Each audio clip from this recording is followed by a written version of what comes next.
Are we ready? I know I am. So, whether or not you are, it's time for another episode of the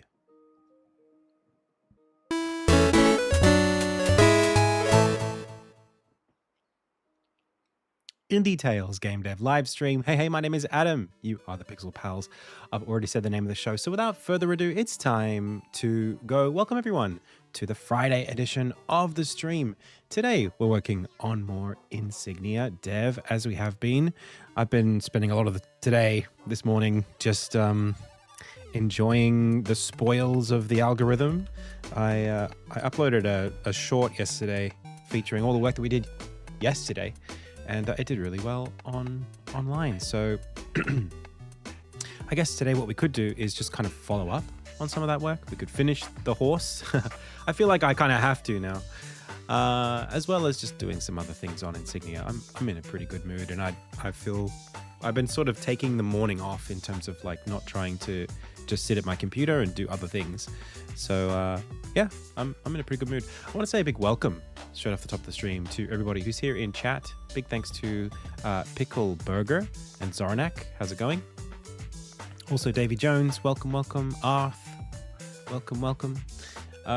Big thanks to McRackington for the most recent follow and Chartle for the most recent subscription. Thank you so much. I have an announcement to make off the top of the stream to do with some of that algorithmic movement from yesterday's short. We crossed 11,000 wish lists last night. Well, this morning, just now, actually, like 20 minutes ago, not last night. In the last night. So yeah, we're on the way. It's happening. We had crossed 10K like a month ago, and then we were sitting at like 10,500, 10,600. Now it's at 11,000. So yeah, I'm trying not to get too obsessive about like the algorithm and like literally looking at the amount of people watching it on, say, TikTok per hour. It's, for someone like me, it's a little bit like crack, because you spend so much time, working on your game, that when finally you're able to show it off to people and they can enjoy it the way that you hope that they would, and it's about the game, right? Like, I'm making content literally about the game. It feels really good to be able to kind of feel that positive reaction, and to actually like know it. You know what I mean? Like, to quantify how much people like the thing that you're making. So yeah, I mean, we're at like 2,300 likes on TikTok. It's got like 23,000 views, and it's just going up. So like, hell yeah, level up. Achievement unlocked. All right.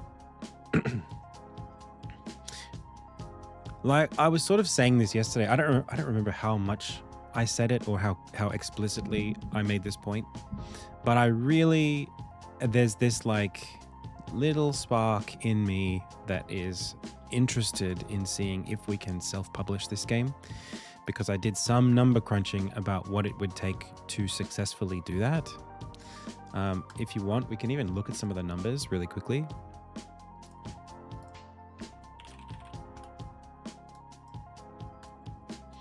And just kind of like, I just want to sort of show you what this looks like. And I know like the self-fund thing is kind of like, I don't know, it's kind of a pipe dream. It's not really like possible unless you have very, I don't know, access to channels that are not typical.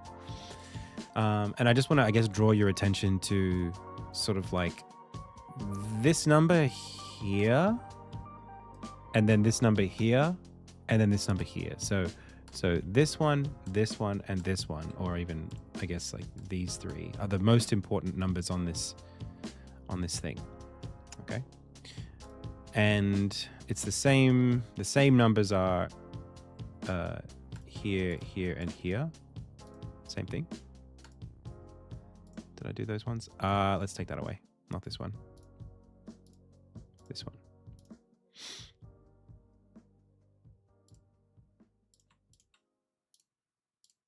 And then also, of course, here.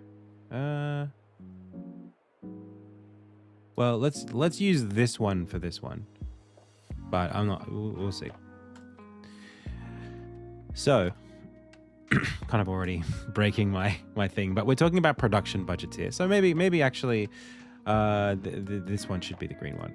Okay, let me just do.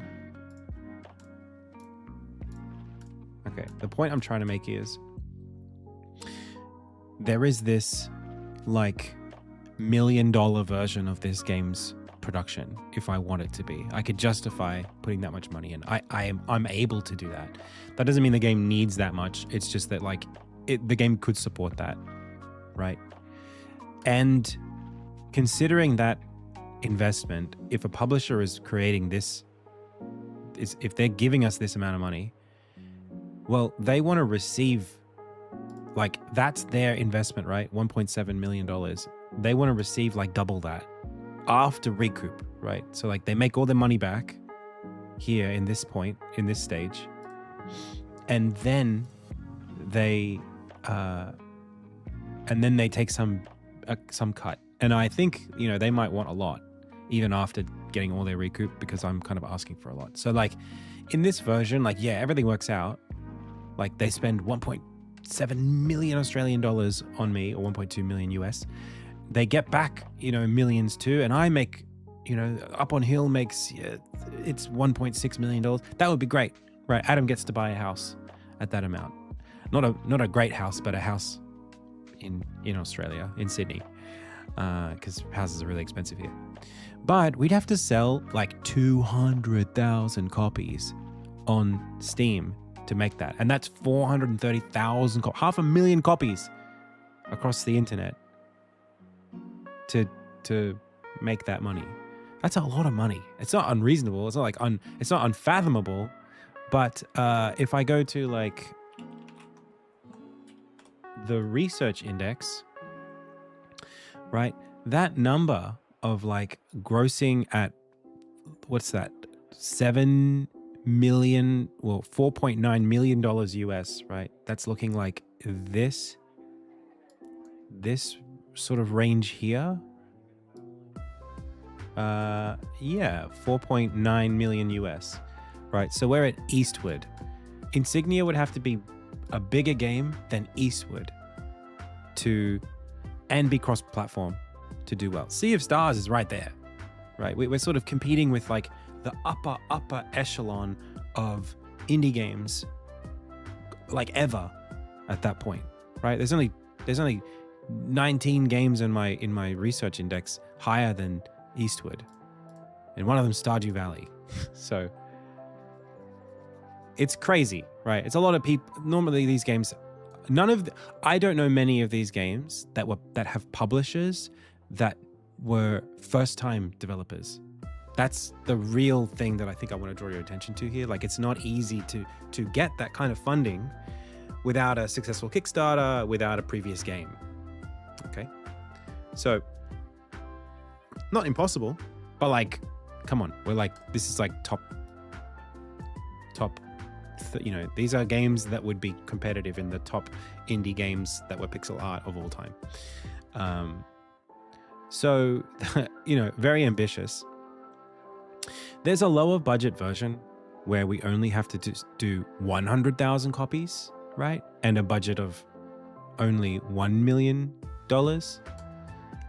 And it kind of, you know, like everyone's kind of happy at the end. But I have to fight for a 50-50 split after recoup, which is still quite a lot. And, you know, that's still a really good turnout for like a game with like a 300K budget. And this is Australian dollars, so like 200K US budget. That's not huge for one of these kinds of games. Certainly not for one of the games in that big list. So like we'd have to really overperform, I think, the marketing budget for this to make sense. And, you know, the return's not as good.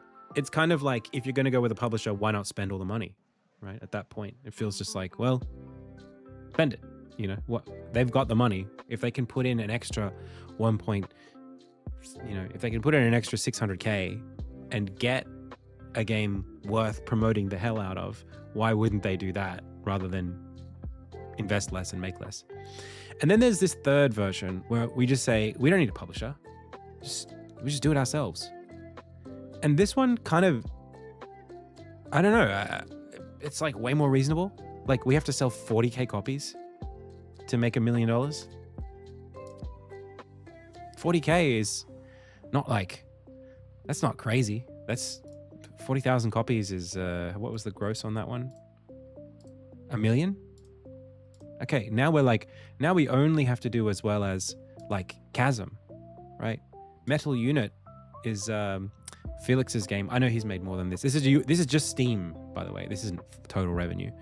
I don't know what Metal Unit did. Felix can tell us if it did better or worse. But you know, these games are like way more within the realm of like, these games are either kind of a little bit flawed, like they got like lower review scores, some of them, or had mixed reviews at the start, or first-time developers, or smaller games. You know, like this is reasonable. If we're in this ballpark, I feel like for what Insignia is trying to do, the risk is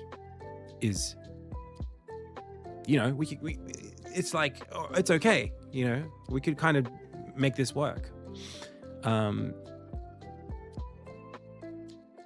Especially if we have a lot of like viral marketing on our side, which is the next thing that I'm thinking about. So like 40K sales on on Steam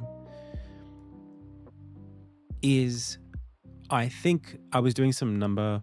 I don't actually know the numbers here, but I was asking GPT like, what is the lifetime?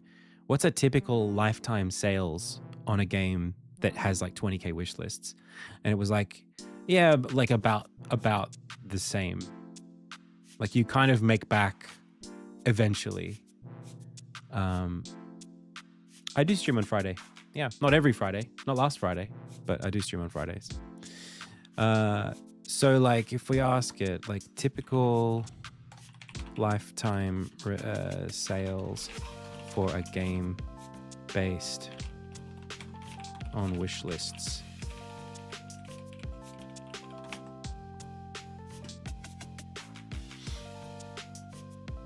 The game's total lifetime sales are typically 1.5 to 2x its pre-launch wish list. Okay, so we just look at this number and that's our wish list count. Maybe. I don't know if that's like reasonable, but like if we could naturally cross 40K wish lists, I think that puts us in a ballpark that's like, oh, we could totally do this without a publisher. If we can get here without a publisher, then we could distribute the game maybe without one. Now, I don't want to do that. That wouldn't be my like ideal. But like 600K Australian, it's not impossible for us to raise that. Like it's not like out of this universe. I might be able to source like half of that in the next calendar year if I really knew where to go. I feel like it could be possible. And some of it, you know, no, we don't have a publisher. No, we're unpublished. Well, the marketing budget estimate here is kind of vestigial. Like we don't really need that at all in the calculation because I'm not using it to drive anything. This is for publisher recoup. So if the publisher's not there, then we have to do our own marketing and we would have to figure it out. Is all my music done for the game? Nope. We've got a composer. I need to pay the composer for the rest of it. So she's currently on pause. So yeah, like if this was the budget, like, you know, and this is the actual production estimate. So we could probably cut down, you know, if we were really tight about it, we could get there with 600K, with 500K Australian, which is only 350 US. And I was, you know, I've got some connections where we, you know, there's stuff here, you know, there's something there. So, yeah, I don't know. Something I'm thinking about. Like if we do a Kickstarter and the Kickstarter brings in 100K US, that's like a third of our production budget. Just right there, you know? And even if it doesn't do 100K US, like anything helps me right now. So there's actually no real reason not to do one if we're doing really well on social media. And yesterday's TikTok short was very promising in that regard. Like if we can drive wish lists organically to 20K, the next 20 is not hard, I think. Like if we can prove we can get 20, then yeah. Bit of cannibalization there. I'm not sure I agree with that. Because like the Steam market is much, much, much bigger than the people who would fund me on Kickstarter. Like there's millions of people on Steam who will never hear about this game until it comes out. And I would much prefer to get to release with strong wishlist counts and hack the signal a little bit, right? Make a big splash.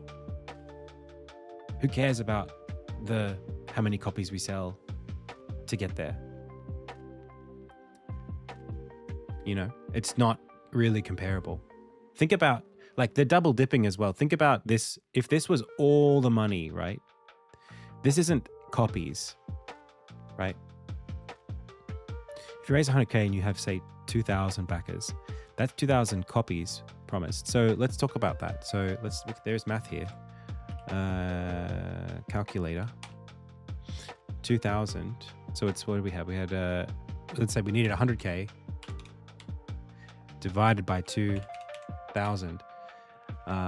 That's $50 a backing across everybody, assuming everybody who gives that much gets a copy. 2,000 copies is only 2 of that 40. So like, what am I giving away? 2 out of 40 is like 5%. So we make 5% less to finish the game. You know what I mean? If you want to make this like 38,000, there's not even a dent, you know?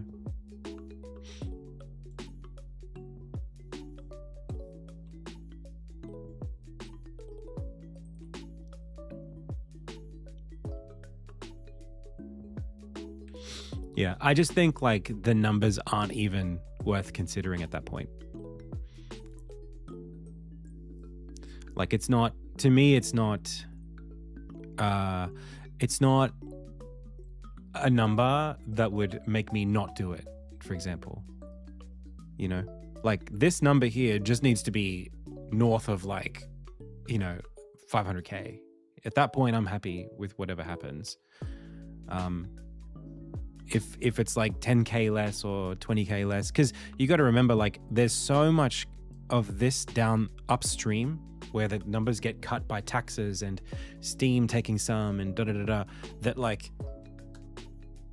this number is not, you know, if it was this money, if this number was the one we were worried about, then it's like, oh, you lost $100,000 or something because you used it for production costs. But it's not like that, because it's not how that converts. So I wouldn't be worried about that. Like the strategy working is not contingent on whether or not you're cannibalizing your audience. Because the point here is about social proof. It's about like, can you reach people with your game? Do enough people like your game to say, I would pay for that? And if enough people say that, then more people would also say that. That's kind of how I see it. Do you know what I mean?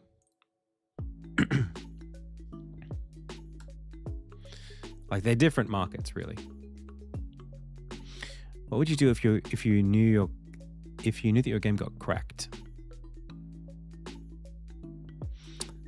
What do you mean by that? You mean like hacked? Like someone made a copy that could be purchased somewhere else or whatever? I mean, I can't really stop people from doing that. Yeah, that's gonna happen. I can't. It's not even part of my equation. Wonder whether diehard fans not buying on launch would hurt the Steam algorithm. I don't think it works that way, Swizz. Like, they already say like even my backers versus wish lists are not, there's like the overlap there is a way different percentage. The Steam algorithm doesn't care who's diehard and who's not.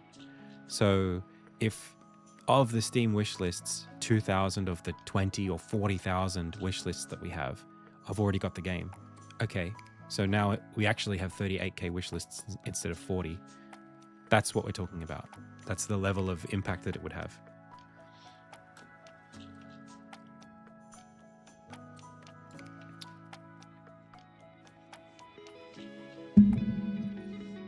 Yeah, exactly. You can't go to market if you don't have a game finished.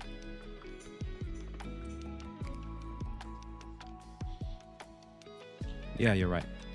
So, shall we finish this?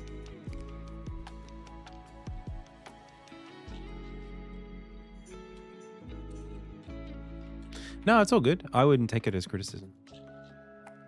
I'm kind of like, I'm living in a little mental world at the moment where like, I think I might be able to do this by myself.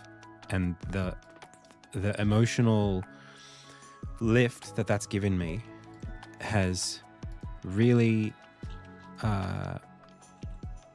it's put me in a different headspace that I think I want to keep pursuing almost just for that reason.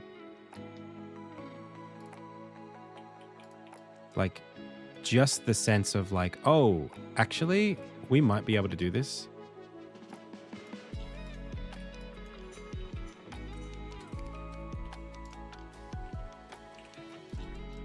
For me, it's just like done something in my brain.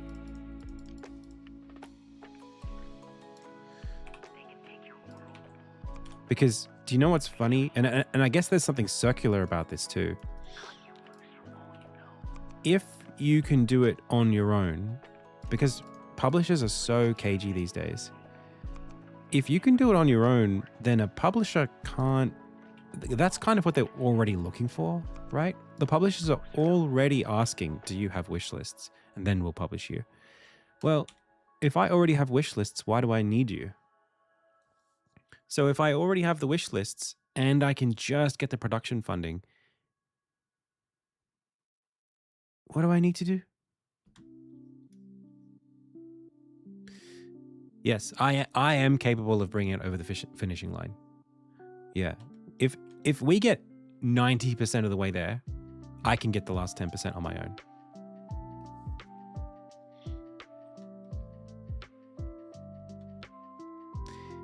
Hey, Indian, how's it going?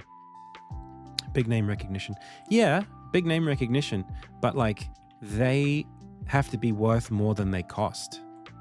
That's the thing that I think has been a struggle for me, is that for it to even make sense financially, they have to be providing more value than they're costing me. And at the moment, I think they would be costing me a lot. Like I don't even know. I guess what I needed, which I have now, is this like sense of confidence that I need to be armed with to actually one second, body front, nope, body back, body front.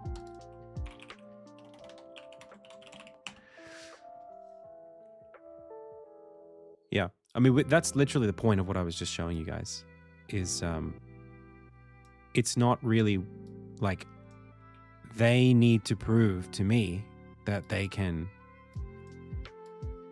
make it worth it. And if they can't prove to me that they can make it worth it, then Why would I need them? That's the mentality that you need to have in any kind of, whether it's an employer arrangement, whether it's anything. Like whenever you're dealing with somebody, you need to be able to think that way, because otherwise, if you can't think defensively, you're going to get exploited. And for me, like, having the self-confidence to know that I'm not going to get exploited because I can actually start reasoning about where the value is. I really needed that today. So I'm feeling really good about getting this far. Because again, yeah, if you can't literally make a distinction between, like, you know, if you're just getting a publisher to get a publisher, and you're desperate for it,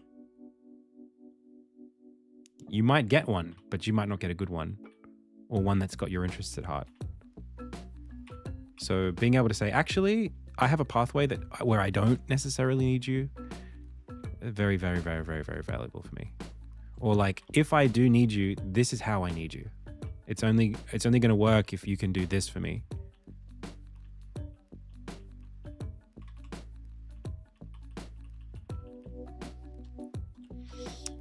Yeah. But the beauty of it is, like with the social media stuff, if I can get enough drive behind the game, it's not just a negotiation chip. It's an actual chip. You can use it to play the game on your own.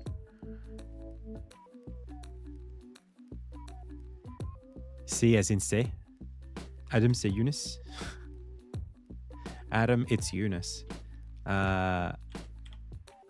C'est mon nom. How do you say middle name? Centre?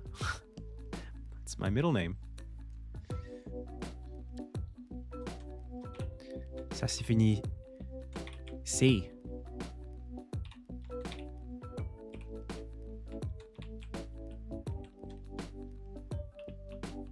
Say. Say as in say. Okay. So let's finish this guy. Let's think about...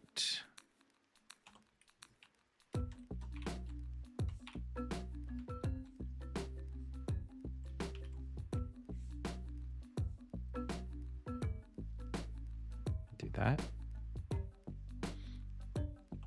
And C for crowdfunding. Hey Felix, we were just talking about you.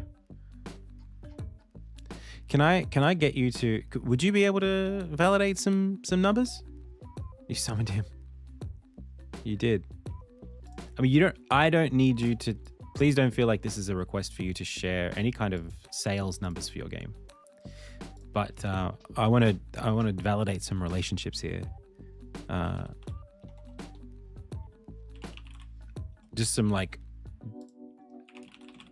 relationships between numbers to be able to make some kind of I don't know, to divine some kind of, you know, whatever outcomes based on your experience. My question is, so I put you at, this is in 2024 also, this is a while back. Your game is sitting here, and this is based on obviously reviews and whatever. This is for Steam exclusively, and it's USD. And I'm not saying I don't need to know. I don't need for you to validate that.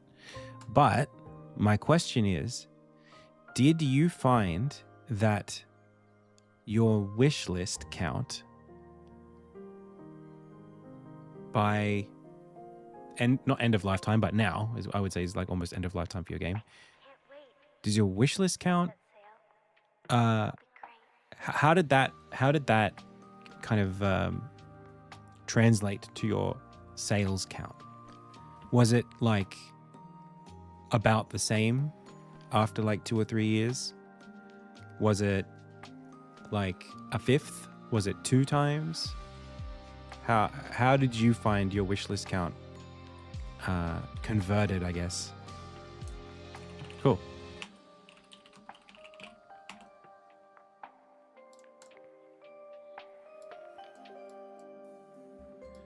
why can't I pull this tab?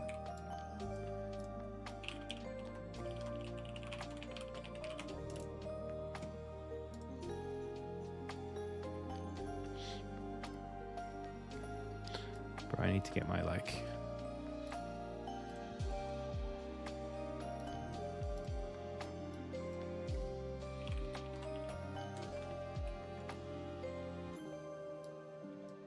This is the one I was using.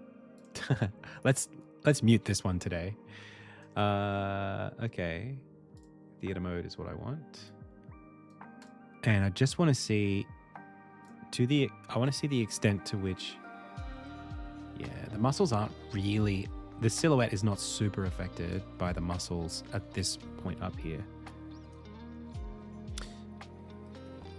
I was floating around the idea for a different indie publisher funding vehicle, more dubbed as capped revenue share, capped royalty vehicle, something like no recoup, 50% rev share until you hit 2x investment. Would that be more enticing than traditional publisher in perpetuity rev splits? I mean, I think it always kind of comes down to whether or not you feel as though it's going to, like, is it going to at least break the cap? That's always the question, I think. Like, are you going to hit the threshold where the recoup triggers? Wait, so there's no recoup. Oh, it's just 50% rev share. Oh, I mean, yeah, that's pretty reasonable. Of course. Yeah, anything that lets you start to recoup, but it's also dependent on the studio as well. Like for me, because I don't have typical overheads, I don't have any employees.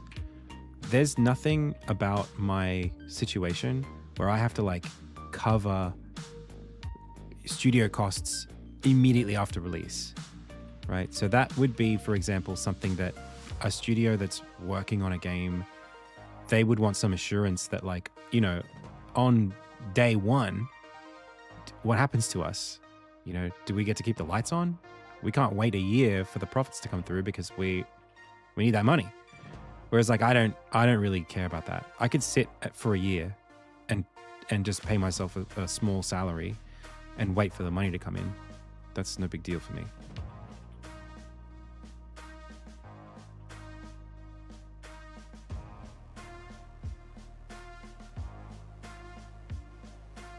Because I don't have any overheads.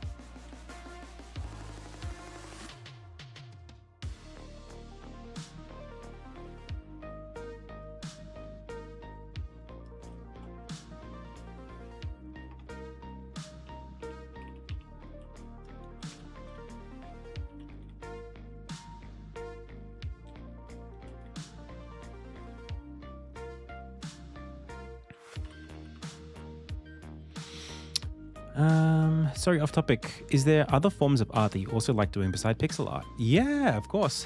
Pixel art is like, honestly, like, I know I do it a lot and I know it's like what I'm known for, but I didn't like start with pixel art. So yeah, of course. I like doing all kinds of art.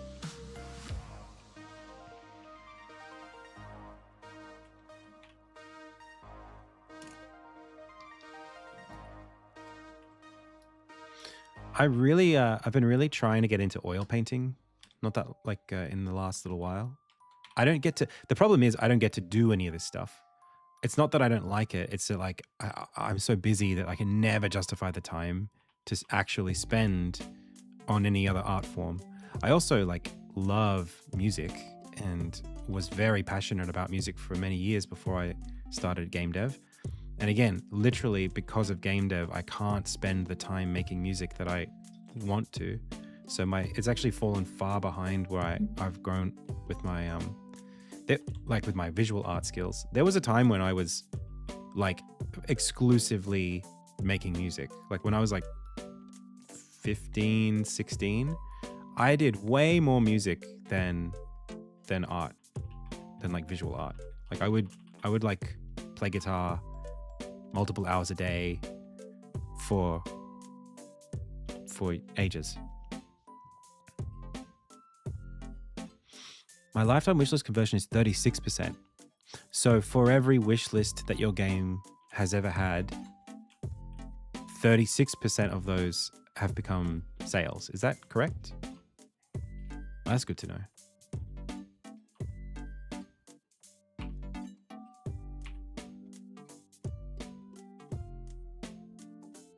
Did you have a long period of wishlist build up before you released? Do you know what they were on release? Do you know what they were? Yeah. Do you know what the difference between them on release versus them now is? I wonder, you probably still get wish lists today for a released game because they're waiting for it to go on sale, stuff like that.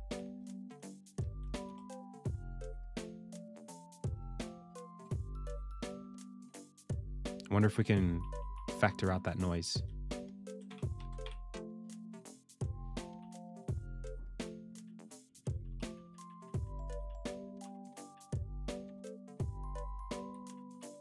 I know we've got sample size of 1 here.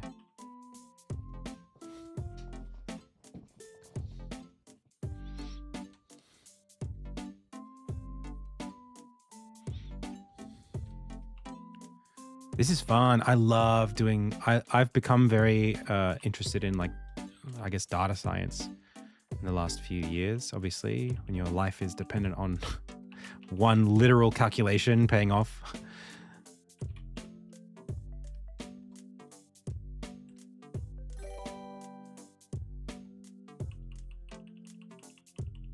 Hey, Elia Ray J. No, Elia Ray. Hey, welcome. Hey. What kind of music do I used to play? I was never in a band, but I played guitar, and I really liked like virtuoso style guitar. I'm really into I was really into like Eric Johnson. So anything that was like melodic metal or like some punk stuff too. I also really like hair metal. I mean, in the 2000s, everyone was into metal, right? It was just like, that was mainstream music back then.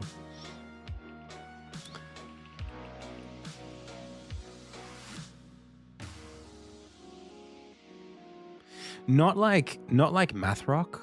No, not that deep. I don't like, it was more just like, I really like, how do I put it? I think it got a bit crazy the last few years. Like after like 2014, I feel like music in that space got a bit pushed into the niches a lot. But like, you know, I really, like I said, I really like Eric Johnson. I like, if you go back to like classics, like I really like Stevie Ray Vaughan. Some like, you know, not a lot of Joe Satriani, but I like him.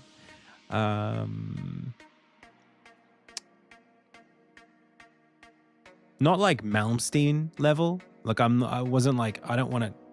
just want to hear like Mozart played at 1,000 BPM. It's more just like,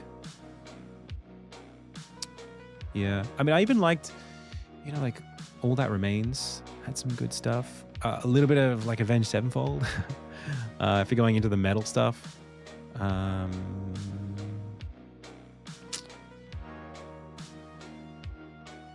like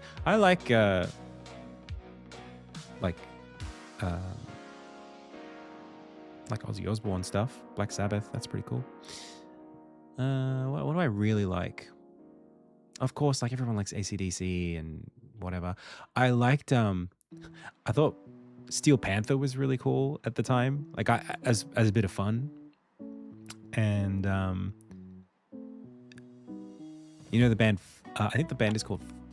Are they called Fun? Not Fun. No. Who am I looking for? Hang on.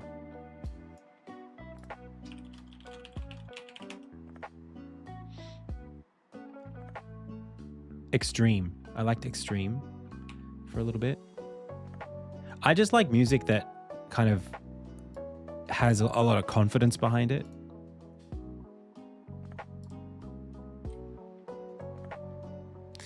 Power metal, fantasy. Yeah, I mean, like, I liked Blind Guardian for a while in there as well. They're pretty fun. I wasn't really into fantasy metal ever. Not really. But I like, you know, like Meatloaf. He's fun.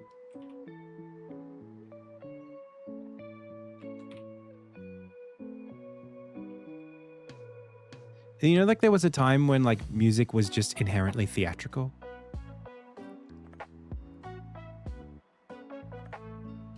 You know, like all music, Bonnie Tyler, like Van Halen, like all of it was just kind of like very, I don't know, something about it that was just, it's just like very almost silly in how like, yeah, theatrical it is. That I really like.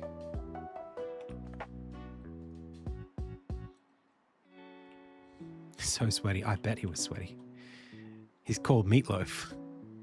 But yeah, Meatloaf's great. You know, like the way that like, even Queen. I love Queen. I love storytellers, you know. That's a different, I know like it's not exactly what we were talking about, but in terms of like music that I'll just listen to a lot, I love Queen. That Queen are my my karaoke go-tos. Not that I can necessarily match Freddie. Wish lists started December 2019. We got 82K on release. That's amazing.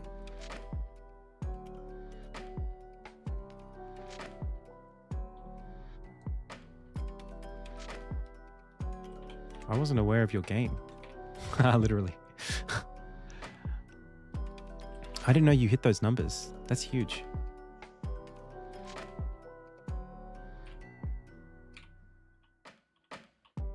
What's going on here? What am I missing?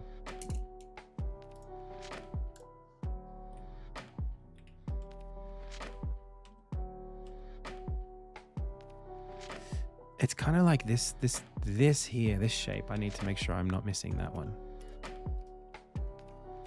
You have to check. Well, we've got more questions, but we'll get to those, I guess.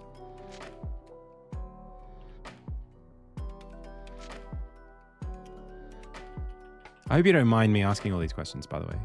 If you do, let me know. I don't have to go so hard.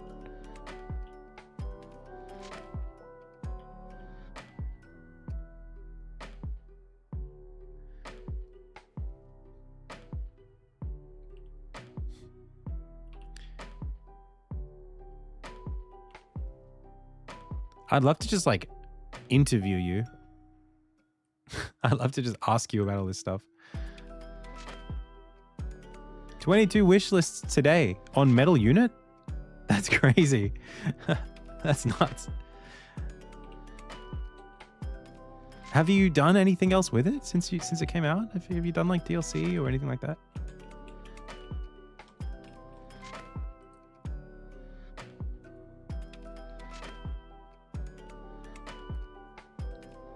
From my viewers.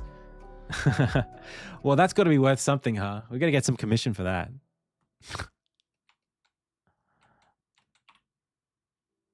That's worth some tokens, right? You can give me some credits to query your database.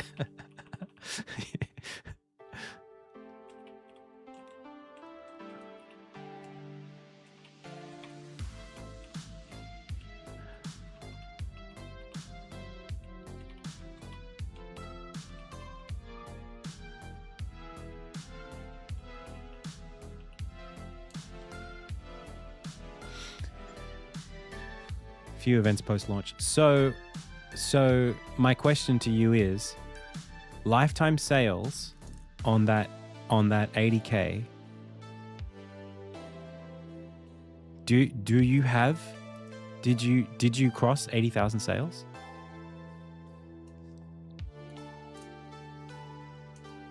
I know like going on sale affects that a lot, so that's not a revenue question. But like in terms of just units sold, did you cross 80K?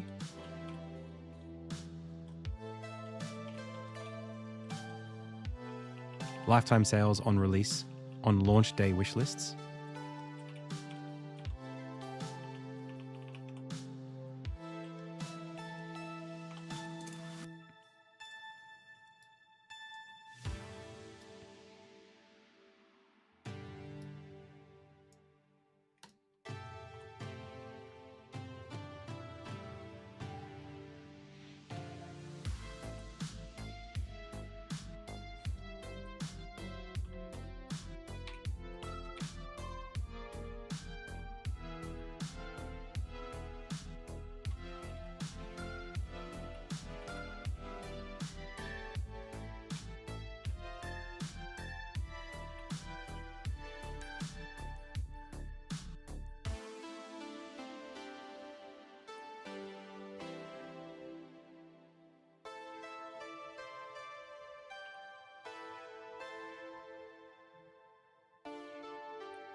$140K.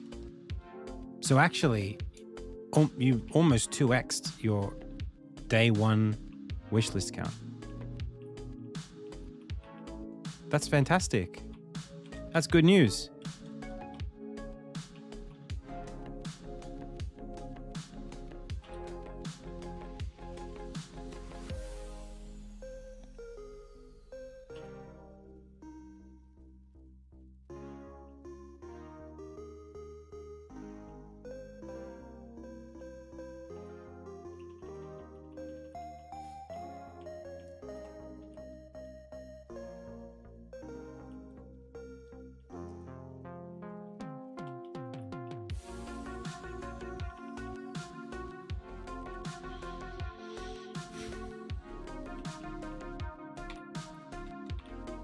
I'm really glad to hear that.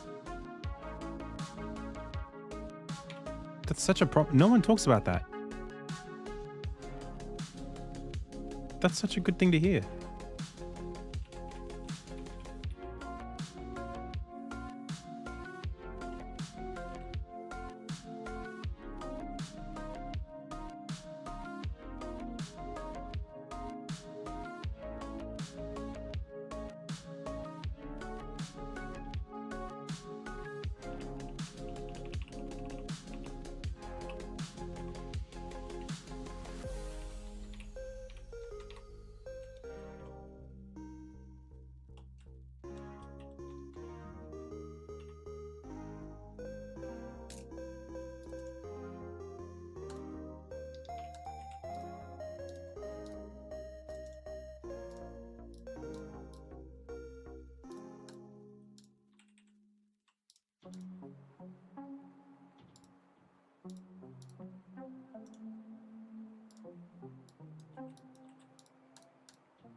Oh, that's nice. So I really could ask for some favors now, huh? Sounds like you owe me a bit.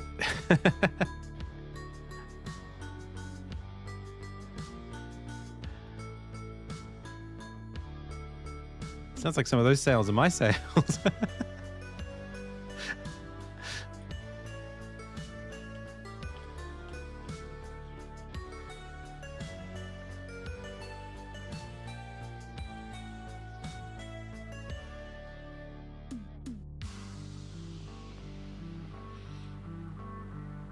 Can you jump on top of the wagon? I don't know. Not yet. Maybe that's something that we can make happen. Maybe there'll be a quest where you need to move the carriage to a different part of the level, and then you can jump on top of it to get somewhere.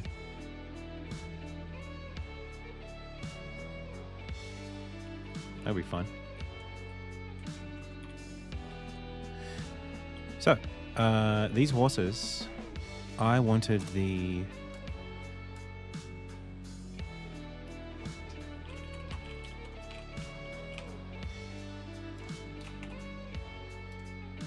It's below the knee, typically, right? So there's the knee joint, and then it becomes lighter below that for most horses, I think. It looks like it's kind of, it can be anywhere. Looks like this is above the knee, but this is on the knee. So actually, maybe we don't need to do anything. Maybe we just leave it as it is, like right over the joint. I kind of don't want to do that though. I prefer it be,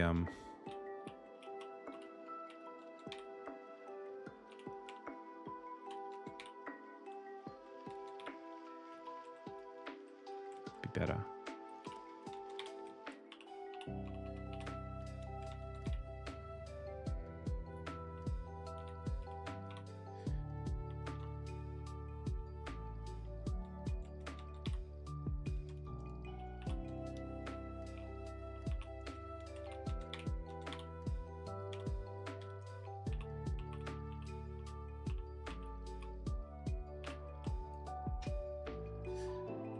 Okay.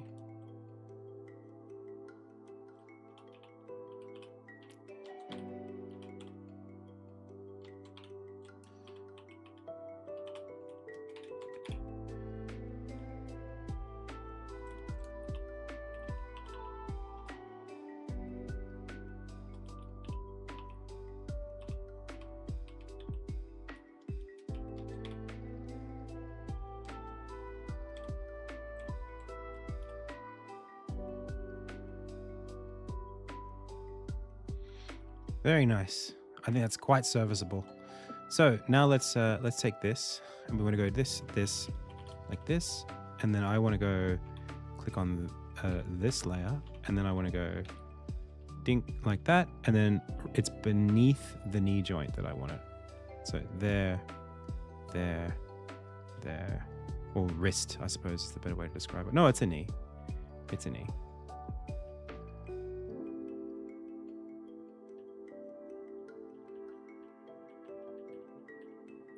Cool.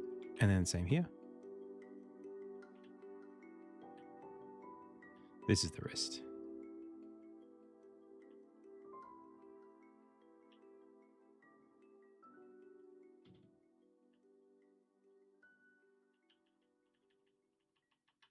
Sick. And then these two colors. We're going...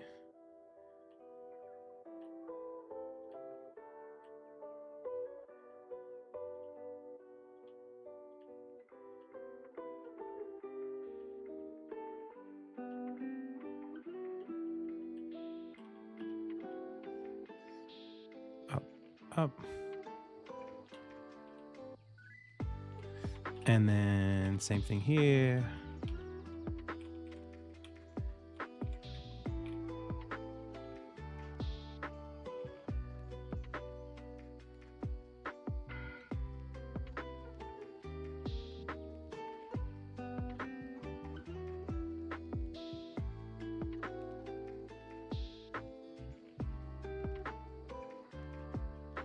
There we go.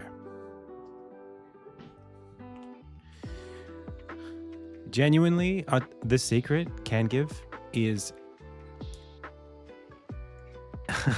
Sly. Oh, thank you. You're right, it is ankle. Genuinely, the answer is you can make animation so much easier for yourself if you have a good process. Like, I'm not doing anything difficult right now. This is like just, it's just one step at a time. It's nothing. It's not like I'm not having to mentally solve the whole horse.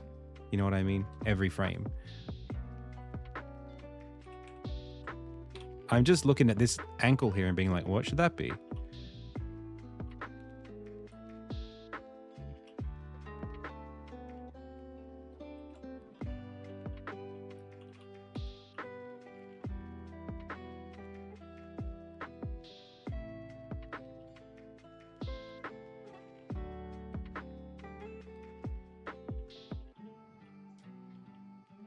I think that's straight.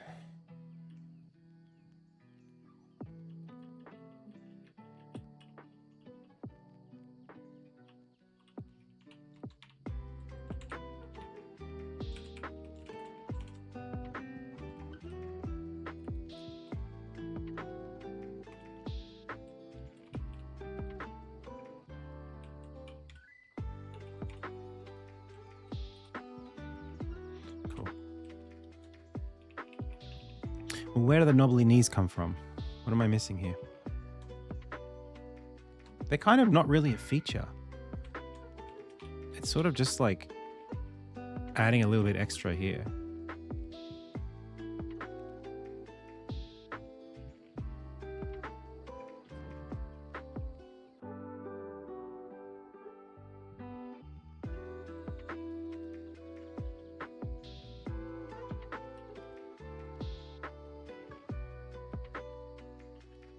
I thought I was going to spend like time fattening the knees up, but it feels like that's not really necessary.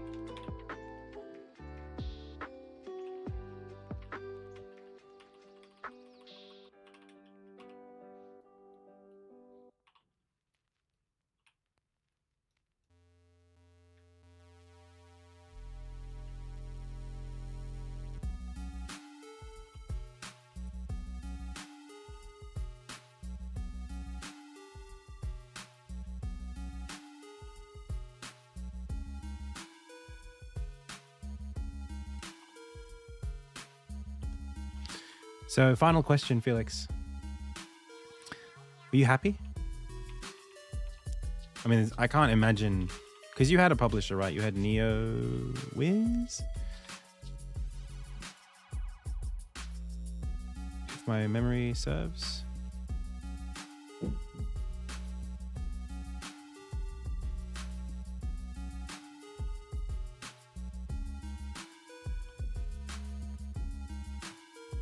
And not just the publisher, but like I guess just like the result of the whole endeavor. Like it feels like it was a success for you, and it's allowed you to do what you want to do without, sacrificing too much of your future opportunities. There's no regrets.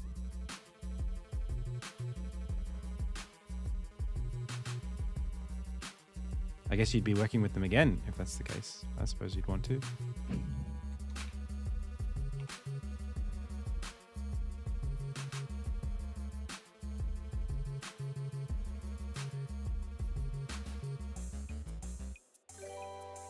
Oh, hey, Luku. Thank you so much. Tattle Bag. Thanks for the follow.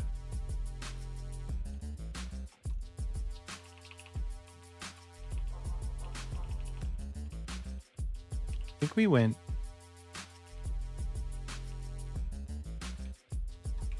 bing bong. Too low.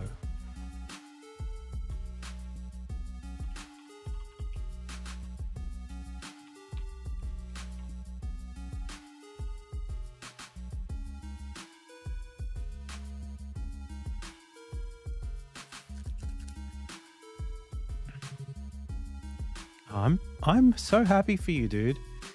I know, like, we've really not talked about it that much on the stream or anything like that. or even just we don't really talk that much. But that's so like I it's so rare to hear like positive outcomes. People are so doom and gloom. And I know, like, it was a couple of years ago, but like just knowing that like someone like me did this and didn't, we're not talking about Stardew Valley, it's not some pie in the sky conversation about some game that sold $1 Brazilian.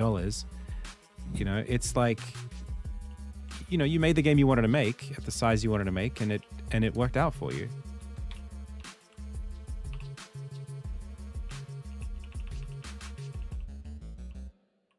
That's extremely rare. I think it feels like it is, but you also carry yourself very like you're pretty calm about it. You don't, and especially because you don't have like a major social media presence. Like you've kind of been able to do it your way. You haven't had to sort of push into areas that aren't, at least I don't think so. I wouldn't know so unless you said so. You haven't had to push into areas that are like way outside of your interest, to get the result that you wanted and be able to work on your stuff. Sorry, one sec. I'm just going to check my front door.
Okay.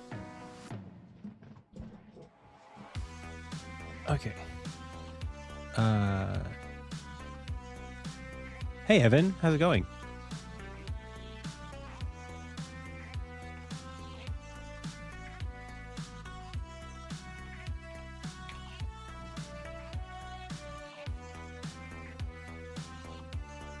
What is body front? What's wrong with that?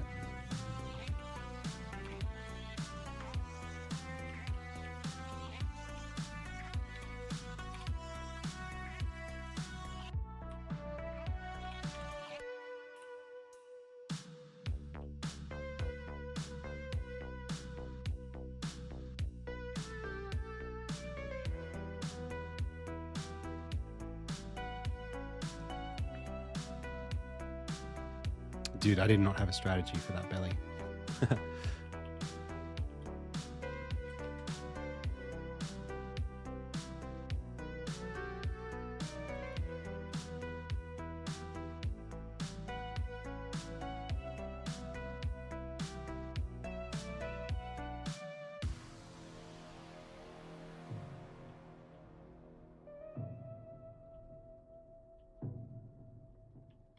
Sometimes I just like to animate things and see where they go.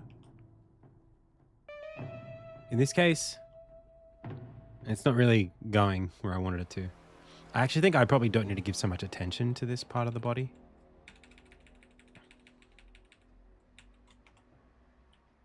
Like, it's better if I just leave it.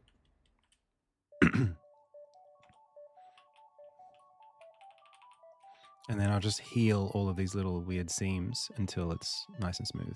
And then that's it. Just don't draw attention, you know?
Again, spending a lot of time here, and I probably don't need to.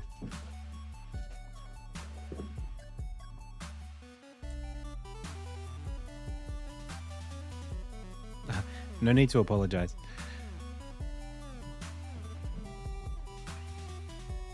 Yeah, still not actually happy with that. I need to watch the horse properly. I don't think there is much to it. Yeah, look at that. So stable. You know what? If I was animating this, even like realistically, I wouldn't even bother with that area. I wouldn't have even bothered. Let's just fix that then. Dude, I just am so... I wish this was there. Thank you. Thank you, me, for doing the thing that I want me to do.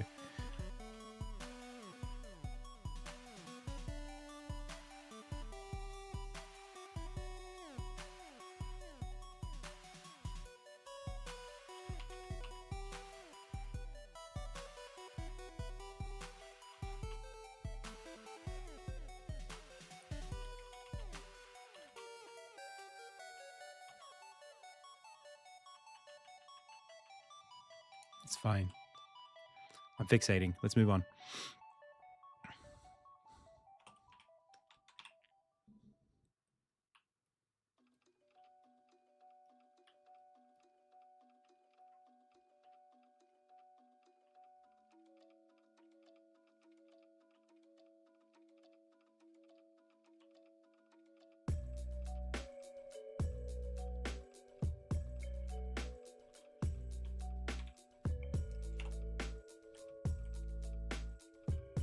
Better.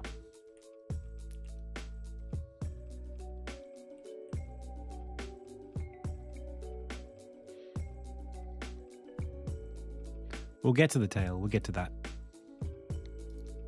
But yeah, we should stay on big things. Look at that, how stable it is. The butt is just like rock solid, dude.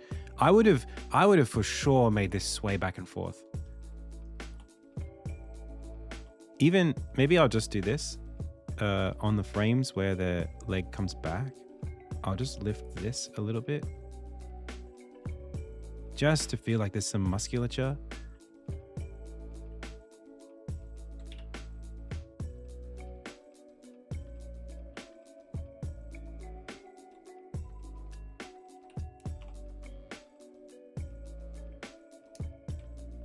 My main character, about 50 pixels.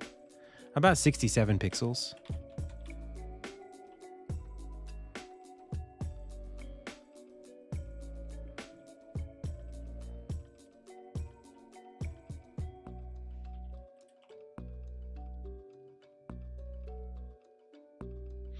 Okay.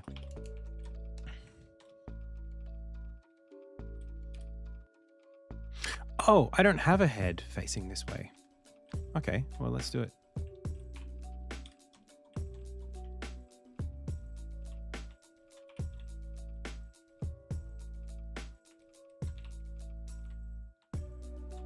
Dude, this is why I have not made a sci-fi game. If I made a sci-fi game, I wouldn't get to animate horses. Unless there was like horses in space. I suppose that's possible.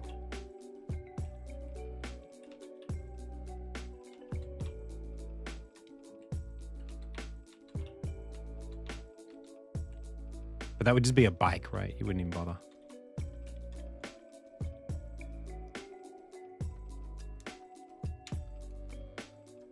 Robot Unicorn Attack. Robot Unicorn Attack had a song by Blind Guardian. We were talking about them earlier. Do you remember that game? Anybody remember Robot Unicorn Attack?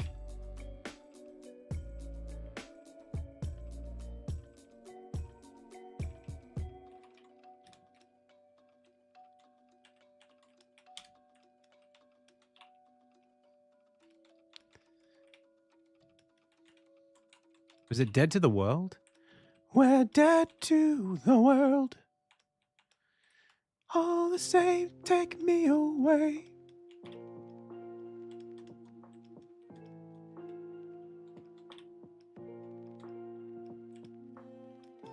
Queen, carry me away from the pain. Oh, it's Nightwish? Okay, who am I thinking of? No, Blind Guardian. What's the song on the thing? That's...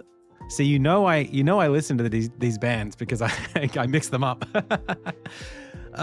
What's the song then on the Robot Unicorn Attack? Dun, dun, dun, dun, dun. How does it go? No. That's what are they called? And there are two different Robot Unicorn Attacks. There's the one with always I wanna be with you. That's Erasure. That's Erasure. But then there's another one by Blind Guardian, and I can't play it on the stream. I'll sing it as soon as I know what the thing is. I need like 1 second of it.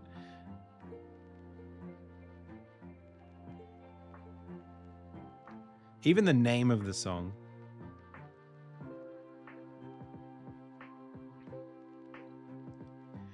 Oh! Out on the battlefield, he's lost. Out on the battlefield, and on the battlefield it ends. War and anger shall reign, or something like that. Those splash of fire can be hard. That's a good song too.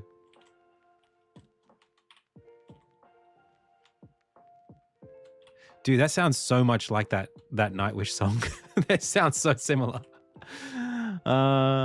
Where is this horse head?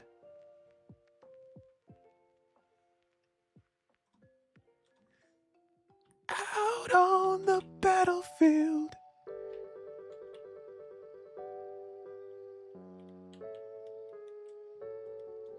Good song.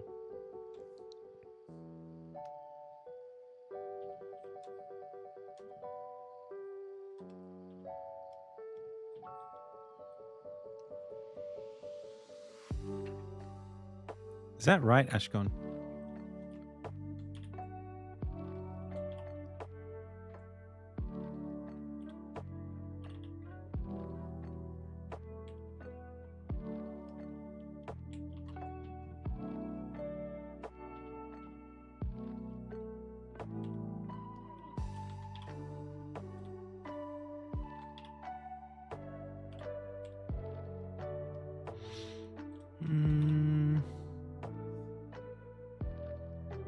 I think we need the horse picture in here so that we can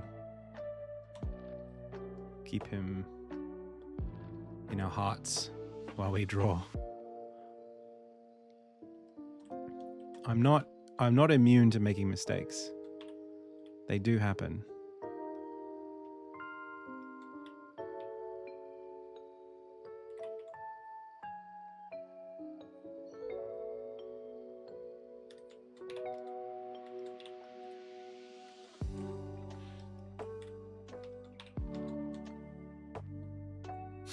Wrong career. I'm just whispering it. I wasn't singing it. If I was singing it, it'd be a lot louder. But I have said I wanted to do voice acting. I would love to do voice acting.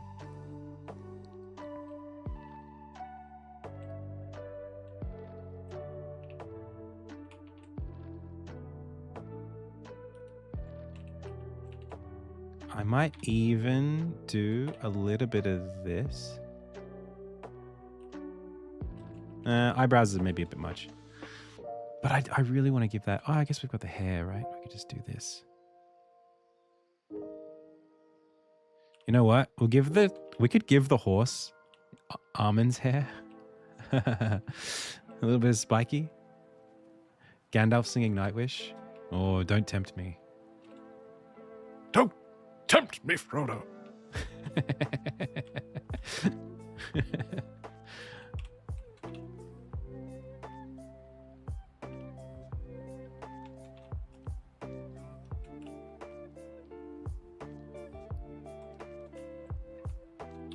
I would use this impression to do good, but through me.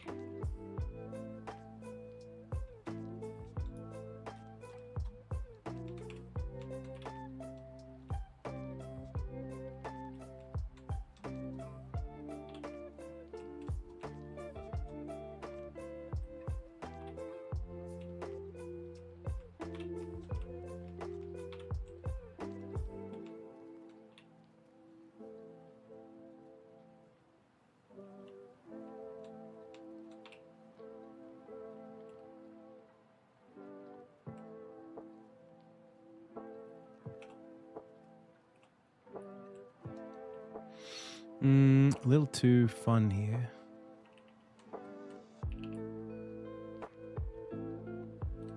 I want it to be... The horses need to be pretty, like, normal.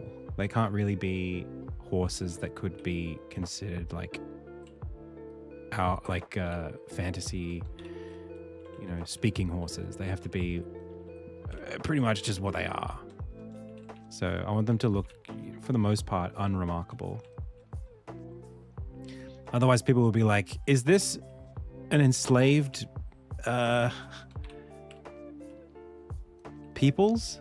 Is this like a race of people that are being used as livestock?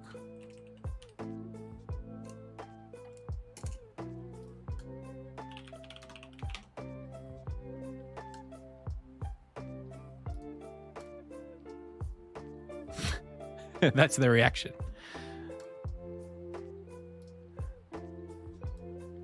Huh.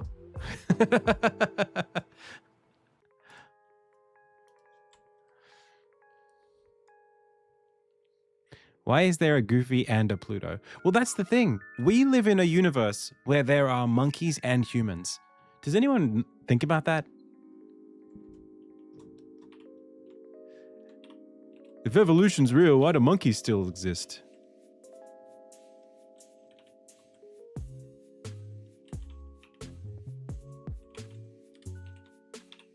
It's totally fine to do that. You can totally have a world where you have an advanced race and then a less advanced version of the same race. We have it here. Or the same, like, you know, genus or whatever you want to call it. Genus? Animal kingdom? Family? I don't know what the name of it is. You know what I'm saying? Taxonomy-wise, it's not a big deal. You can do it.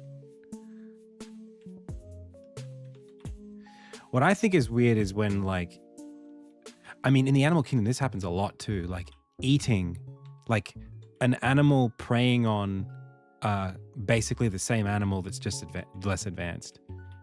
That's weird. Like reptiles eating reptiles, or like humans eating monkeys or whatever.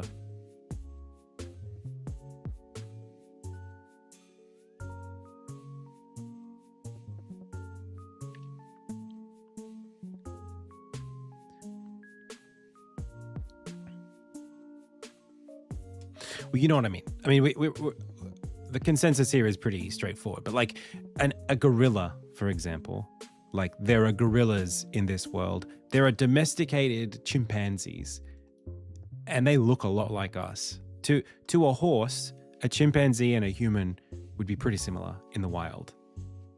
You know, other than the fact that we wear clothes. If you took like a naked human from Africa and put it next to a gorilla, the horse would be like, whoa. Those are the same thing.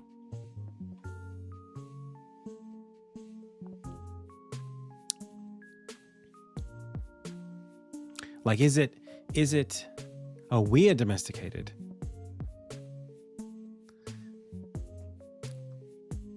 That's the crazy thing. We're the ones that got domesticated. So like you could have totally on an alien planet, there's no reason why you couldn't have, you know, whatever you wanted of one race being, what's the word? Like a wild version and a domesticated, intelligent version that's less wild and smaller, or like whatever. Like, it's only weird to us because we live on this planet, and mostly humans are the only things that can really use language and have societies and blah blah blah. But in terms of like just, you know, is it possible that you could have a planet where there were like multiple species that came from different lines, you know, or like a domesticated version and a non-domesticated version of like things that look pretty similar? I don't think there's any like logical issue with that.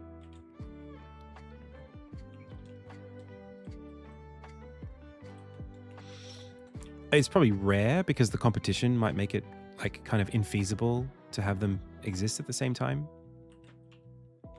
That would be the only thing I would be concerned about. Is like, well, how do they survive? But you could split, you know what I mean? Like you could have like, we have like cows, and then like things that were related to cows that don't look like cows that much, but are related to them and just adapted in a different way. And we don't eat those ones. You know, or like how capybara are like giant rodents. And we don't think of them as like vermin, but like it's the same. I think they are, right? They're like the same thing, right? I just think like humans have like what we've normalized in terms of like what a species even is so human centric that it weirds us out, but like nature doesn't care.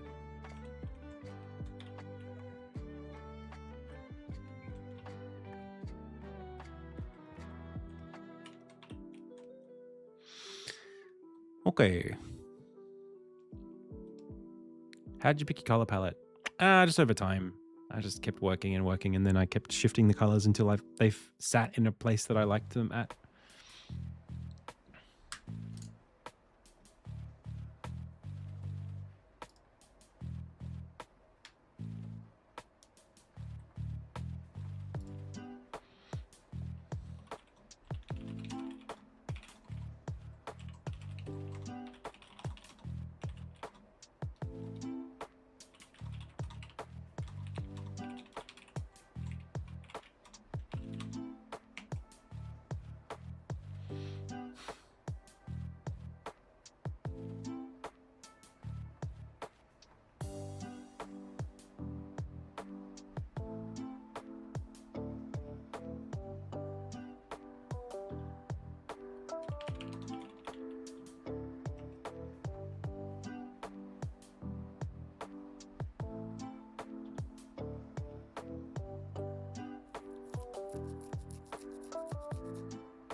Sorry, pals, one sec.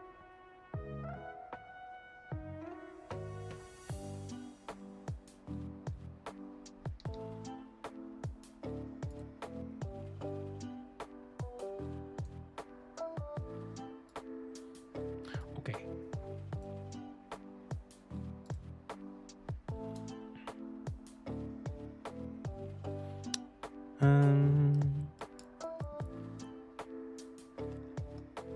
So, what do I want to do with this? I think I could basically just take this exact head shape. Whoop.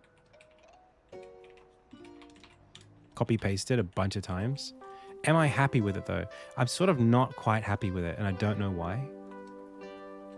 I love this one. I don't know why this one doesn't feel the same. That feels pretty good right there. It's like, do I move the nostril up a bit? Then it has too much of a schnoz. This feels pretty good. Do I just give it a bit more hair? That's pretty good. It's supposed to be like, you know, it's supposed to be cute, but not like too chibi. Like that's misproportioned if you do that. That becomes okay again. But then like I might want to shave like literally 1 pixel off of this. And then like these two. And then maybe even like that. It looks kind of weird now. I don't think we could, if we extend it out. Yeah, that's too big for what it is. Well, unless you take these two away. But you kind of need this to be like a straight, it needs to feel like a straight line from here or a concave line. Dude, I'm looking at it so much. Like my eyeballs can't like process it. There's also like, I guess this problem here of like how do we frame the face in a way that feels right? I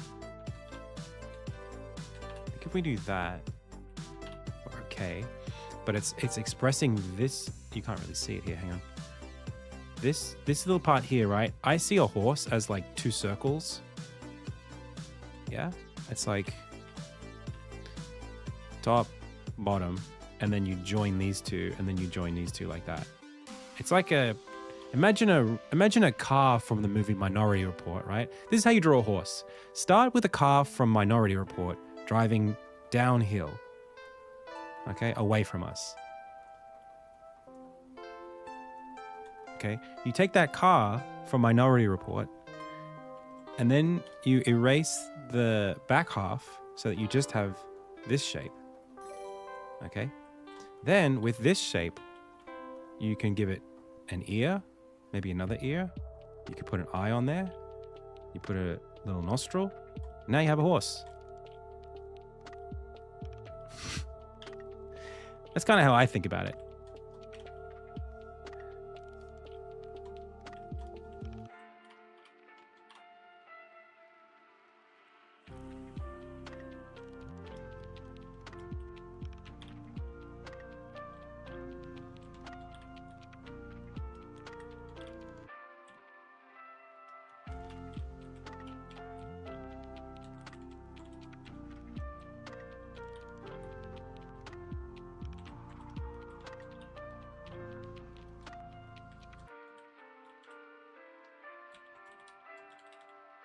Right there. I think that's pretty much got to be it. We can maybe cut off a couple more pixels. I think we're at the end of the possibility space here with that. Right there. I don't think we can do any better than that. So I'm just going to do that.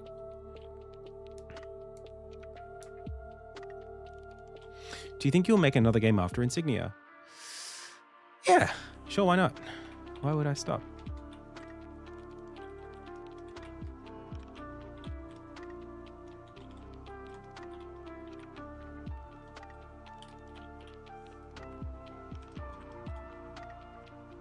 Certainly.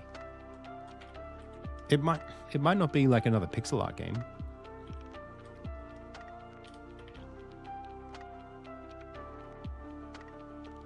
Or pixel art might be a much smaller part of the game, if there is pixel art in it.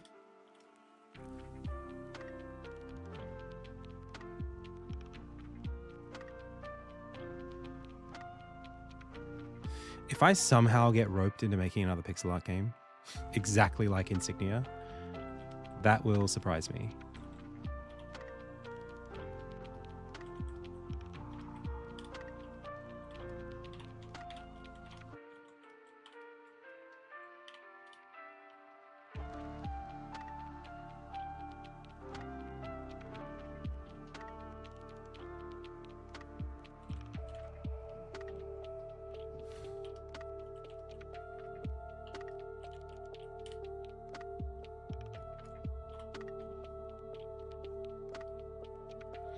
Okay, so 1.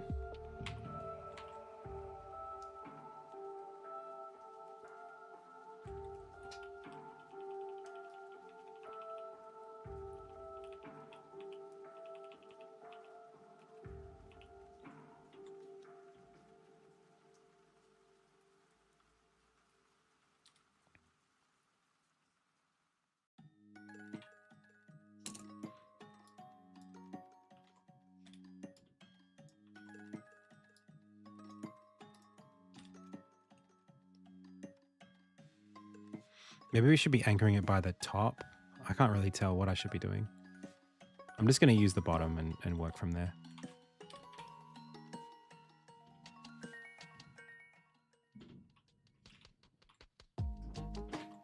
It won't be right.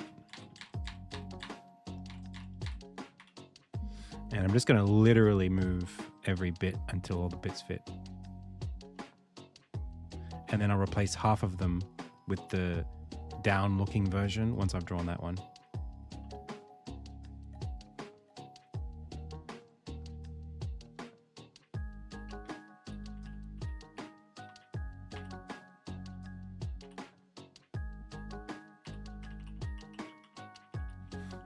Or I literally do nothing and I just leave it as it is and it looks good.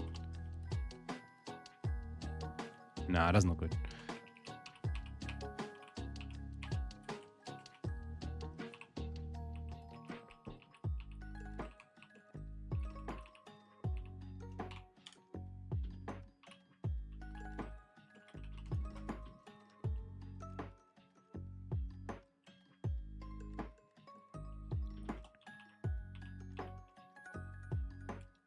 I think we could push this down, down, down.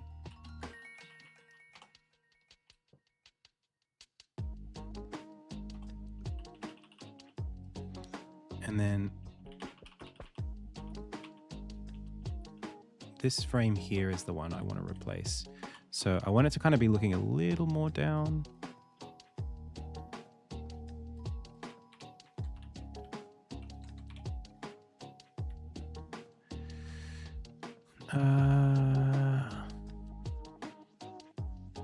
I'm an American truck driver, about to fall asleep here, but don't worry, I'm at home instead of in a semi right now.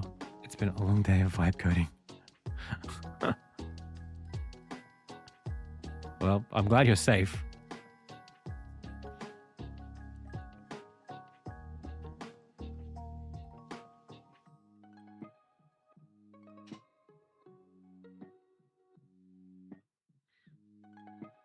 See you, Guldur. Similar genre, or hang on, incoming dad joke. If you find yourself in Horse Nation, don't bother trying to pass any laws. If the House of Representatives passes it in the Horse Senate, the nays always have it. Similar game or different? Look, I think that I might always want to tell stories.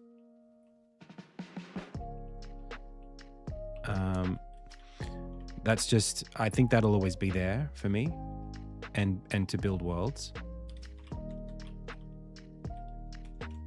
So as long as that is the thing that binds it, then I think that's the genre that I'll be working in.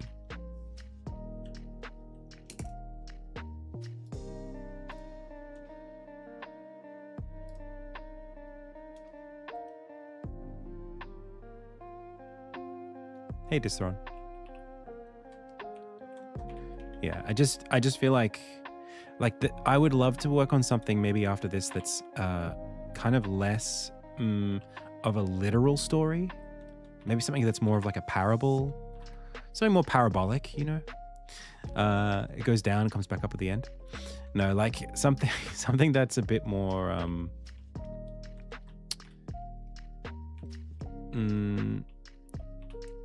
symbolic, right? It's got more symbolism in it and is more about like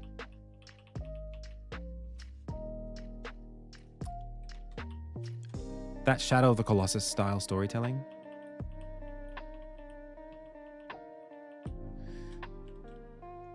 Less dialogue. A little less dialogue and more like, almost more like a Studio Ghibli film as a game. I think that's something that I would do a good job of. And I mean, Insignia is in a way a commitment to trying to do something like that, but it's also like very much closer to something like, you know, like a Harry Potter or something. And so in that regard, you know, I'm sort of not able to really push into the Ghibli stuff because Ghibli's just less literal, you know.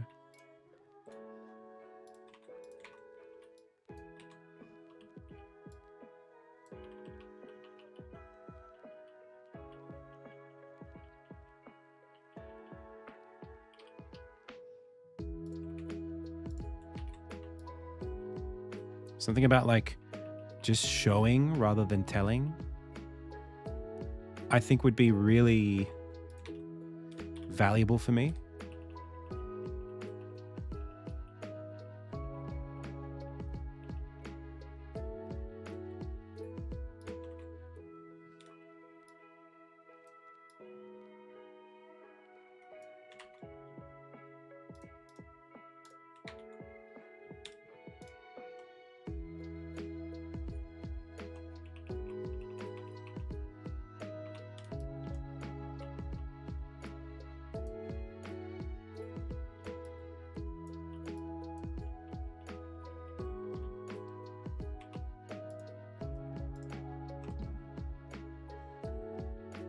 Damn, that looks terrible.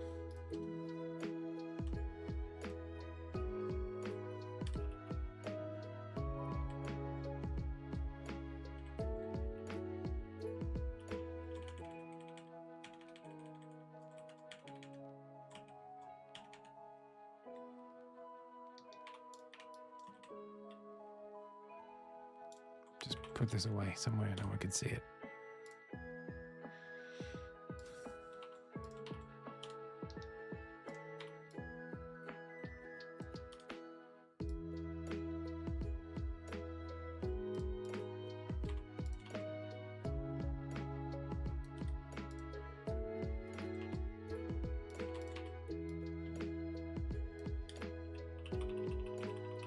I think that's just fine as it is. Let's leave it.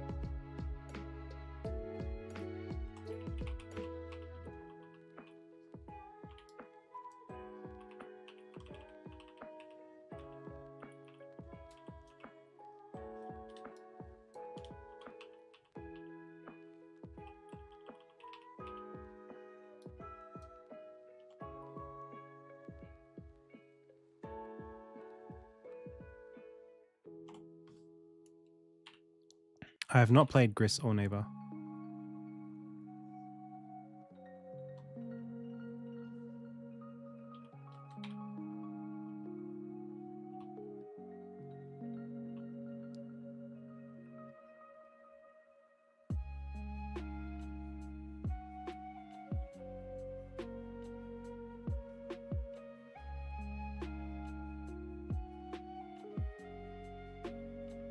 Do you know, I listened to a podcast on, I think it might have been yesterday or it might have been 2 days ago on Thursday or Wednesday, I don't know. I can't remember if I said Wednesday twice just now, but you know what I'm saying. Thursday or Wednesday, I'm not sure. And it was a podcast featuring Phil Fish, recorded in 2023, about. It was like a UK podcast. I think it was about like your favorite. You take your favorite games and you like pretend it's like a console. Like it's basically just talking about your favorite games, but like it was framed as like build your favorite console by collecting all your favorite games and telling us what would be on that console. And you know what? He and I have very similar tastes. Not very similar, but like somewhat similar. And it was really nice hearing him talk about his experience on Fez and after Fez in an environment that was not fueled by frustration and anxiety and defensiveness. He seems really, really very happy now with his life. I'm very happy for him.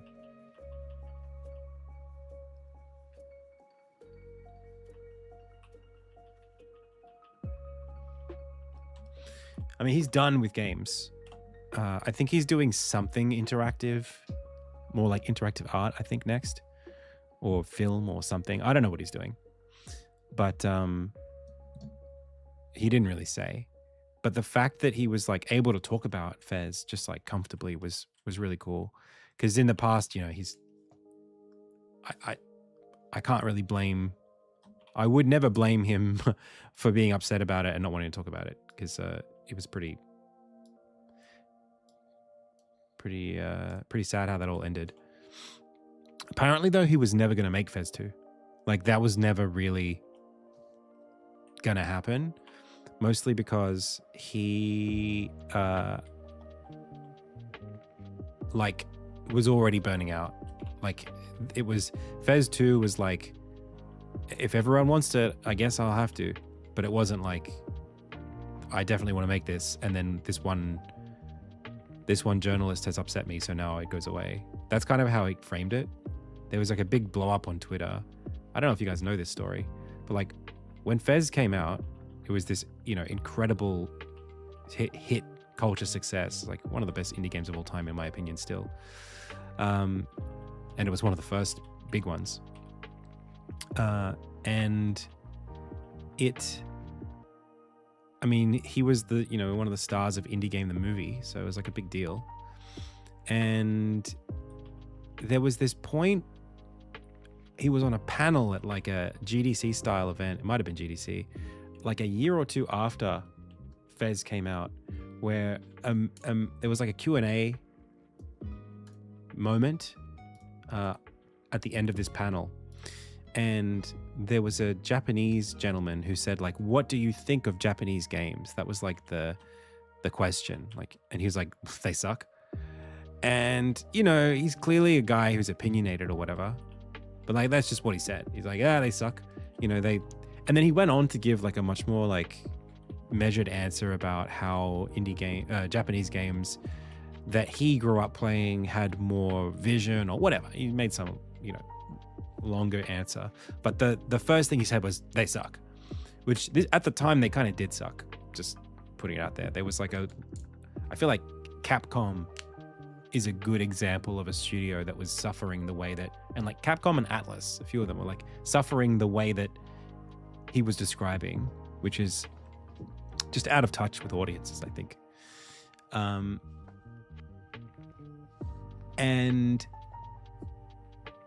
also like maybe caught in like workflows, just like not really making risky, impressive, you know, exciting things that those studios were known for making and what got them famous.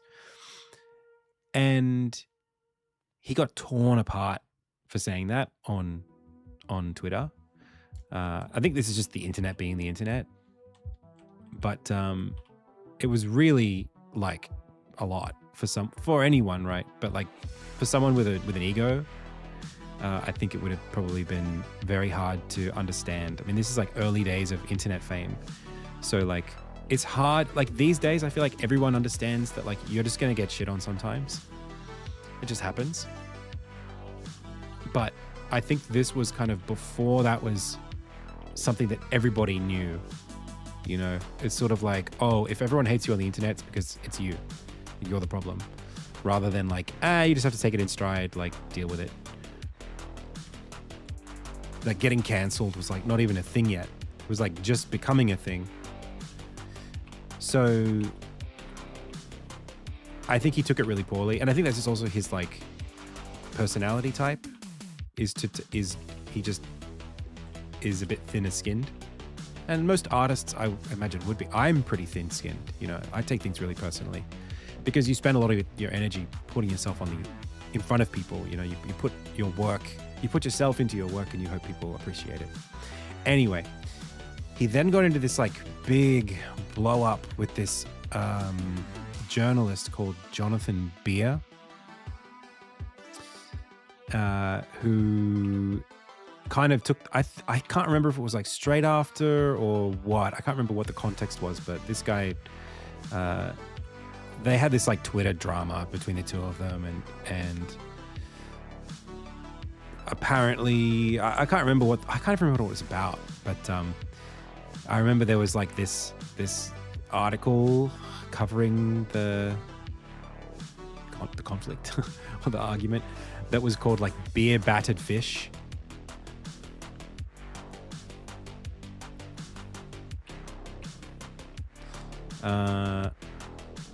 Yeah, it was combative, sure, but it was like if you go back and watch the recording, it was a much more nuanced thing that he said. It was like actually there's a video online called In Defense of Phil Fish. If you watch it, I think it's what it's called.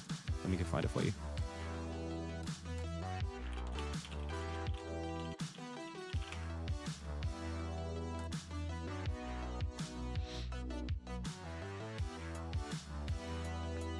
I think it's called This Is Phil Fish.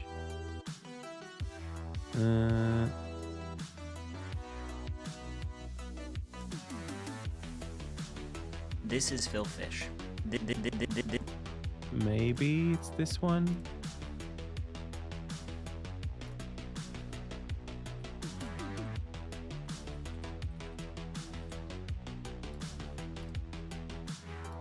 Dividing line likes for years. The base of this popular fish is to talk about fame. More and more people began to speak. Yeah, I think this is the one. Did I say Jonathan Beer? Marcus Beer. I don't know who Jonathan Beer is. I must have. This is slowly, the facts that I know about this story are slowly drizzling down into the vague annals of my mind. It's a fog. The mind palace is becoming a mind ice cream that's melting.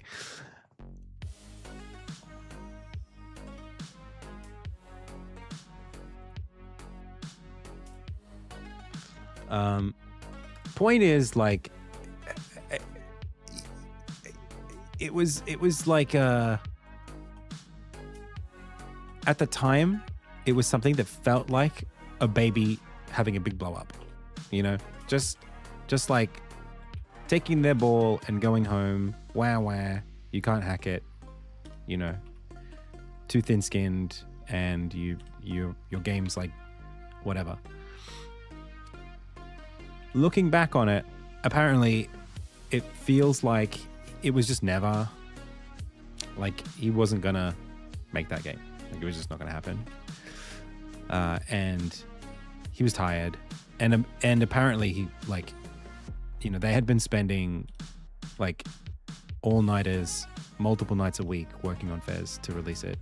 So I wouldn't blame him for feeling that way. To just like, he said something that I found quite interesting that I might carry with me, of something like, I don't have the stamina anymore to make a game like Fez.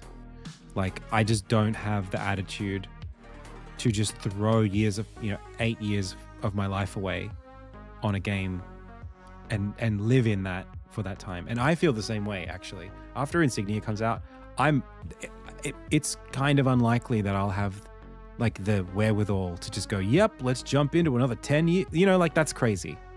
Like, that was something that I did, that I started, the gumption to start a game in your 20s is whatever. you know. But in your 30s, like he's got a kid or kids now, and it's like in your 30s to start a game like Fez or Insignia, it's like, well, is it really worth it to do that at that point?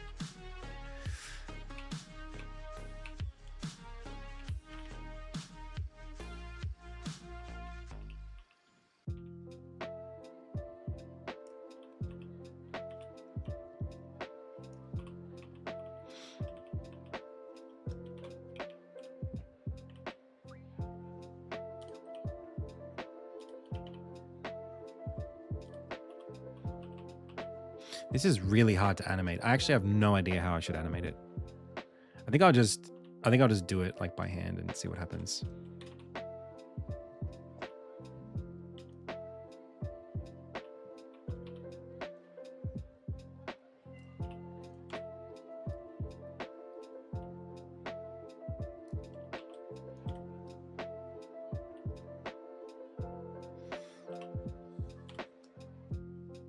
And actually, what I should do is take these 6 frames and go ding, ding, link, ding, ding, link, ding, ding, link, ding, ding, link, ding, ding,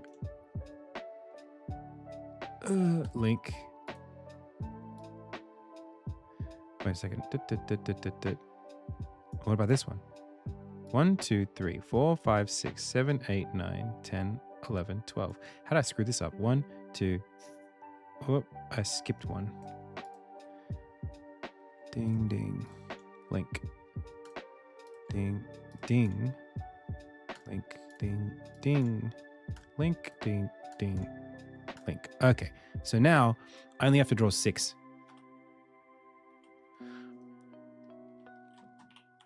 So let's go 1, and then I'll make it a little transparent just so I can see where the neck is. So like 1, 2, 3, 4, 5, 6, and then that's the whole loop at that point.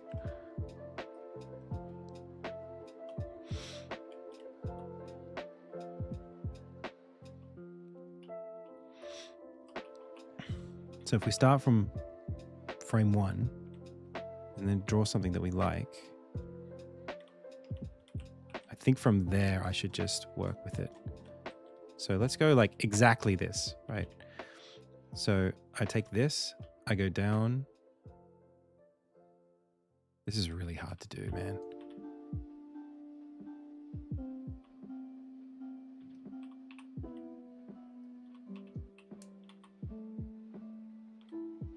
Sorry, I will answer that question.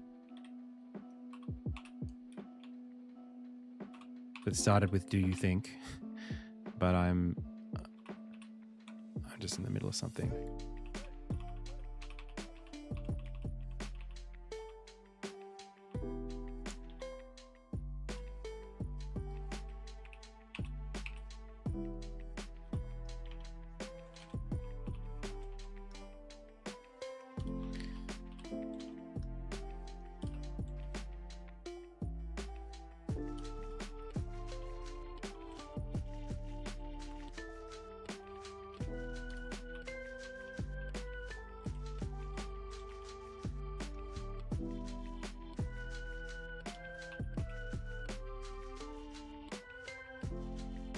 I hate it. Oh my gosh. I'm going to have to animate it. I'm just going to have to animate it by hand.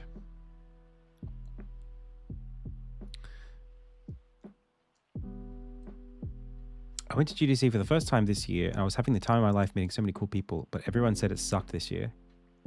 I went last year, so I can't tell you how different our years were, but I thought that what sucked was how much Xola, if that's how you pronounce it, was present, and Nvidia. Those two just like dominated all the talks. And I didn't like how much business to business stuff was going on. Like a lot of it didn't feel like it was for developers or players. It was like for companies talking to companies, trading services. Do you think a Fez 2 would have been any good? Yeah, I think so. It would have been great. Do you think if you, with all of your current knowledge, would still need 8 years to make an Insignia type game? Unless I had the resources of like, I think it's a resources question, but yeah, I think it would take me like maybe, it might take me 5. I'm 34 and I'm only 6 months into development what I imagine to be a 10-year project. It's worth it. You know better than any of us.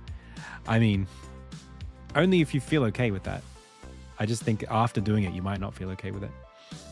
Not with having done it, but with doing it a second time.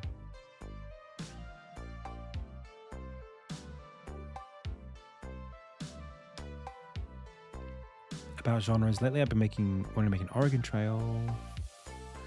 Love the Philfish quote, may the bridges I burn light the way. I like it too.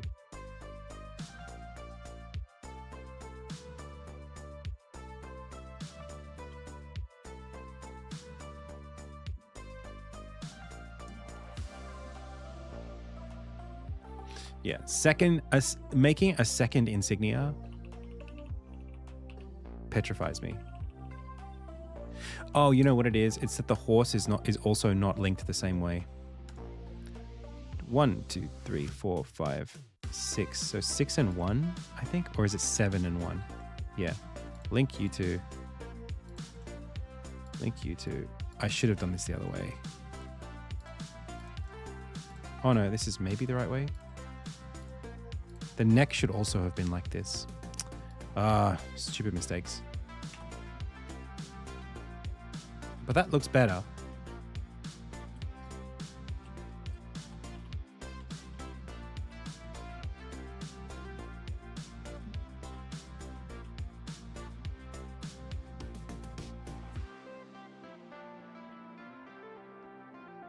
Da, da, da, da. Okay, it's just the back half of the hair.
Yeah, I think sequels, that's better.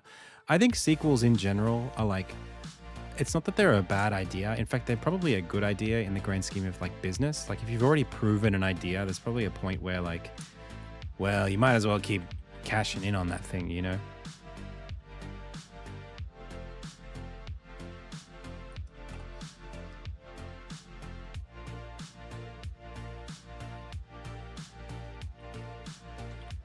Like you've already solved it, so just make it again.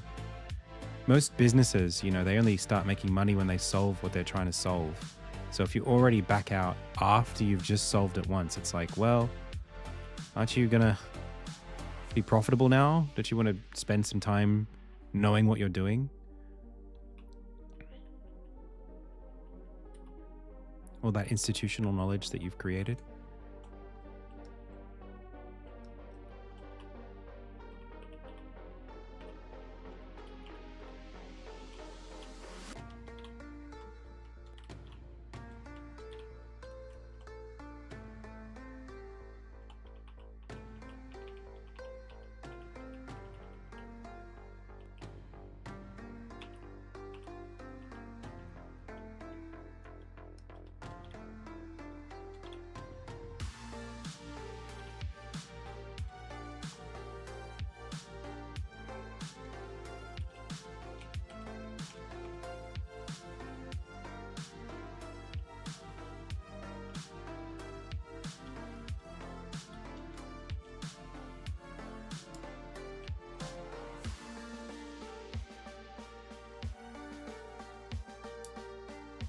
Insignia, the prequel.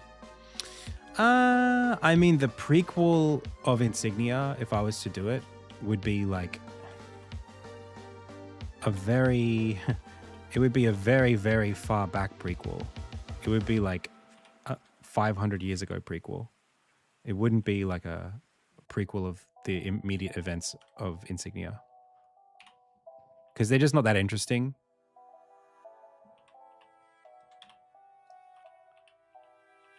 Although you could do one set in the Hundan Empire. That could be kind of cool. How the villains reached their point.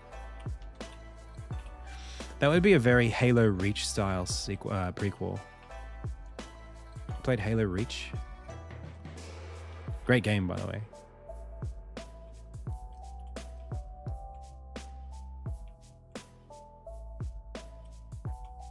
I think also, you know, this front half. Oh, no, that can't.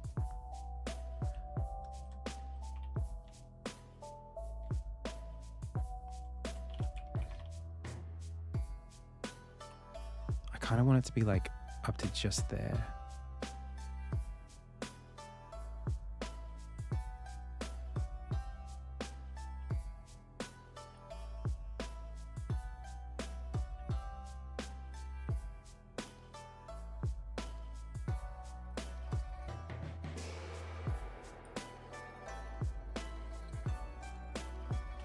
And maybe even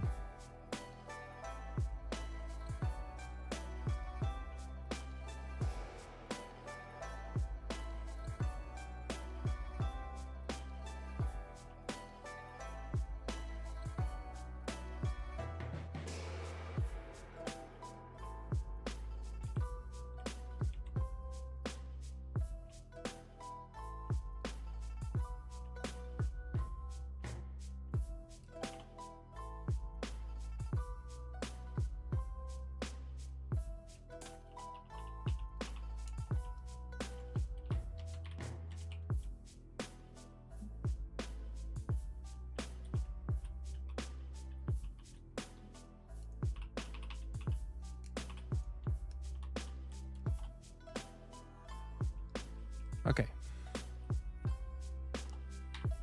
So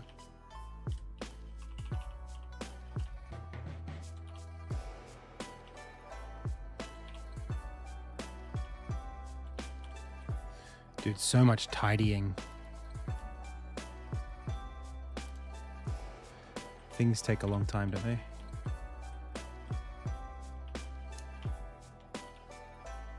Let's start with here and just fix that, and then we'll work our way forwards 6 frames, and then we'll copy and paste because I don't have the patience for it.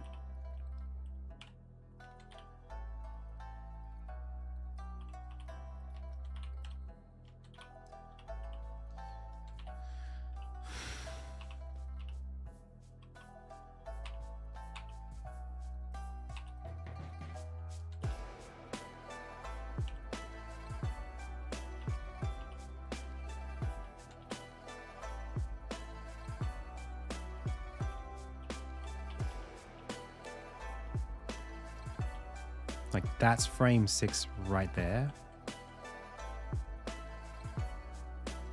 If I take 1, but it's not taking 1, it's like cutting like all of this. 1, 2, 3, 4, 5, 6. Back to 1, 2, 3, 4, 5, 6. Delete, paste. 1, 2, 3, 4, 5. 1, 2, 3, 4, 5, 6.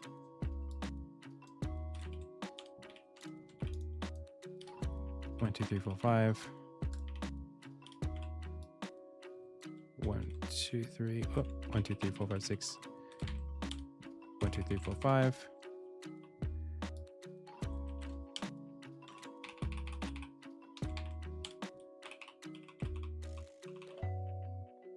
And this one, I think.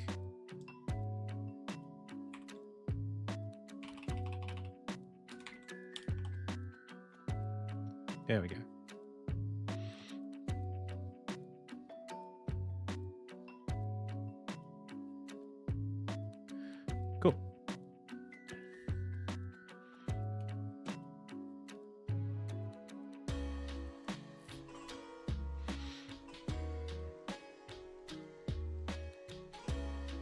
Would I make a similar game in Insignia, a smaller game in Insignia's world? I might make it some DLC in Insignia's world if I get really, you know, if I'm really happy.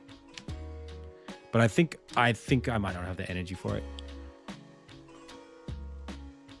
Like, I would love to do a Rekka game where you just play as her on like a side mission.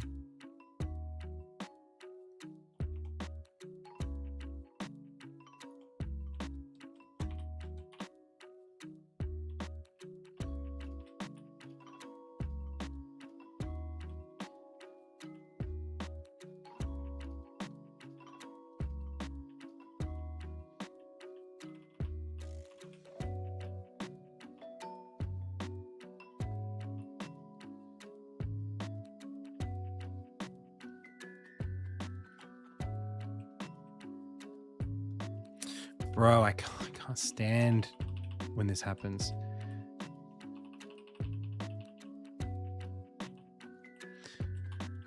It's my fault. I did it. Did this to myself.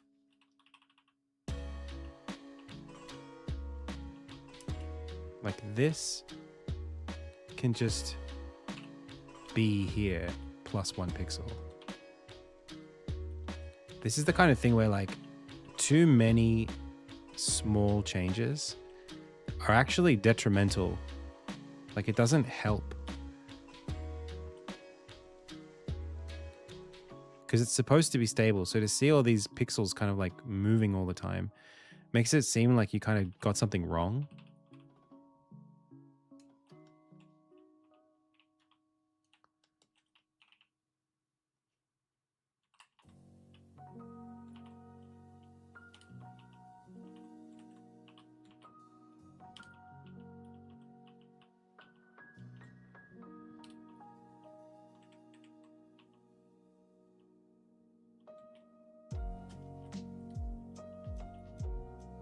Like, why did that pixel move?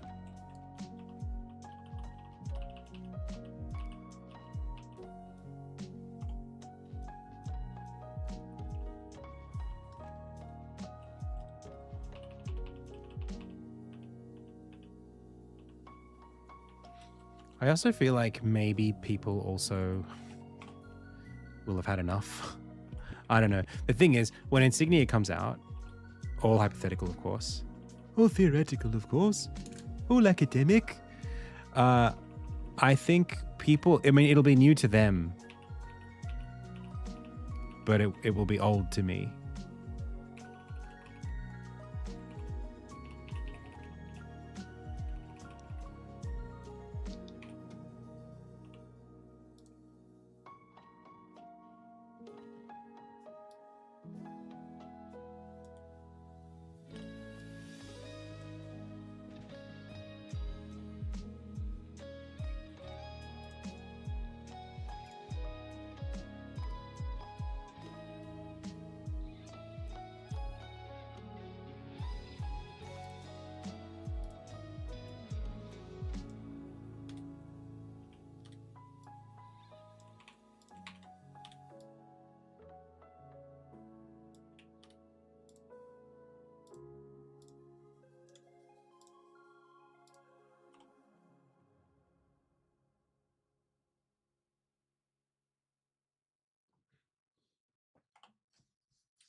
Okay, that's fine. All right.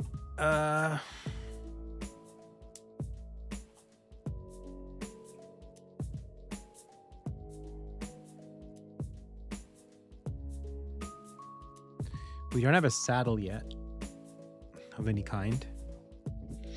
It's not going to have a saddle, but it might need some padding or something the way this one does.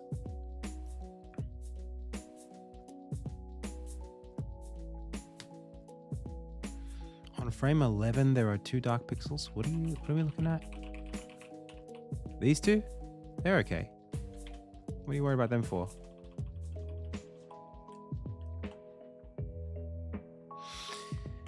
Okay.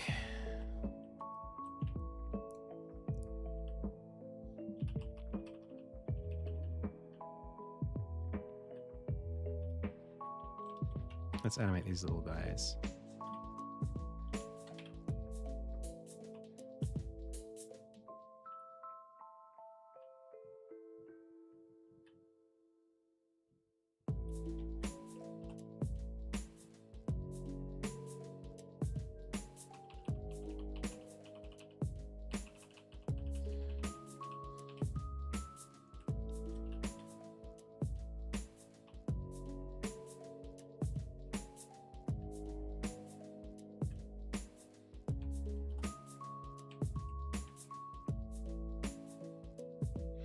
That's way too... There's way too much movement there.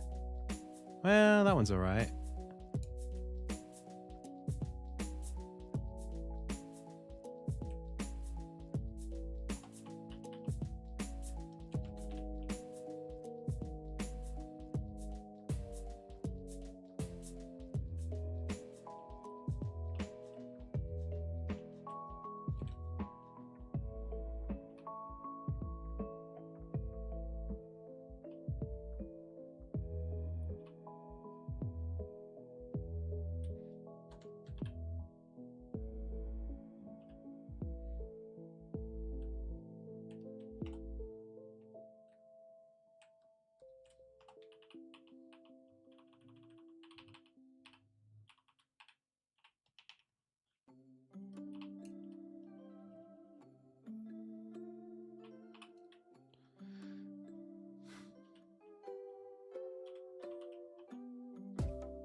Yeah, I think I need to do a little bit of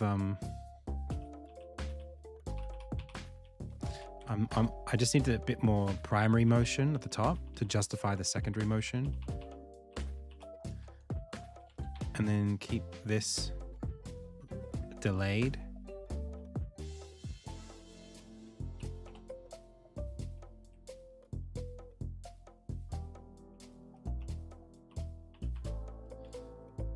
Right, the bottom hairs are like the last things that get to move because they're influenced the last.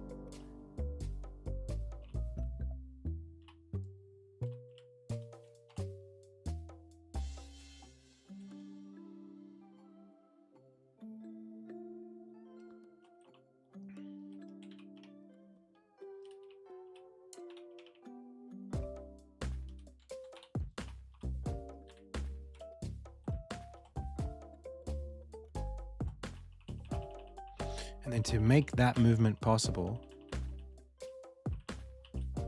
we have to show cause up here.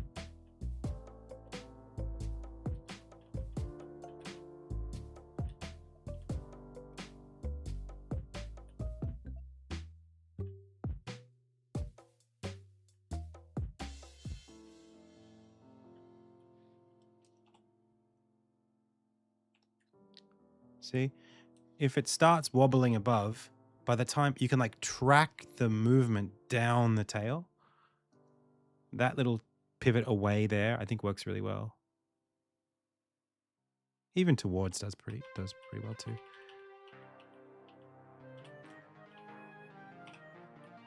But I might keep this around for a bit.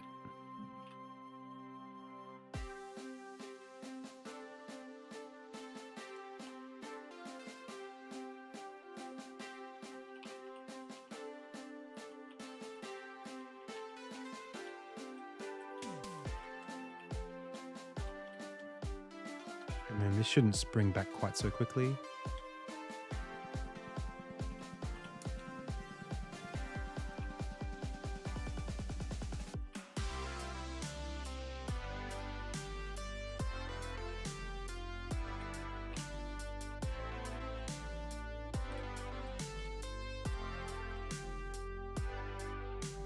There you go.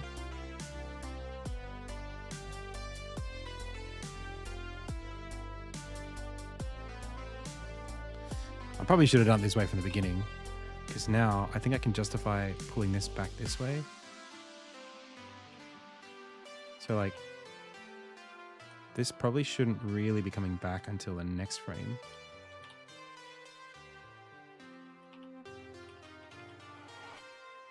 Even one more, because this hasn't traveled down yet. And so you could still have this kind of lingering that way.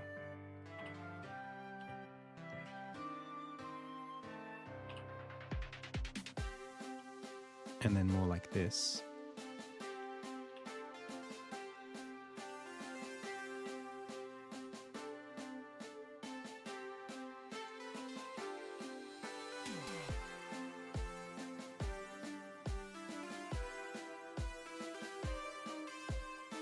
And I think even here we could probably go even further out this way.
Am I going to PAX this year?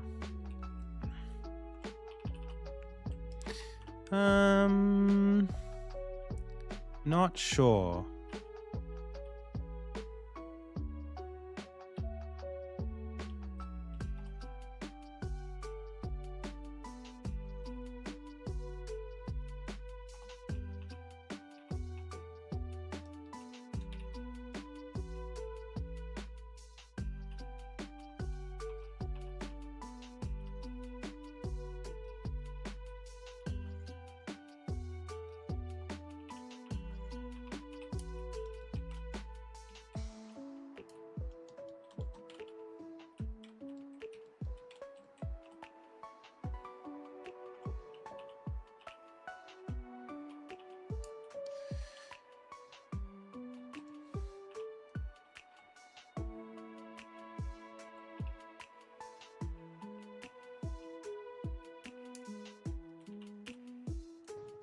I'd love to. I don't have anything to show for the game.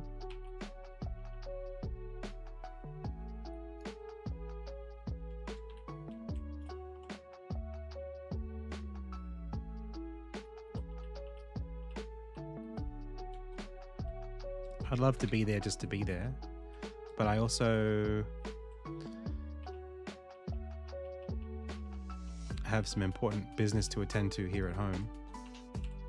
It'll be pretty late in the piece. I mean, I don't know.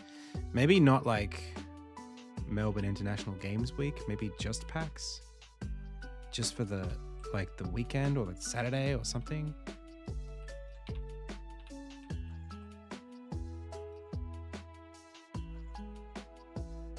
I don't know.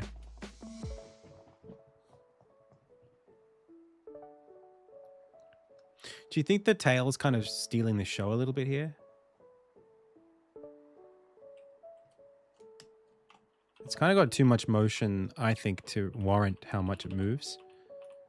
So I think we can dial it back a little bit.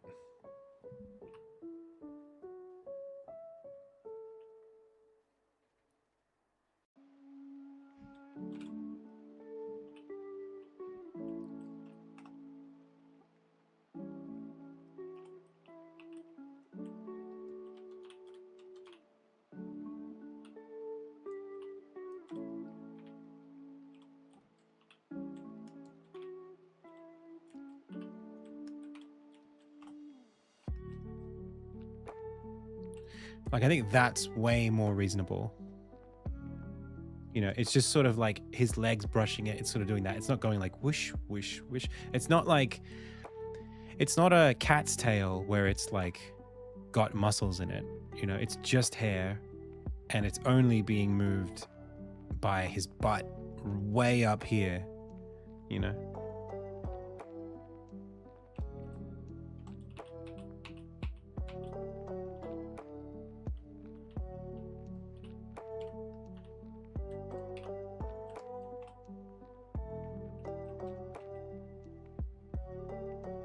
I think that's good.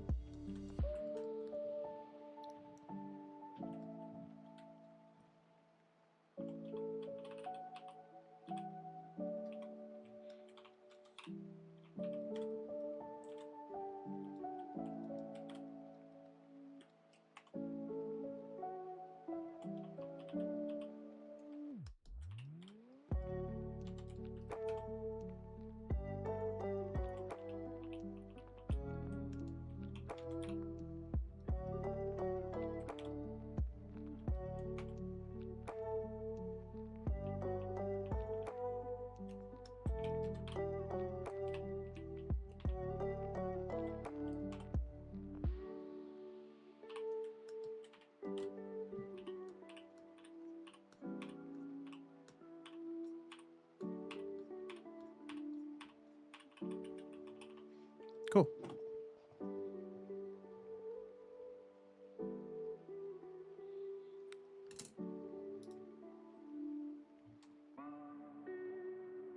The back of their thighs. I don't know what you're looking at, but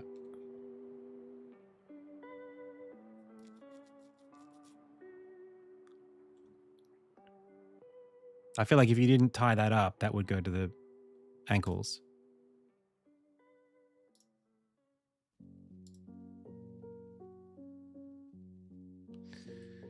When you say actual, though, like there are different breeds of horses.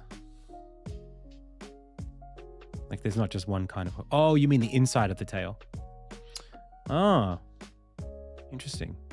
Do all horses have the same tails? Do all horse tails go all the way down? I know that's not true. Do different horse breeds have longer tail muscles? Horses are very different. I mean, Arabian horses, theirs go up.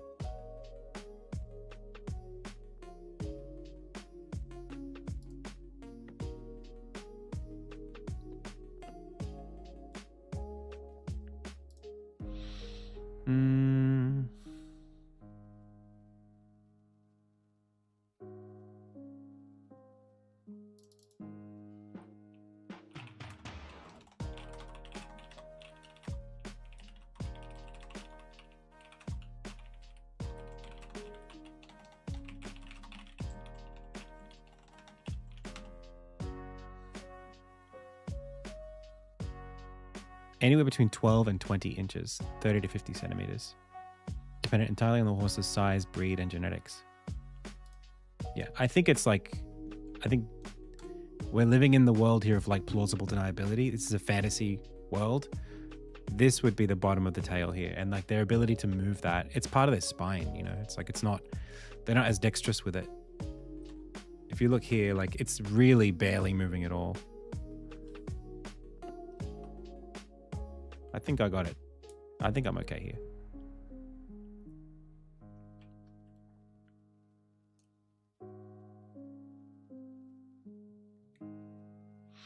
Yeah, particularly because their hips are so stable when they walk. You know, like it's not like when they put one leg forward, the whole tail whips around to the left, and the other goes. When the other foot comes forward, they whip around to the right. It's just like that. It's not, and their legs can move like this, and the tail is pretty much stable. It's not like,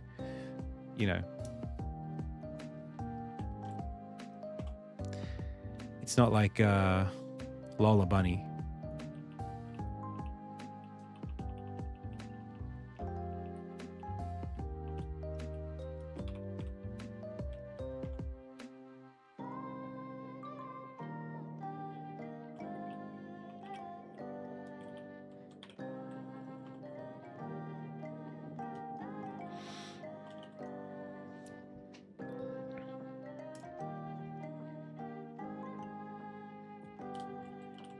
So, hooves.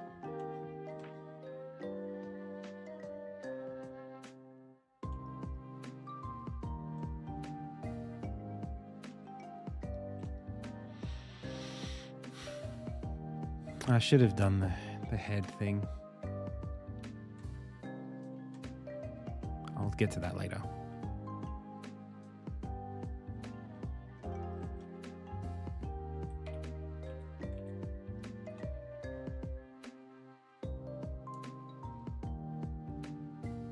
What do I want to do next?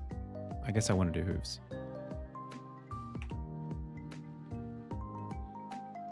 Yeah.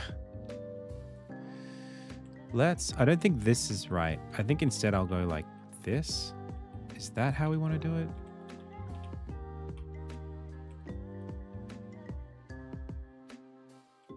I think it should be a color that's brighter than the rest of it. So yes, I think I do want to do that.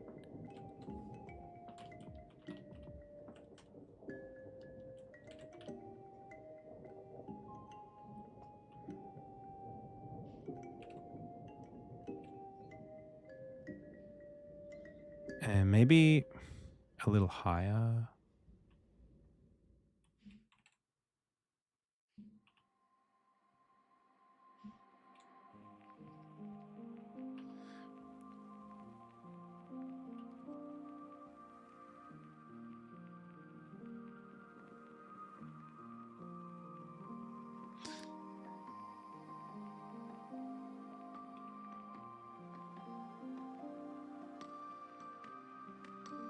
Aren't you lucky, Universal? Every time you come here, you get Kingdom Hearts tracks.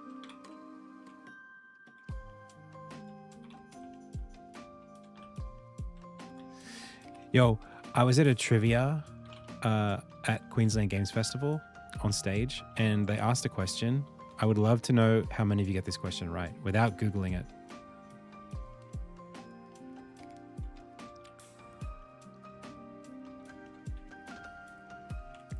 I want you to guess this to the nearest, as close as you can. Just like give a random guess. How many Final Fantasy games do you think there are?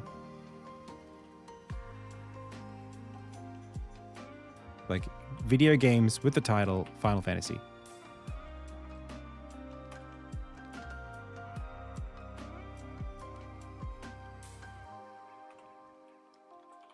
Yep, including spin-offs.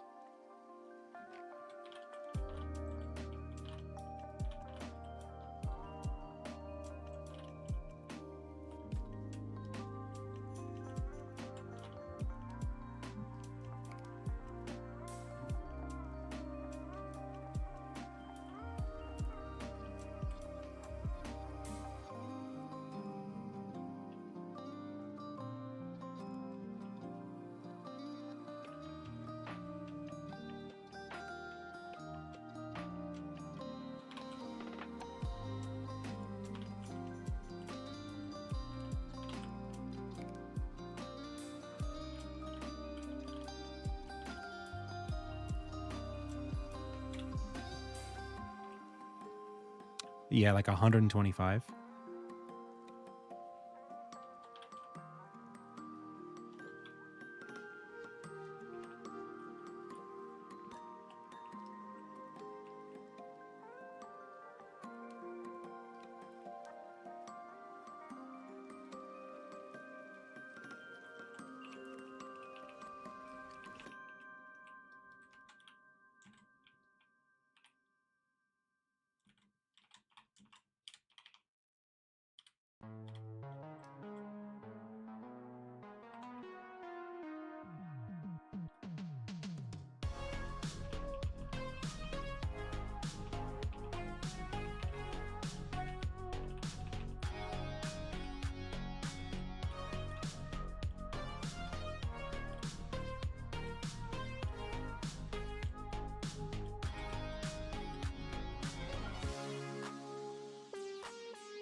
Yeah, that's right. You think about the compendium of like FF7 games, and it's like Final Fantasy VII, Final Fantasy VII Crisis Core, Final Fantasy VII Dirge of Cerberus, Final Fantasy VII Remake, Final Fantasy VII Rebirth, Final Fantasy VII Revolution.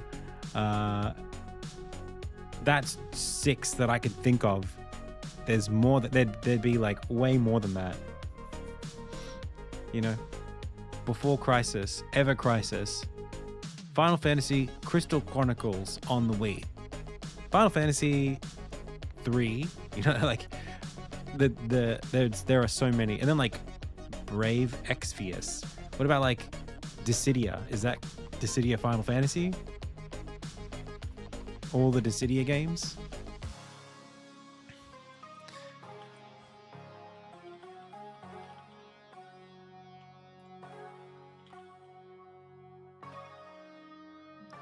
Well, Tactics Ogre is not a Final Fantasy. That's not even Square Enix.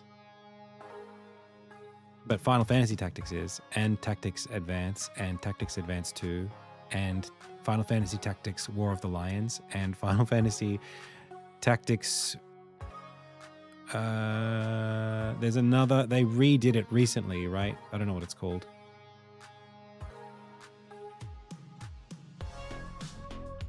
With voice acting. Dude, pals, I have to tell you something. I was playing... This is going to sound way... This is not as exciting as what I just made it sound like. I'm really sorry. I'm playing Tactics Ogre Reborn at the moment on the Steam version. I was like literally on the tarmac about to leave for Queensland, and on the tarmac before I put my phone into flight mode, I noticed a notification saying, "Oh, Tactics Ogre, which was $80 like 3 days ago, is now $20 on Steam.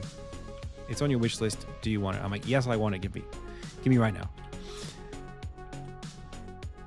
That game, right, is, I love me some Tactics Ogre. I haven't finished it before, but I've played it a little bit, and I really want to finish it this time. So I'm kind of like excited about this thing. It's got like, everything's great. It's got voice acting. It's got like, upscale graphics based on the PSP version. It's got a really good soundtrack, although I wish it had the PSP version soundtrack because I think that's better. But dude, the pixel art is so crappy. It's so friggin' fried, dude.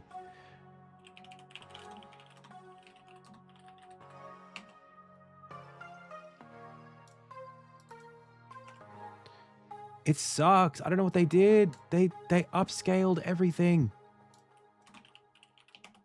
It looks so messy. It literally looks like that. Like, look at this. Why did they do that to it? It's like upscaled out the wazoo. It's so weird because it's not, the thing is, right, there are edges here. Like there's an edge here that's supposed to be, I guess, like sure, like this, right? Like that's supposed to be like that. But, and it knows kinda where the pixels are, but it doesn't know where the pixels are. So it's actually trying so hard to like screenshot 4K. I want to get like an actual really good screenshot. It's really, really ugly. I don't like it. I'm having to like sit really far back. Sure, that could be my birthday. January 1st. I'm having to sit so far back to not get like annoyed at it. Like what is that, dude? Look at the pixel, the mixels, chat. Ugh, I hate it. It's so confused about what it's trying to be. Look at this like outline.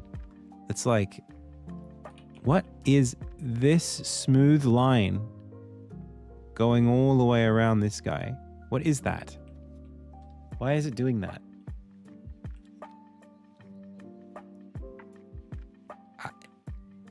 It's one thing to do it to the terrain, but the sprites look good.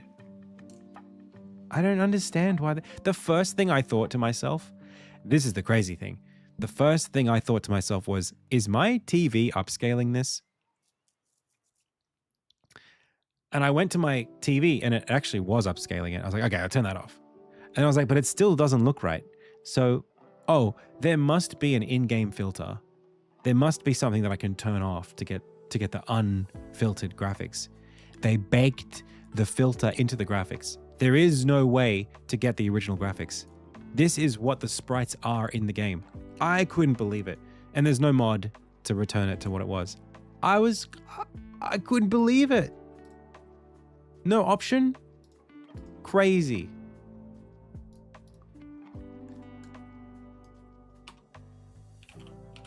I could not believe it.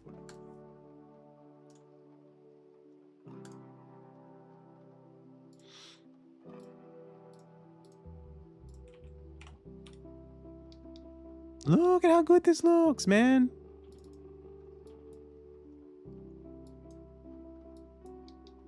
There was nothing wrong with that.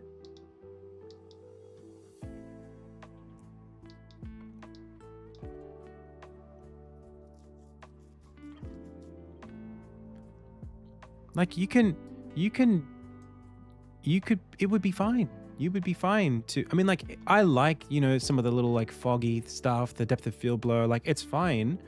You could have just gotten some pixel artists if you really wanted to, like maybe you could do something, but like, I really don't think it needed it. Like, I think the graphics are fine. I just don't like how these guys look. At least just keep the characters as pixel art.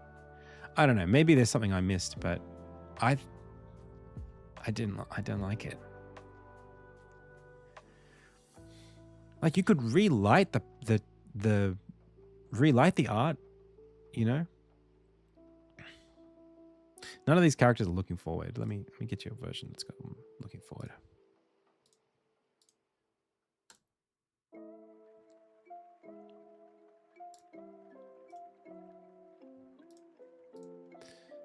Like, look at that. They look so good. Look at the house, man. It's just like muddier. Does Evilise Chronicles do it as well? Oh, man. And it's like these games... Well, Evilise Chronicles has like 3D terrain. And the sprites are a lot bigger. So I imagine they would hold up better. Yeah, it's not too bad. They kind of have this very like Tomby kind of look about them. I'll be honest, I'm not as upset about this. It's just that Tactics is such a clean... Yeah, this is... I think I could live with this. That's not too bad. Because they're so flat already. The art style is so like smooth. And there's enough detail there to resolve it to something reasonable. But like, this is just like mud. Like, it doesn't know what color or texture or how metallic these things are supposed to be. So it just pillow shades everything and... Ugh. It's really annoying. Like, these don't look like what they're supposed to look like.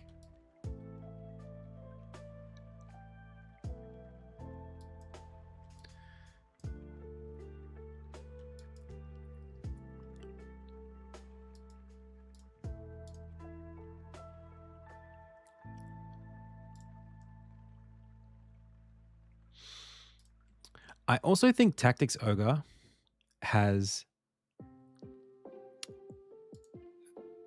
The game, I'll see how I feel about it. I think it's good.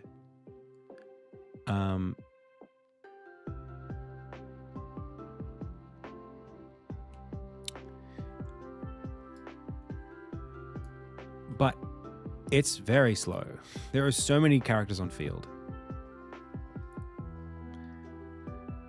Well, have you played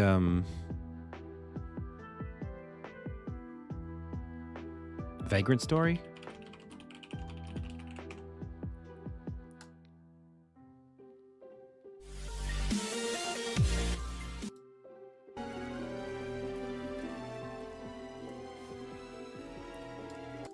We've got it. We've got a copy of Vagrant Story. That's what you want, right?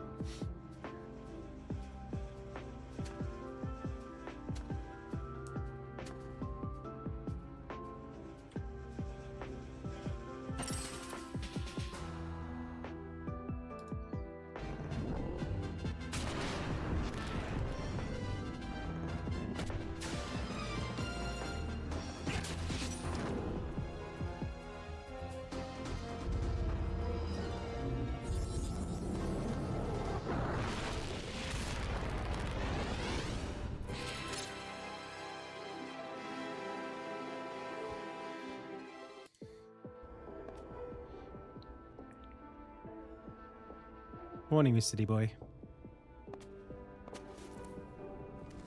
This is so FF12. You ever think about that?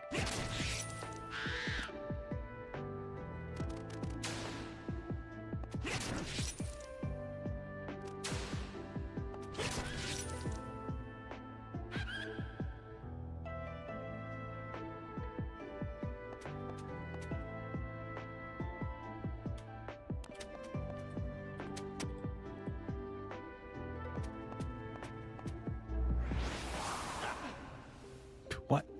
Oh, okay. Just don't stand there, I guess.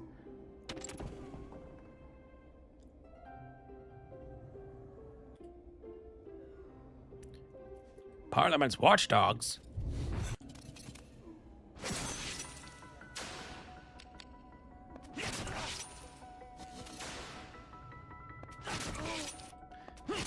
I have this game. I'm not sure I want to play it based on what I'm seeing right now. Play it. I own it.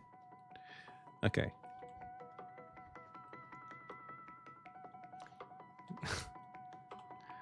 I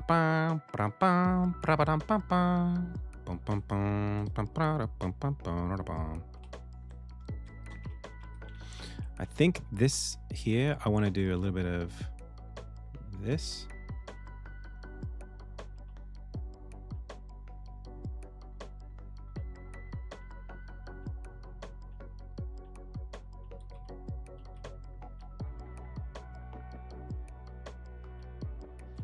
Does that look good? A little messy. Lionel Messi. Might just forego that, I think.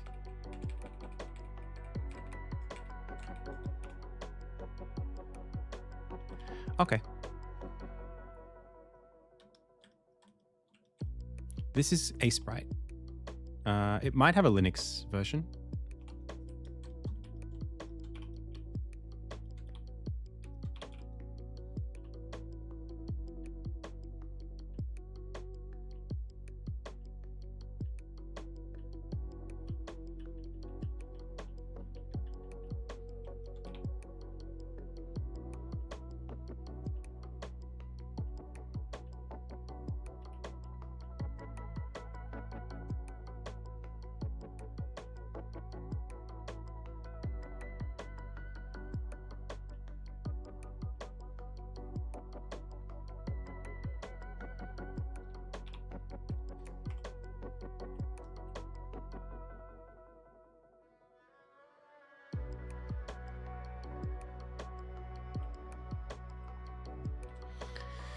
Anyway,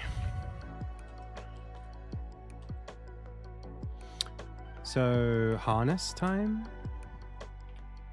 I think I should be able to take this guy, edit, flippity flip horizontal, and then just take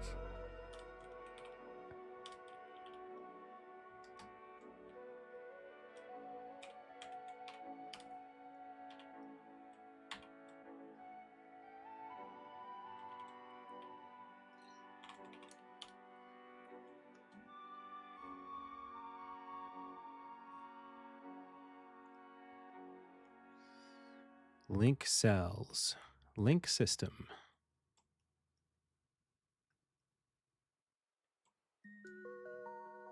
That's not going to work, is it? So unlink everything and then go 1, 2, link, 1, 2. Oop. Link, 1, 2. Link, 1, 2. Link, 1, 2. Link, 1, 2. Link.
I'd love to have this rock left and right.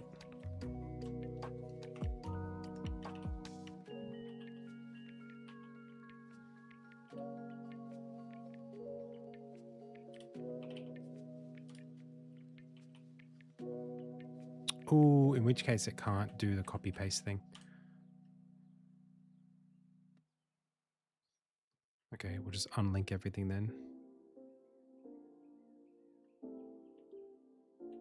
Well, actually, before we do that, let's get this part of the harness right.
Okay.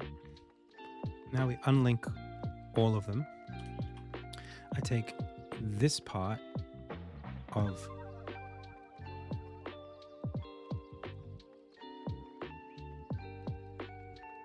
these 6 and I push it forward 2 frames.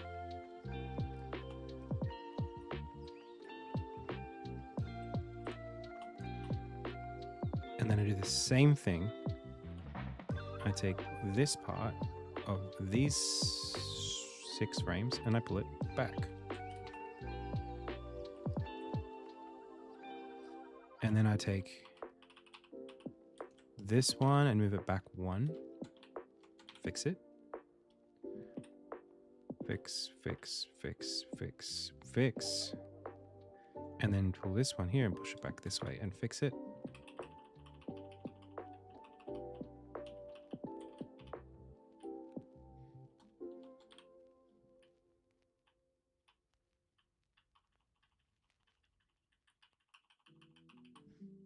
There we go. How do you think? What do you think about that? That's pretty good.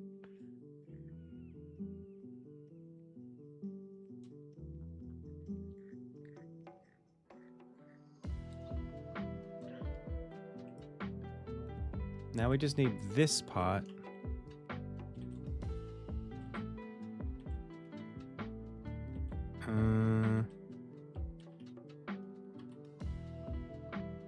Take all this, delete that. We don't know what that is. Take this part and get rid of it, I think.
Uh-oh.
Oh.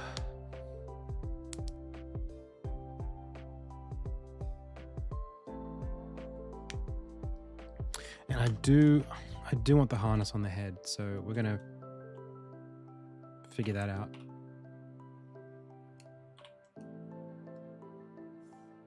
Right over the eyebrows.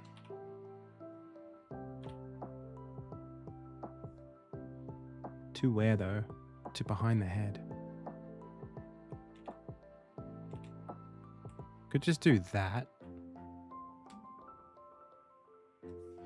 maybe we also have to do this.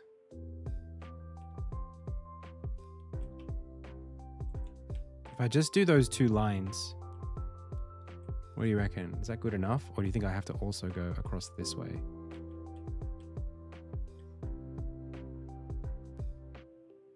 Well, we've got, you know what? It's going to be the reins are going to, that's what these control. So if any of them have reins, that's what that's for. In which case, I kind of can't really afford not to do it.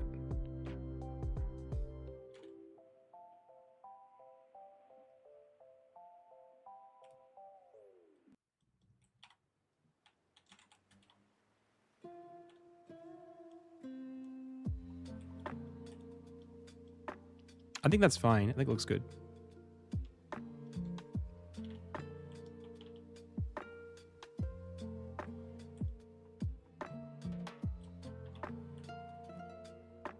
And sometimes, you know, those single pixel details go a long way.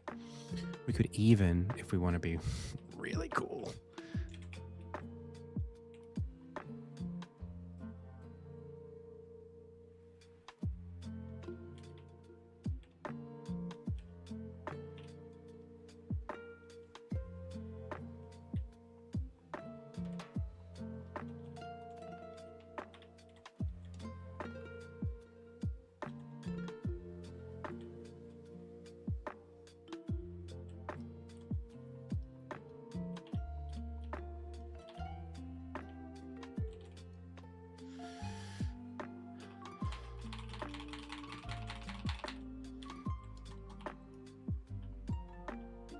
okay, so where is this? It's there every time.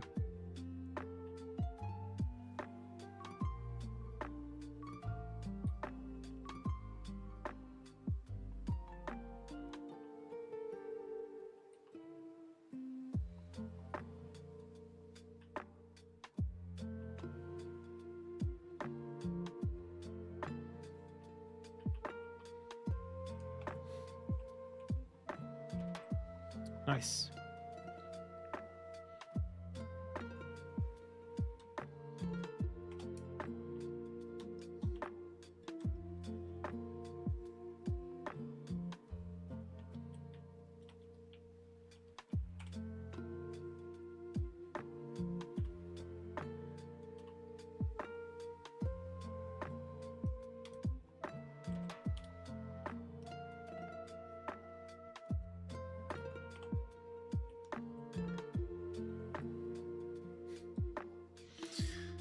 There you go.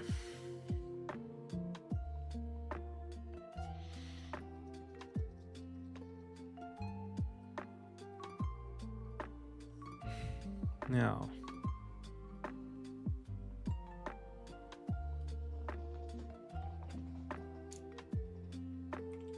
let's figure out where this was. Do.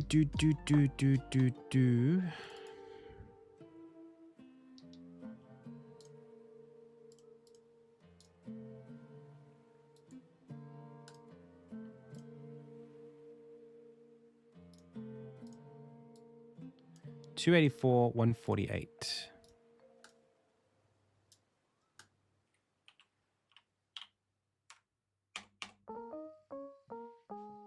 Yay.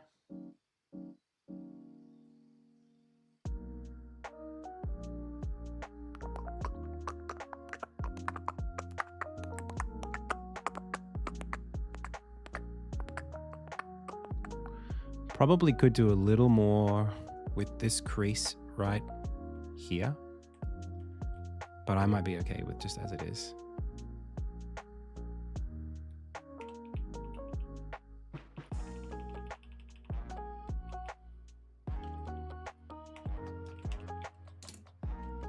Let's have a look.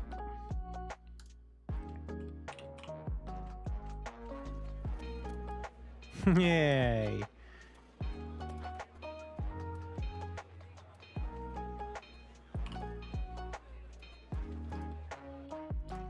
And you know what might be really cool? I might, maybe, could just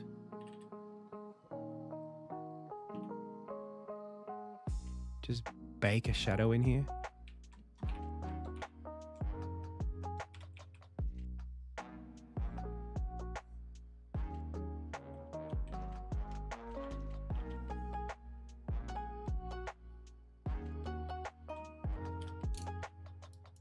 Huh.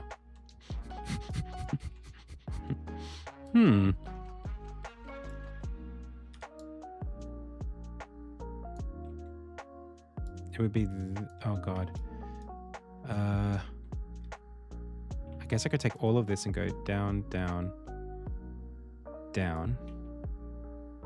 Then take this and go everything on it. Go down, down, down. It's still good. It's still good. And then over everything here and go down, down, down. It still works. Then I take this thing and then I go rip down. And maybe everything to do with the carriage should now be up a couple pixels. Like the whole everything.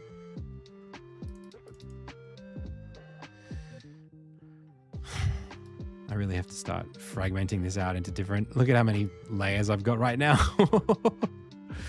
Okay. This is going to be a challenge. Convert to create new group. Call it caravan. Not caravan. Carriage. Carriage. Okay. So, you get in the carriage. You get in the carriage. You, carriage. You, also carriage. You, not carriage. But you, and just you three, also in the carriage. Okay, if I press this, what's left? Just the dots. Dots and dots. Guess where you go? That's right, the carriage. Okay, so now I can just turn it off. Plus this little bit, which is like carriage. I don't know what you call that. Pull thing. That's the only thing that should be in front. Okay, so now we take everything in the carriage and we go and then we take this and we go everything that you are and go forward, forward, and we're good. And now on the shadow, we can say you go up. And then we can go all the way across here.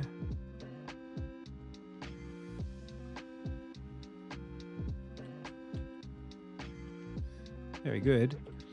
And then the idea will be, I just want this to animate. And by animate, I'm just going to wobble it. So that it looks like the ground beneath it is kind of like unsteady. So I'm going to say, grab all of this, all the way back here, all the way here, link it up, and then immediately unlink it. So now I just have copies of the same thing. And then every frame, I'm just going to start doing a bit of this. Well, it might be nice to animate like gaps moving across it at the frame rate that it's moving. That could be cool. So like this, this, this, this, this, this, this, this, this, this.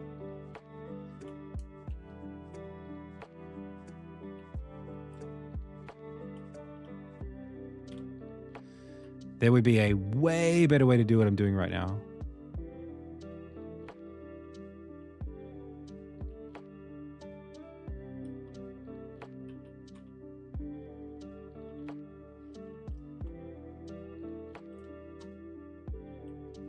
Okay, there is a better way. Let's draw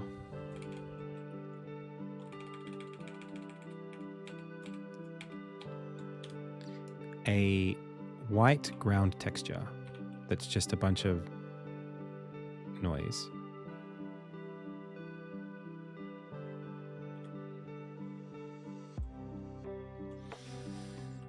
And then the same cutting in on this side. And then we kind of just want to move it like 3 pixels every frame.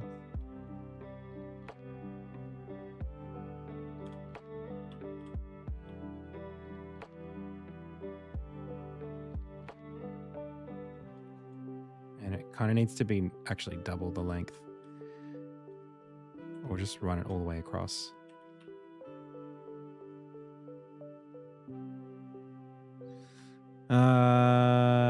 This is going to be really hard, actually. I think I shouldn't commit to this.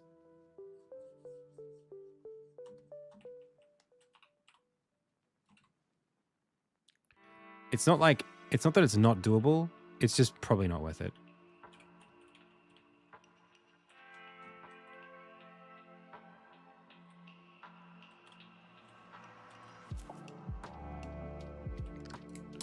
I think we just link everything to this. It's pretty stable. Ooh.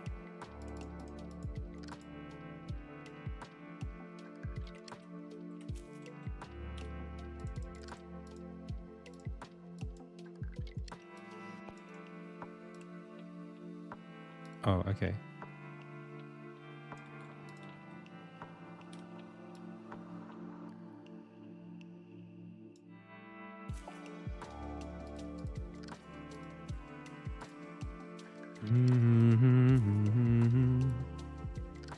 Hi, Lathe.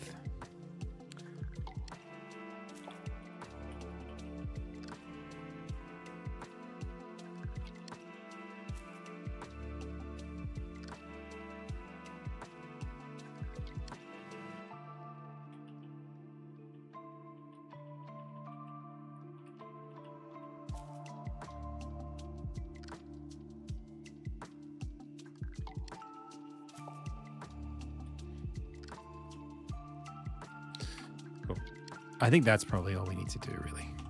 And then we take this and we go down to like, let's call it 50.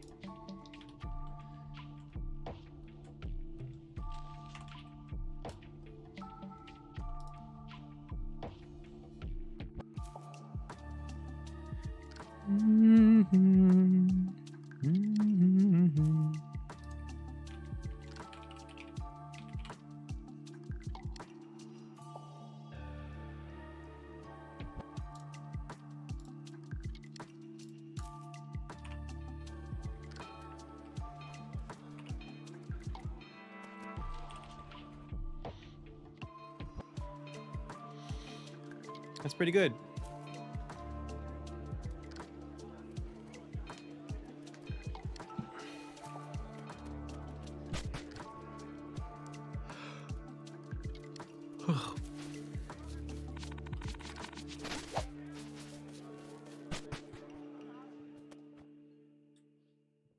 Wow.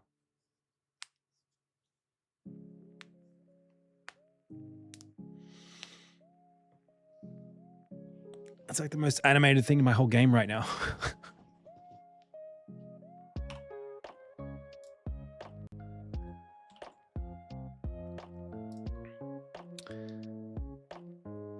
And then I would have like a palette swap for this, which is not too hard. But I won't do it right now. Time for victory, fanfare, and fireworks. Well, you know, kind of had that.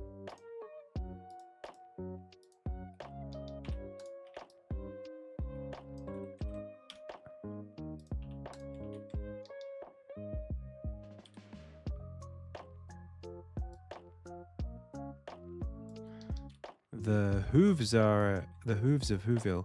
The hooves are a different color in this version. So I might just...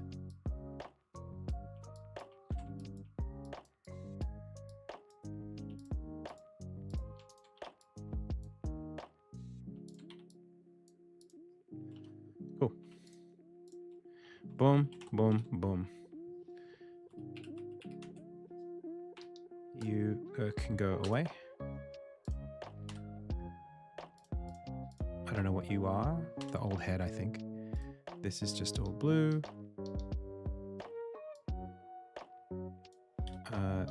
This can be 1, 2, or just 1. Cool.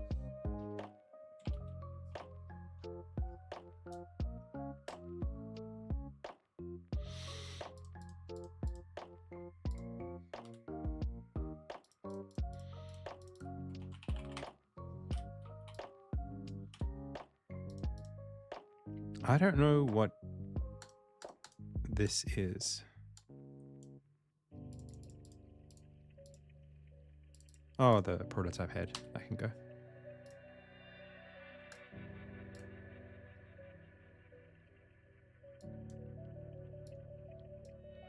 Also, what is this? Oh, that's just the horse. Okay.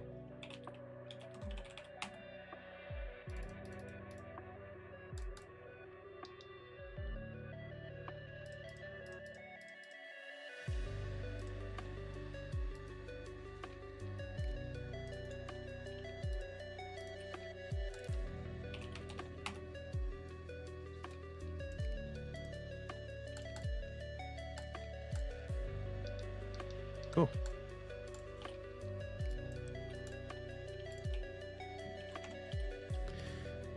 All right, I gotta take a break. See you in a bit.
Okay, we're back. Welcome, welcome. Man, that took a long time, but I think it was worth it. The horse is looking really good right now. We just need a dude sitting in it, don't we? Why don't we just quickly add him? Do you know what I wish I could do? I wish I could do offsets at the group level. Like wait, can I? As someone who also dabbles in game dev, I can tell this is real love and effort behind it. Big respect. You should be proud. Thank you so much, Gabriel. I really appreciate it.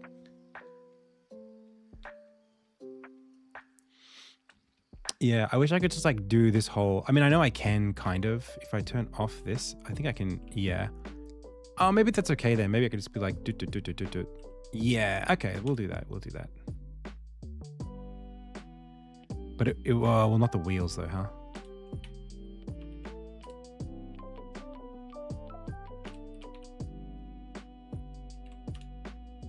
Oh, it's literally one big thing. Okay, fine. All right. So let's put a guy in there.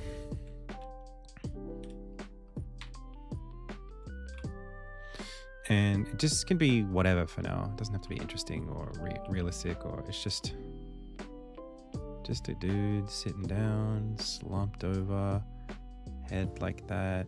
Where's Armin for scale? Bananum for scale. Sorry, buddy. Yeah, that's about right.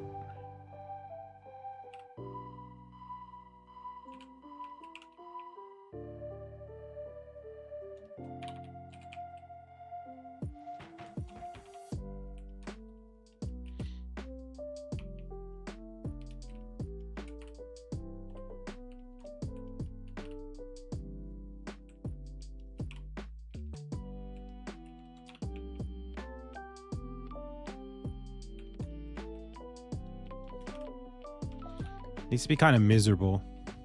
You can have a hat on, maybe.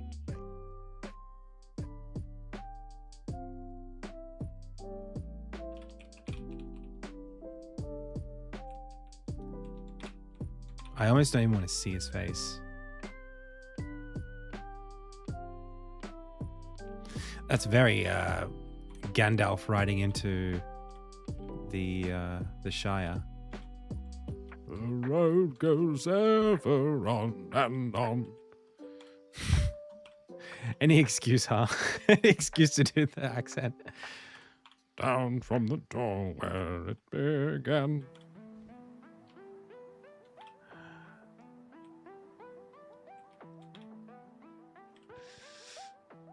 That's really all I have going for me, chat. It's game dev, it's pixel art, and it's Gandalf.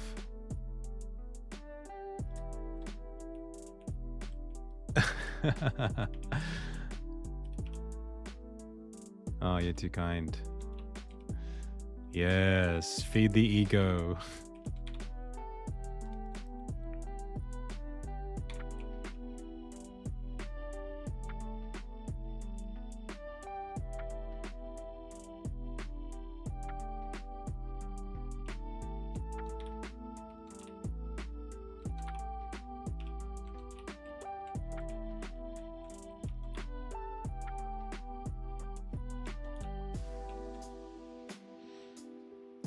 Saruman? I can do Saruman. But I need a line. My Christopher Lee is, you know, it's pretty... Oh, is Indiana Jones piloting this? Is he piloting? Riding? Driving this carriage? I'm kind of thinking of like maybe a Father Gascoigne kind of look here.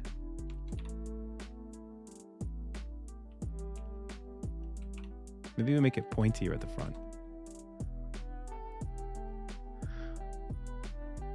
Well, the Gandalf lines I don't need the prompt. It's the Christopher Lee Saruman. But I can do A wizard is never late. Hang on. A wizard is never late. Nor is he earlier. He arrives precisely when he means to.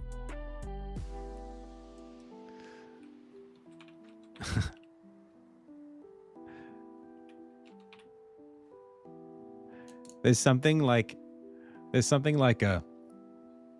You have consumed Too much of the halfling's leaf, Gandalf. It has slowed your mind. Something like that.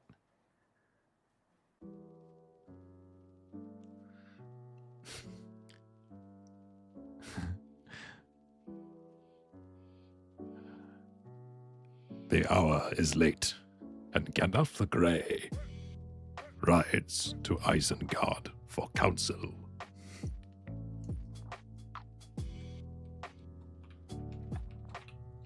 Something like that.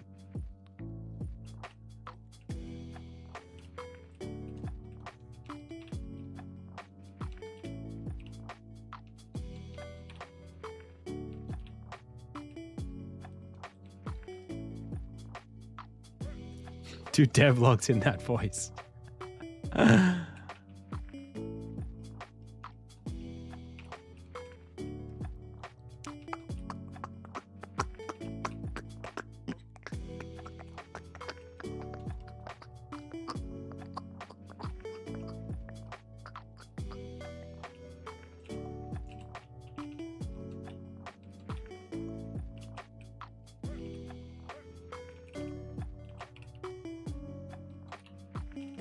I guess he would have riding gloves, wouldn't he?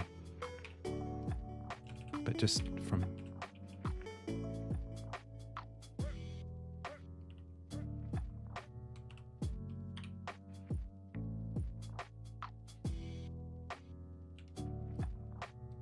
Maybe they'd be kind of more in his lap.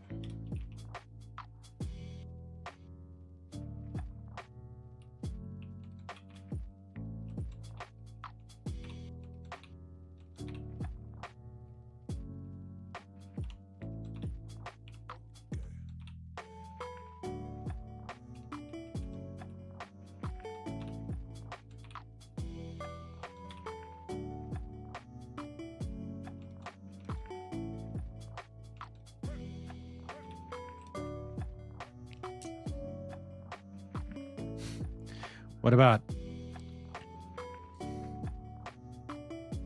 It seems that this contest cannot be solved by our What is it? power with the Force, but by our skills with a lightsaber.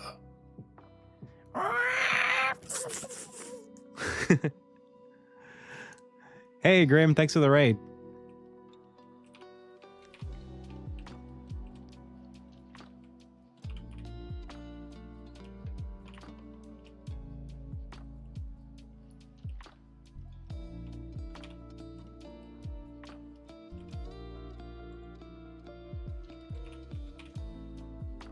Do you ever miss doing UX or experience design as my job? Oh, I wouldn't say. I mean, like miss is it's a hard word to use there because, in all honesty, I kind of feel like I still do UX as my job. You know, like it's not that divorced from what I do every day anyway.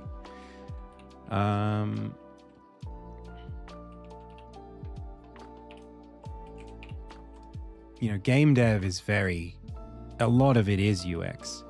So it's not like I have to like not practice a skill that I have. You know what I mean? It's not like I'm sitting here going, oh man, miss those days when I had to solve problems where people need to understand something that I'm trying to teach them and I need to be invisible as I, you know, try to satisfy these user flows or whatever. It's like I'm still doing that.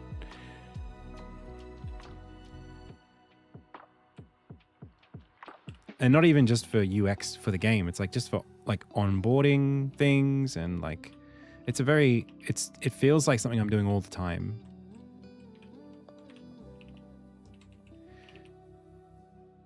Just as I feel like game dev is a lot of game design is UX design plus a bunch of extra tasks that relate to making something entertaining as opposed to just usable.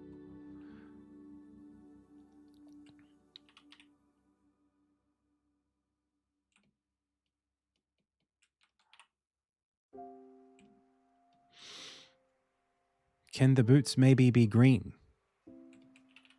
Maybe green boots. It's a little like gum boots at that point. Maybe red? I'm trying to look for a color that's normal for boots. And that, I guess, I mean, black would be the easy one, right? Just make them black. I think a rider could, it's conceivable that somebody who was riding would just be wearing all black like this. They're sort of not, they're not the very important person who's driving, who's riding in the carriage. They're the very not important person who's just being hired to drive it.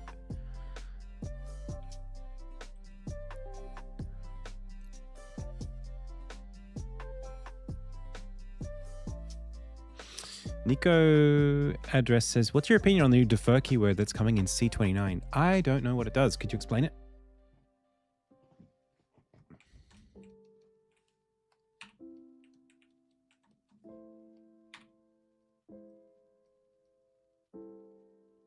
It's the Undertaker, chat. It's the Undertaker.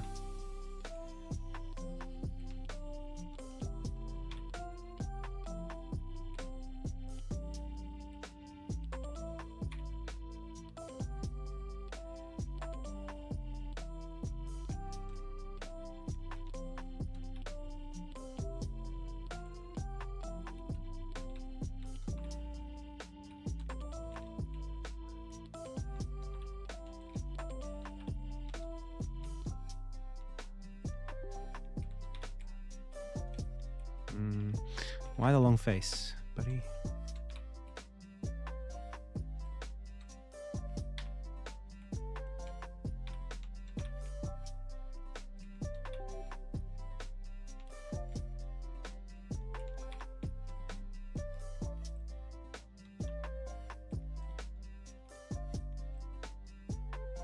Defer allows you to automatically clean up code at the very end of the current scope, regardless of how that scope finishes. Clean up code? What is cleaning up in this case? I mean, we can look it up really quickly. Oops. And this is specifically for C?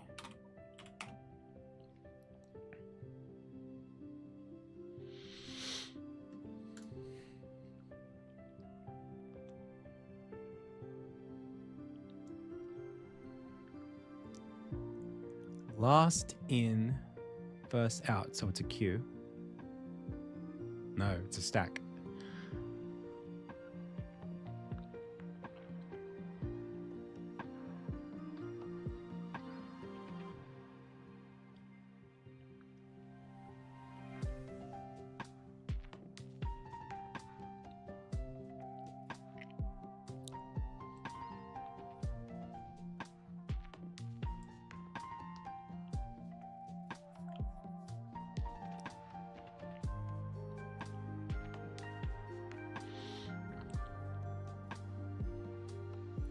So defer means like right at the end of this scope, run this thing. Okay. A destructor.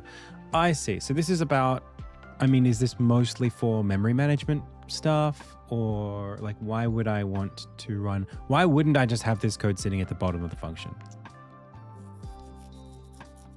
I've only used memory managed languages for the most part of my programming career, so.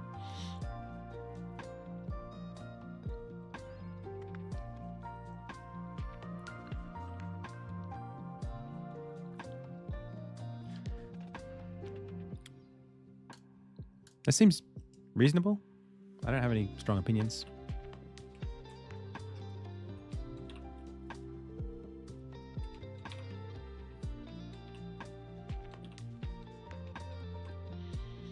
I don't really write in C, that's the only thing. So it's hard for me to have like a clear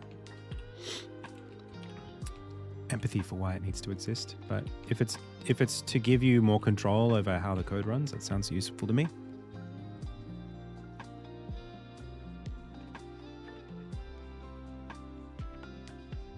Sometimes you have early returns.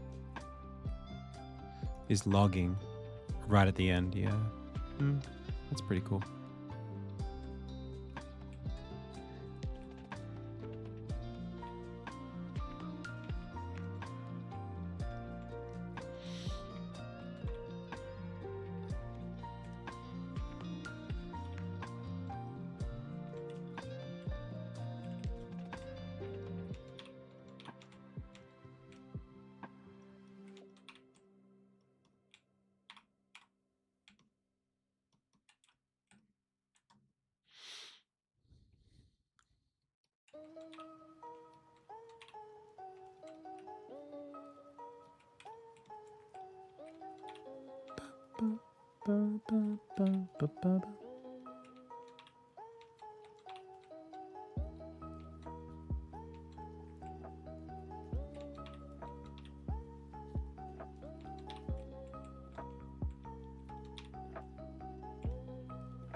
Trying to do something here, and I don't think it's really working.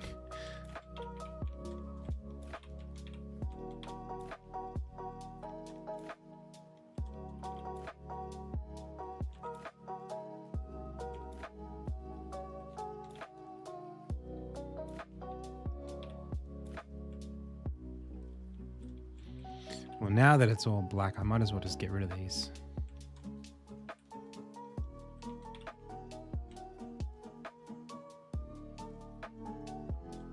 Unless I make this shirt almost like white and try to represent it through there, but oh, he could have a little one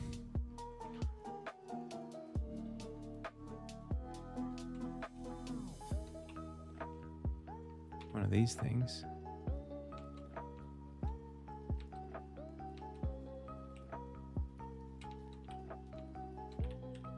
Yes, my lord. Where to, sir?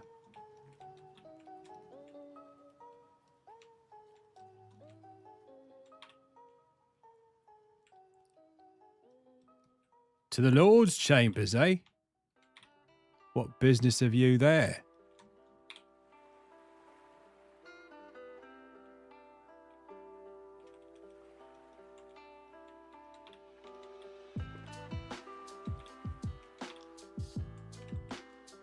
All right, well, hop on.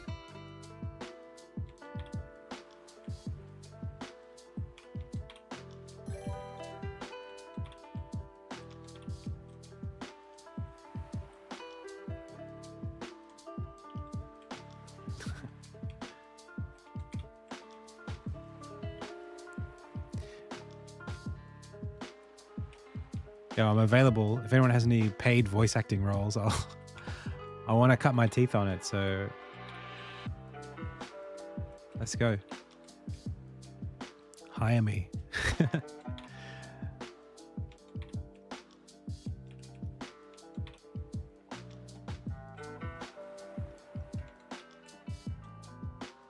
Sweet.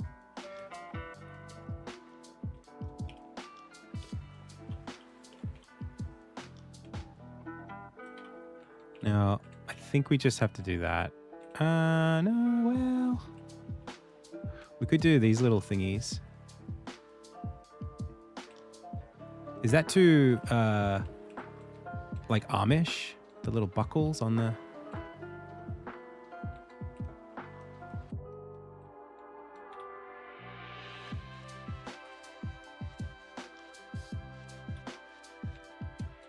That's around the same time, right? They did that in like London.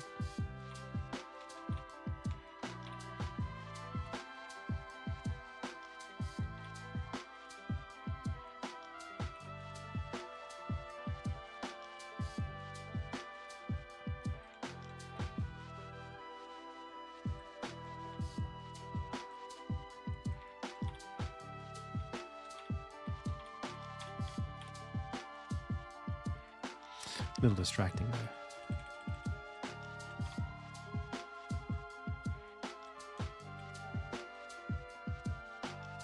Thanks, Five Knacks. I'm very proud of it. It was it came up really quickly. It sort of just was a bit spur of the moment, and I wasn't sure if I just kind of, as I was making it, I was like, you know what, this might actually be decent, and it was very decent.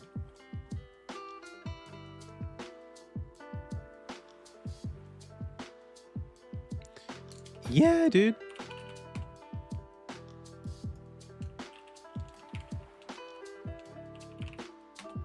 It's the same as my YouTube shorts. So if you follow me there, you'll see me there. 31K views. It's been like, I don't know, 18 hours. Huge. Should we do it? You want to see it? Do you guys want to watch it?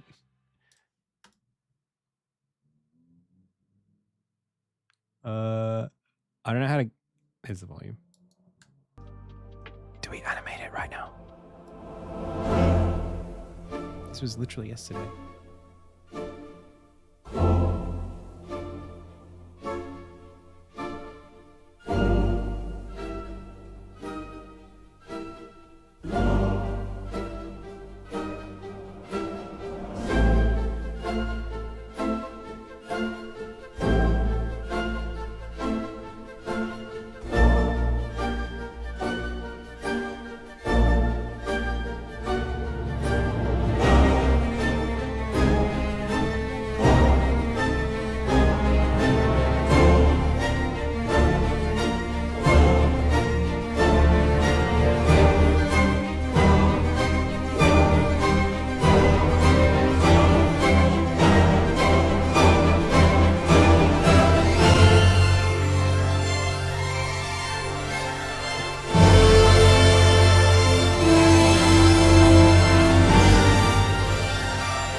You should wishlist Insignia. I think it's time. If you haven't done so, you ought to.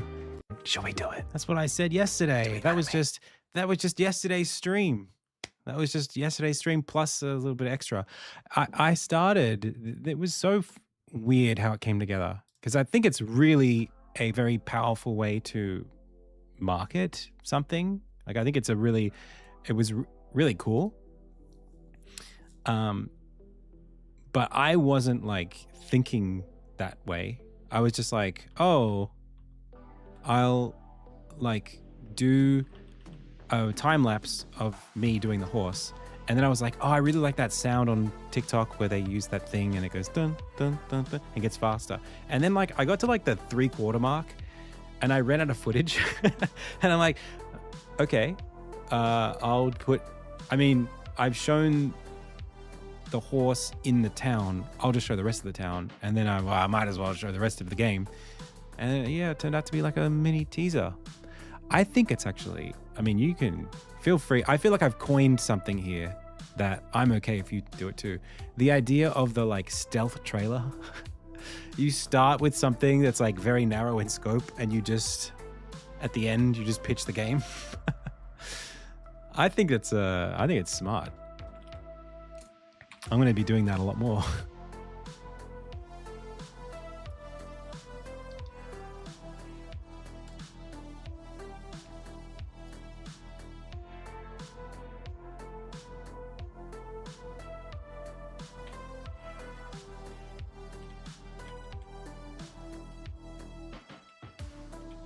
Like, oh, you like this little animation? Why don't you wishlist my whole game?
Okay.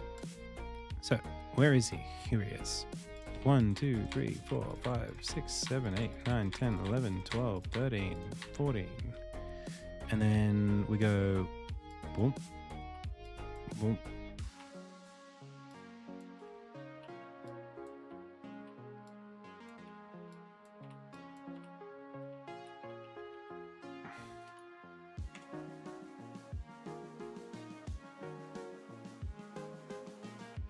I feel like this one's maybe a little bit.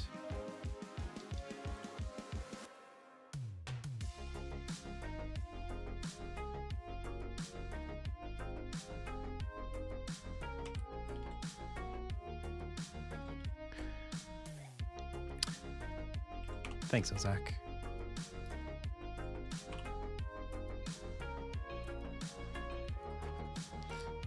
Maybe he needs to be animated too. Now that we have the fidelity of him in there, I feel like we're screwed. We have to be animating all of it. I mean, there's a lot of bouncing around. I feel like a person, their body becomes like a shock absorber. So there's sort of, he should probably be like one. If I, this is going to be really difficult. Let me do a little trick here.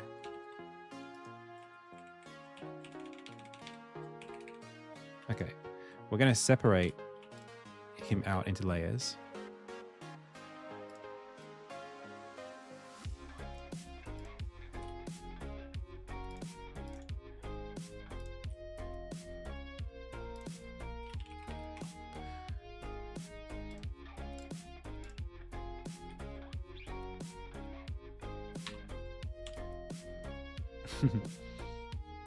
No, I think the moonwalking horse stays in the work in progress land. As much as I like it to. I love the horse. Okay, you, plus you, go up onto a new layer. Okay. And then also all of this probably could, well, let's put them also on a new layer.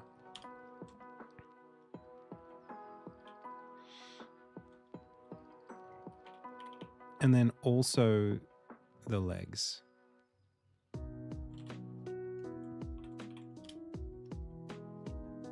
Okay, so we have legs, body, hands, thingo. So then this goes like this. This goes like this. This goes like that. This goes like that. I guess I could also just do that. And then hands rider.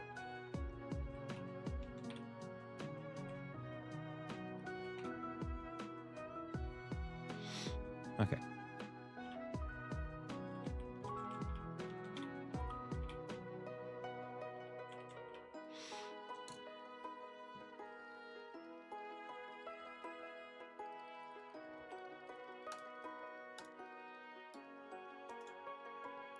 Link it, unlink it, and then now we're going to realign this to everything, right? So this goes down, up, down, down, up, down, up, down, and they stay there.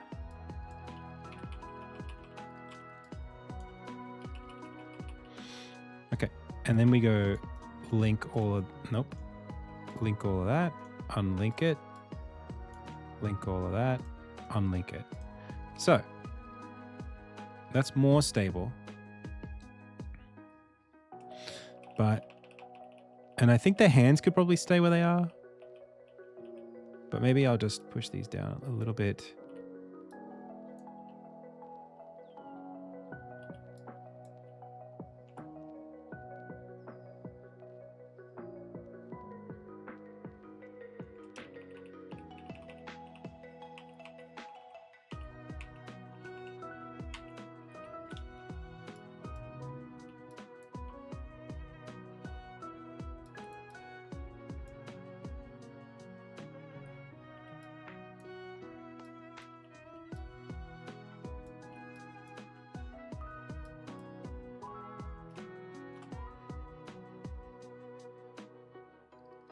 Just a little bit of like separation, I think, is going to help a lot.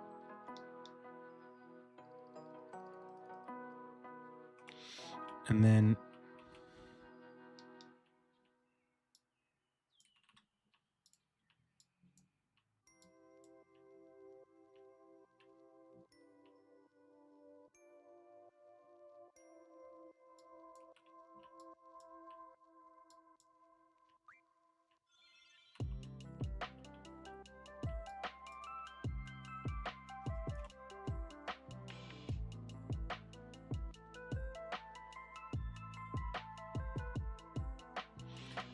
well, it's not a very comfy ride, is it?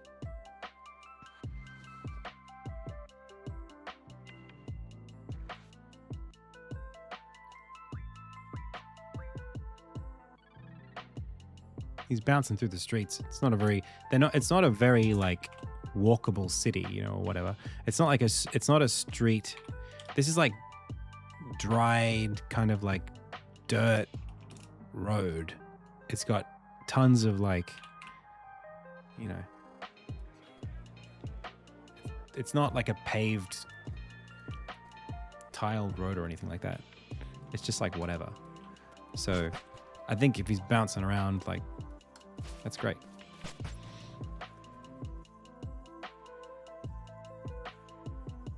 Yeah, you just need it, I think. Also, I need to readjust those legs. Oh, the legs kind of interesting. They're like swinging independently of everything else, and that just sort of worked, didn't it?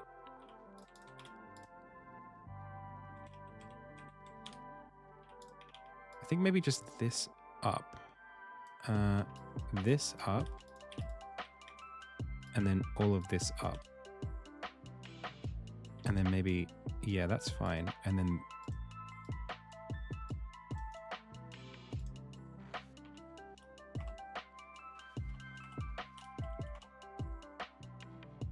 Yeah. Okay.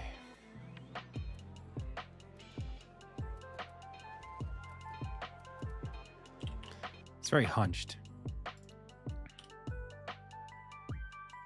We could take the head and pull it up. It's probably fine. All right.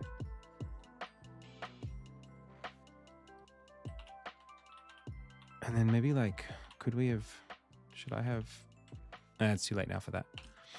Cool. Okay.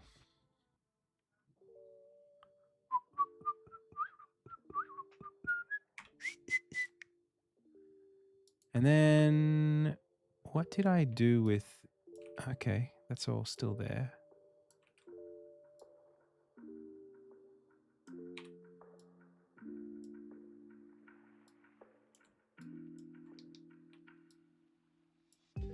These are sort of nothing. They're just dots. They're there mostly because I wanted to see motion. I just couldn't, the wheels look too stable without something. So, and I had used them as a guide originally.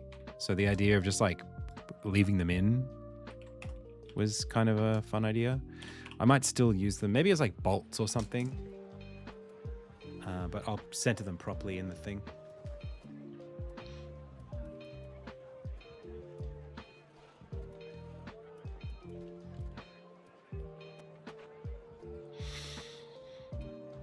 Feels good, man. Feels really good.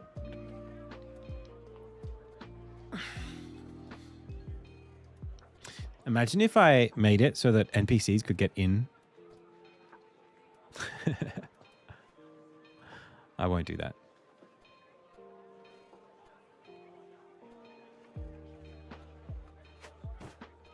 W scope creep. He like pulls up and the NPCs like get in and then it keeps going. I have to create mounting the carriage animations for every NPC in the game. Isn't that a cool idea?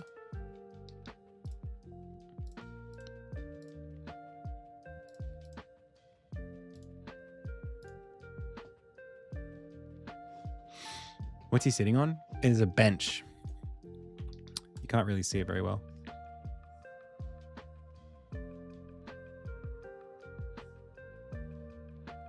It's just a timber paneling. I probably could, I mean, I could have done like this.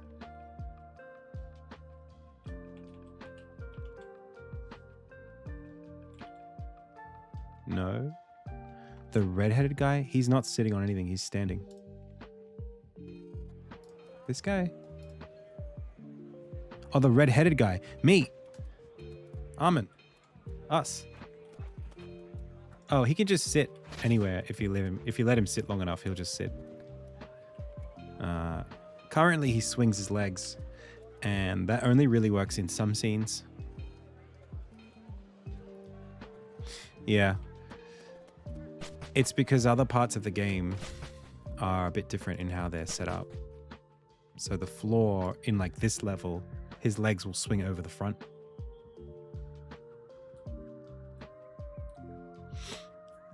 So it's just that the level shape is different.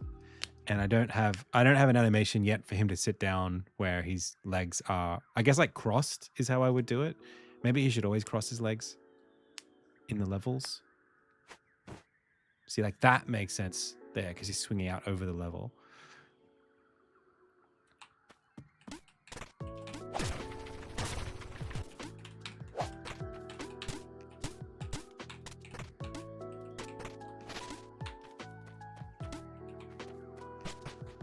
Yeah, maybe.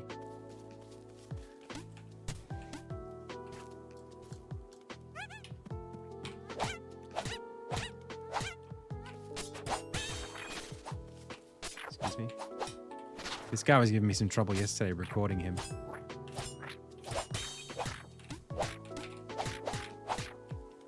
Now we have to punish him.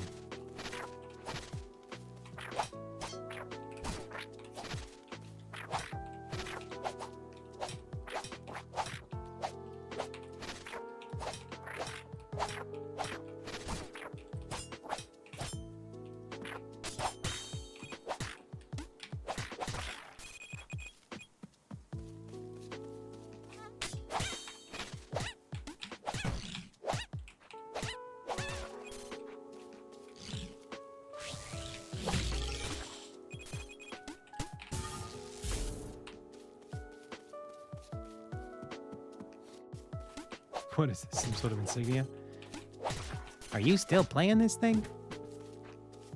Dun, dun, dun.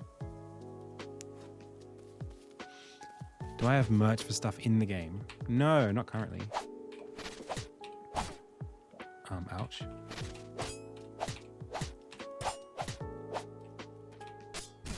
Oh, tricked me.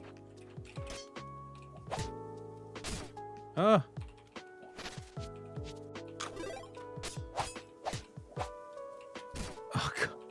That's tough. I like forgot the animation that I did.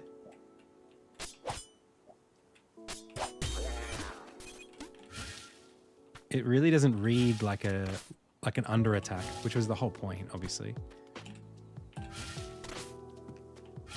Can I grab that? I can.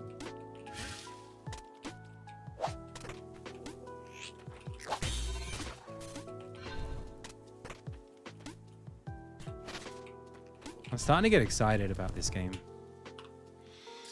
Okay, let's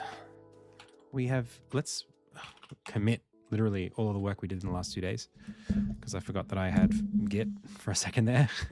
Whoops, 338 changes. What the heck?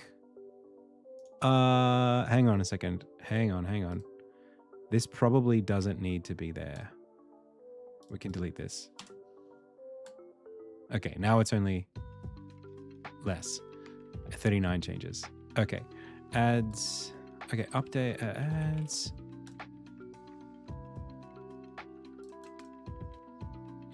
Does this also have to change to the citizen NPC thing? Yeah. Okay, fixes citizens walking backwards. And adds horse and carriage citizen. No, I misspelled it. Citizen B. Citizen Kane. Let's rebase, reword, citizen. Thank you. Cool. Push it. How much is the project file size? You know, way smaller than you think. It's like 400 megs, I think. It might even be actually a lot less than that. If you go to like assets folder, that's what you really want to know, right?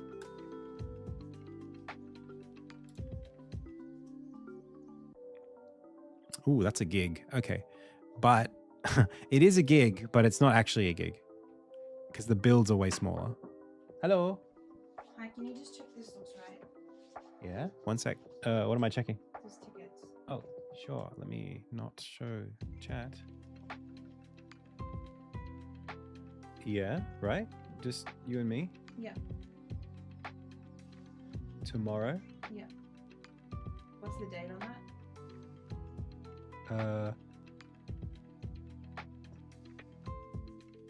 Independence Day. Just does Four- it have the right date? 4th of July, yeah.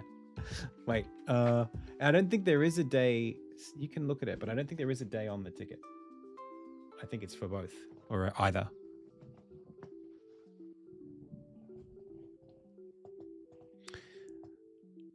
Kind of expensive, right? A little pricey. Do you want me to? I can help you. I'll pay if you want. I'll pay you back.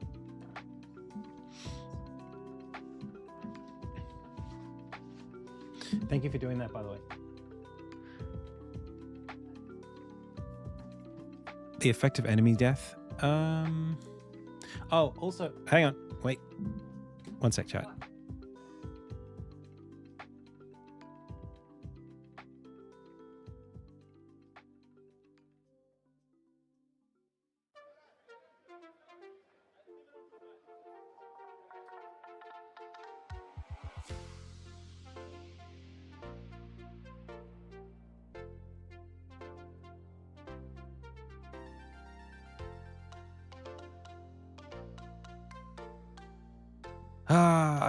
I gotta do something, chat.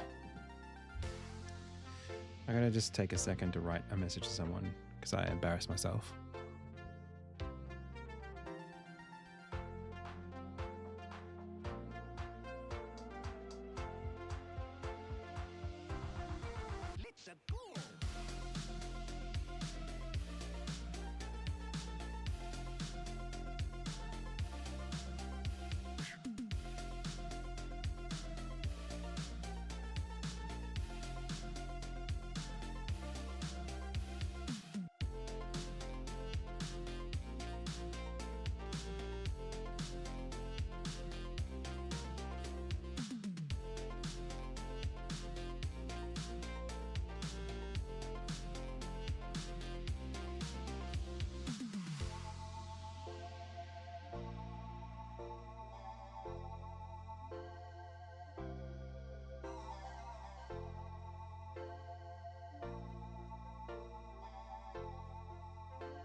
Ugh.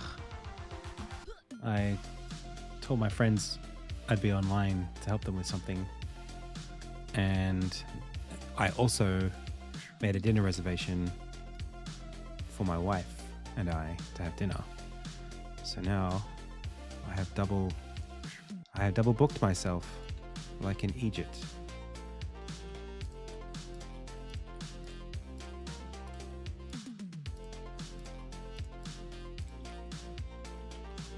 For the exact same time slot.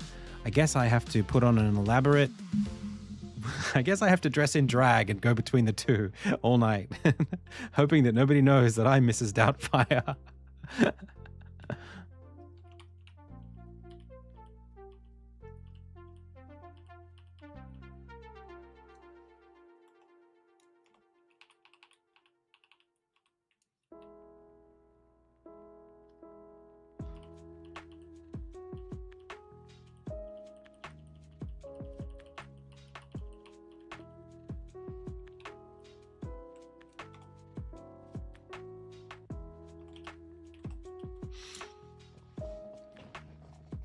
Or she's the man.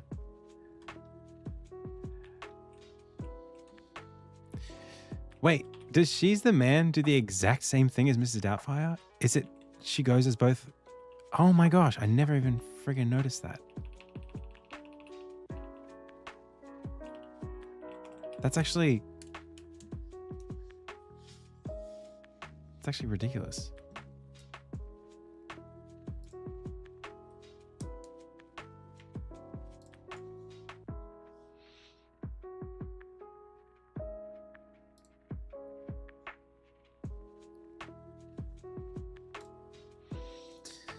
Okay, man, I have very little creative juice for the last 8 minutes of this stream, I'll be honest. Maybe it's time do you know what?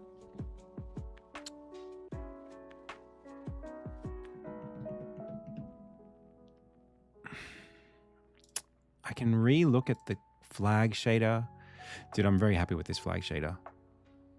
I think I just like it as it is. I don't think I want to change much of it. But do you know what we can do in 8 minutes? We can do an Orinstead version.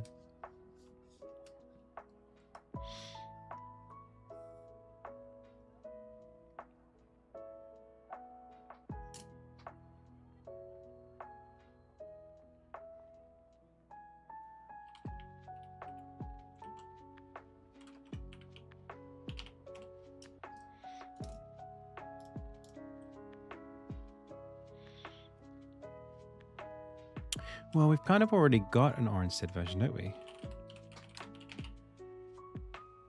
It's this one. And that looks great. I love that one. Okay, so let's do a Nazo version.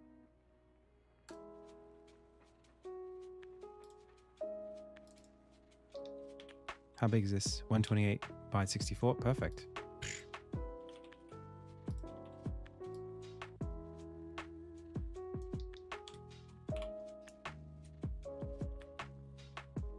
But then let's also crop to this. And then let's do... And Nazo can have theirs like, kind of like inverted or something.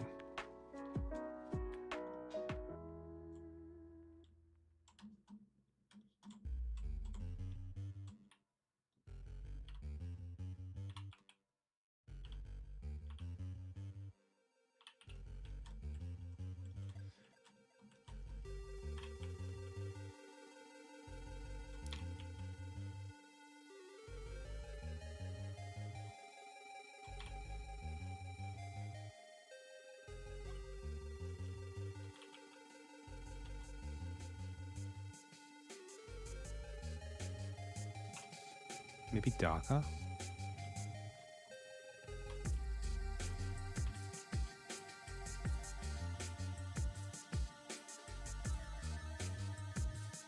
Could even just be like a horseshoe.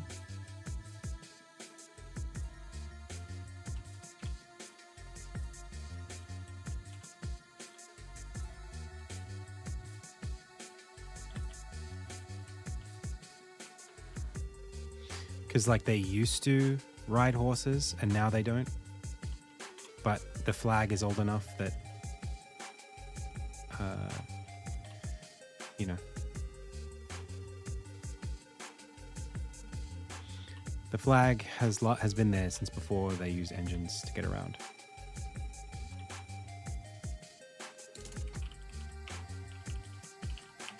Horse show.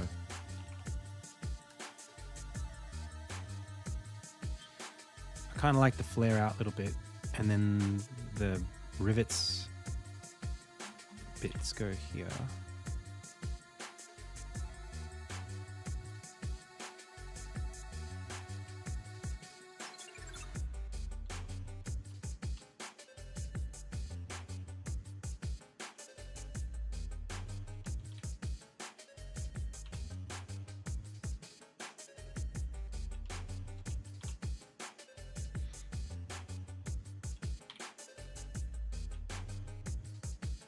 Pretty cool. I like that.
Should have just gone from symmetry for the beginning, but that's fine.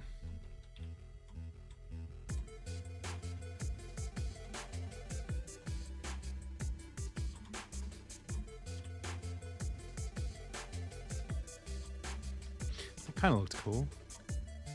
I like that.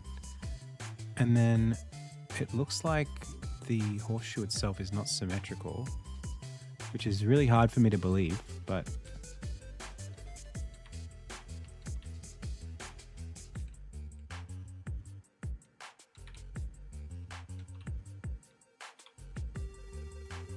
cool.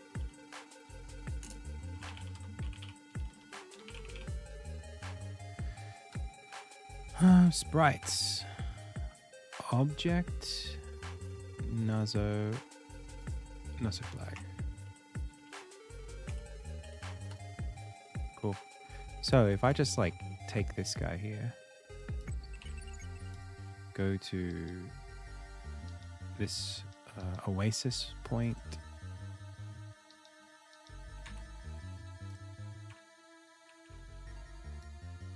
put this here, detach.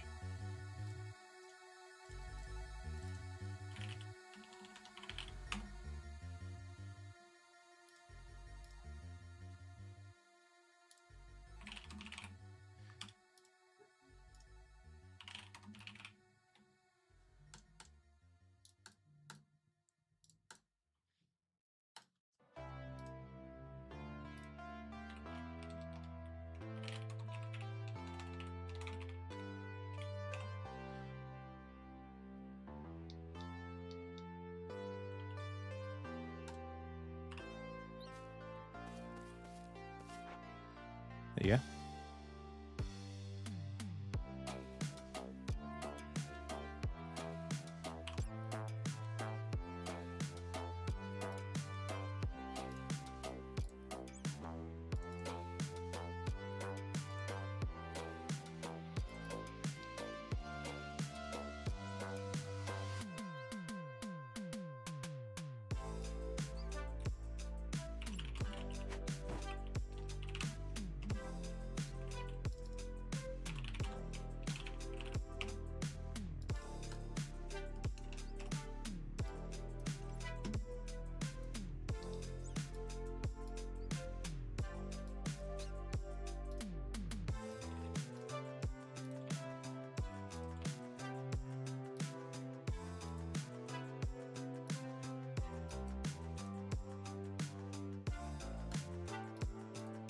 Bro, those colors are so similar.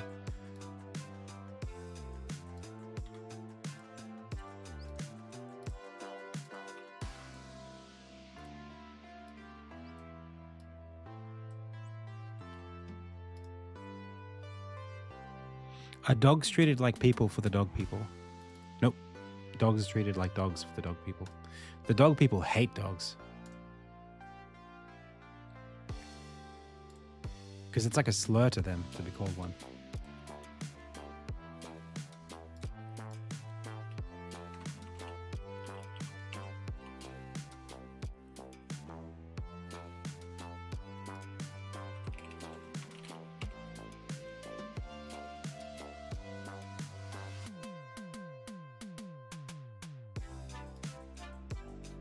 Like dog would be, yeah. You wouldn't want to call them dog.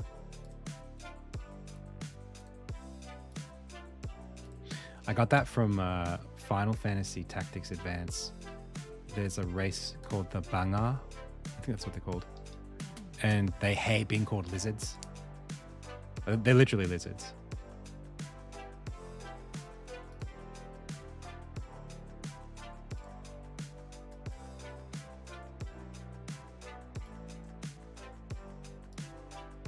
I think that's what it is anyway. I need to look at this through a camera that's not got post-processing on it.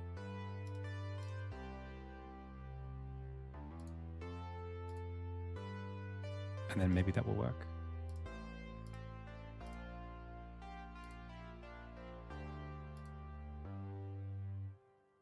Oh, and then I gotta turn the shadow on.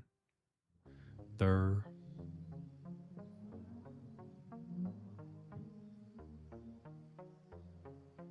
And then I think maybe even crop that.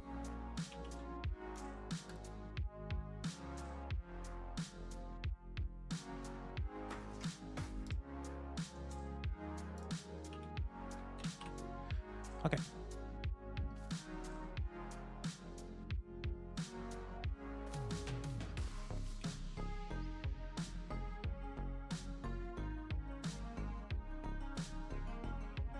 Cool. In a fantasy world where semi-humanoids and like minotaurs exist, would they wear those things on hooves? I mean, like, horseshoes are really valuable for the horses.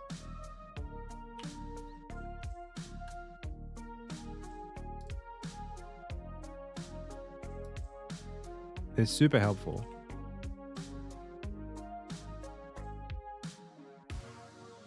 Now, why did that do that? Is it because I am sampling this? Well, that's... should be right. I don't know why that didn't work. Look at that, it looks ugly. That's not what I drew.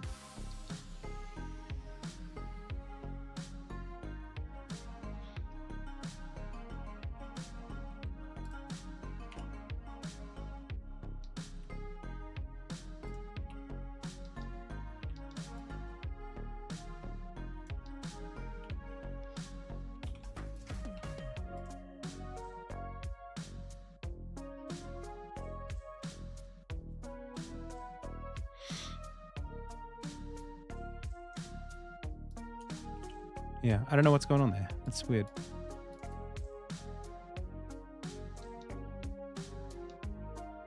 Take the UV, quantize it, put it through a bunch of nonsense. Take the UV, quantize it, bunch of nonsense. Sample the main thing. It does look... I mean, the thing is, this looks fine, but I guess that's not right, is it? Is it my quantize function?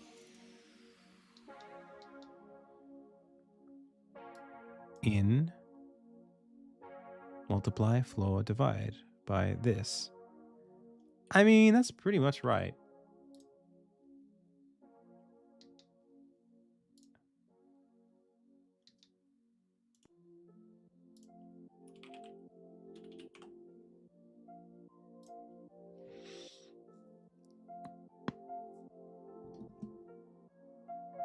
The crest is not for centaurs. I don't have any centaurs in the game. I don't have any half in my game.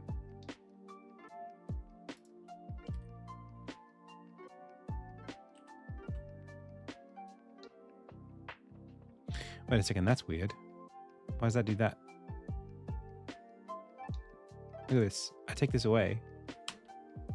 I sample the picture and it's already not right. Even with a normal UV. What?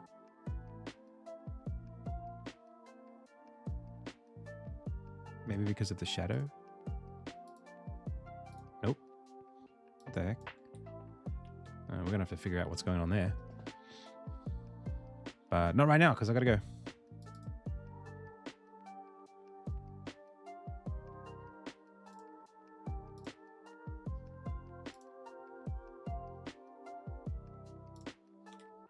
Oh, it's literally drawn that way. Okay. Baby, I was drawn this way.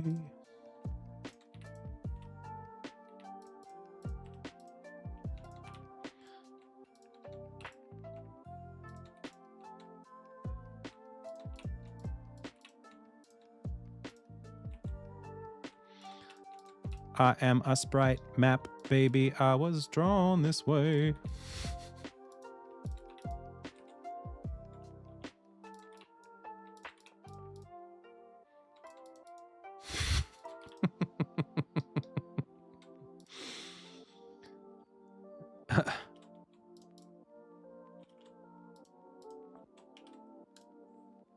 Okay, well that looks good. Why are you not happy? Is there a different main text I gotta put in here to make it do its thing?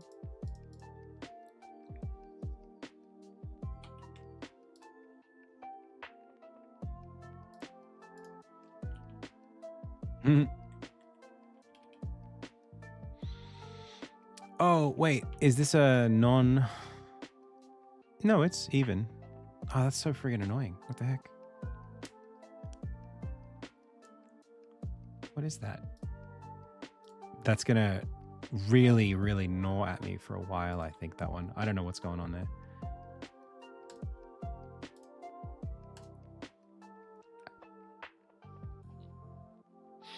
All right, chat. I gotta go.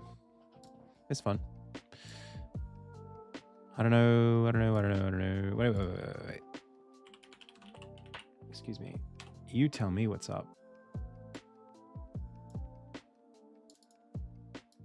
Can I do... Why, though? So I delete this. Bing. Should fix it. It's still not like...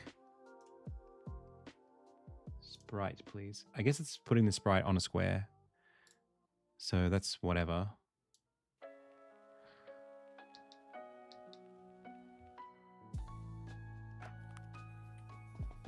The thing is, it's not really...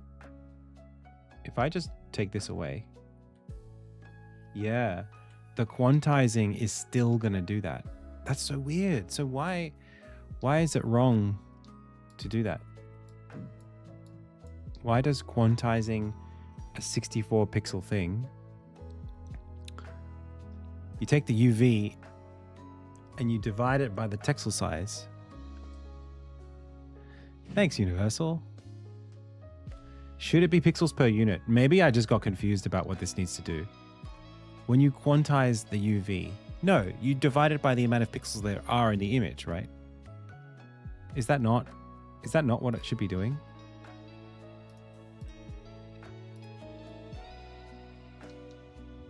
Unless there's some like floating point error with this.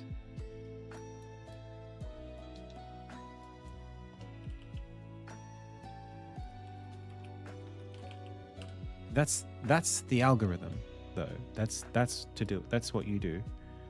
Multiply, floor, divide. I guess it is by 100 pixels. Maybe this is the pixels per unit instead of this thing. But then why did that work before but not now?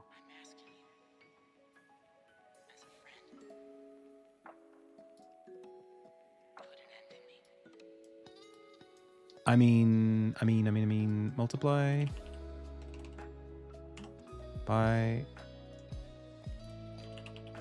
Am I just like completely confused about how this thing works? Beep, beep.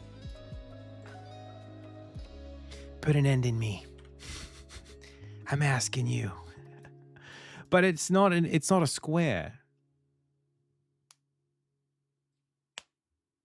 Yeah, but this is not on a sprite atlas. This is just like what it is.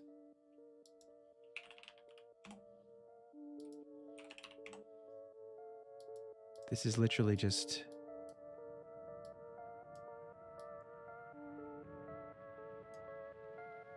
Oh no, it worked.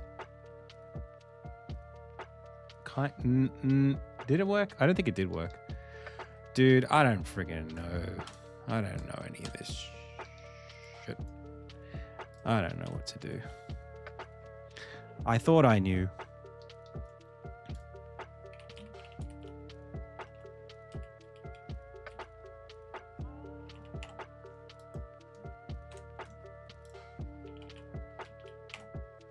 This thing does it using the texture, width and height. And I've been using this for ages.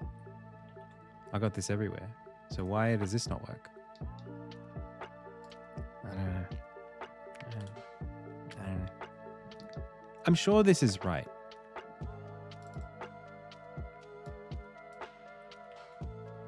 If...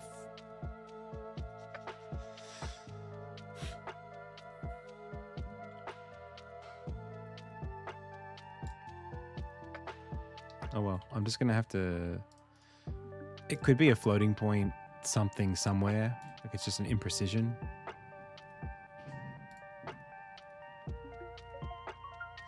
But you would think it was...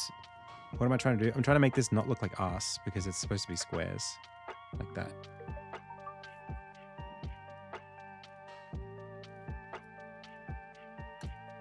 And it's being sampled incorrectly.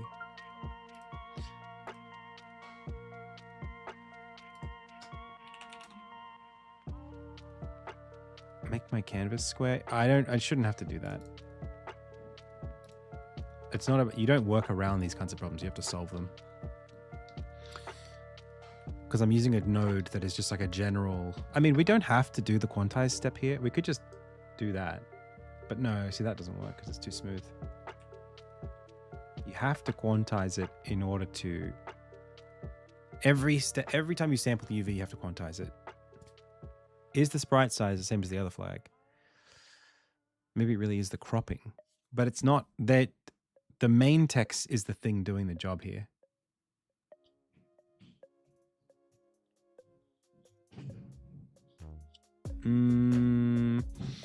It could be no, because this is now the default and it's just main text. This is pulled in from the sprite renderer, so there's no scenario where that's not literally what it is. I mean, look, if we go to like this, it is a square. So is it that we should just be doing it by height? That can't be right. Maybe we're doing it on two separate axes and that's a problem. But I also, maybe I don't do it there.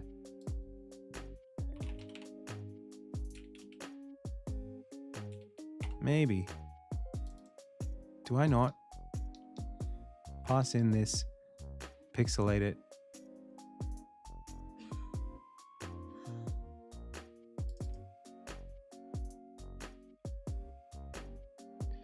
Dude, what the hell is wrong with me?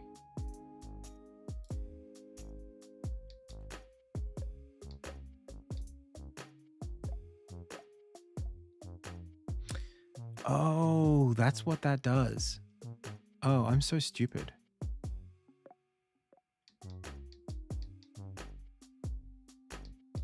It gives you the UV. Huh.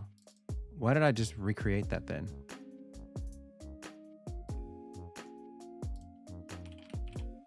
That's literally the job of this node, is to do that. Well, I'll just use that one and see if it fixes it. I already made this node once.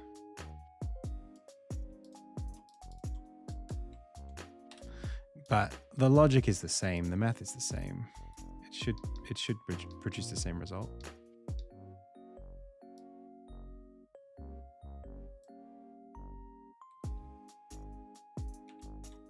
Yeah.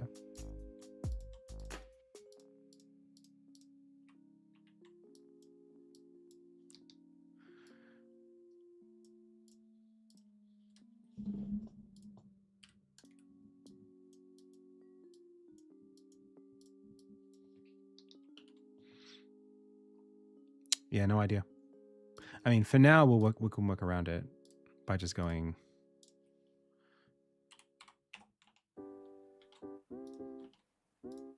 Hooray, it works.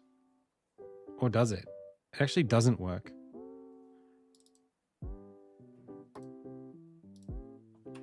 Maybe it never worked, but we just didn't have single pixel details like that we were trying to resolve. Oh well.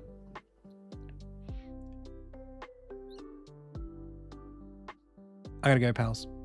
Thank you so much for checking out the stream today. I had a lot of fun. Hope you did too. I will be back on Monday. Yo, you gotta wishlist Insignia on Steam. Everyone's doing it now that they've seen that TikTok. We're doing numbers.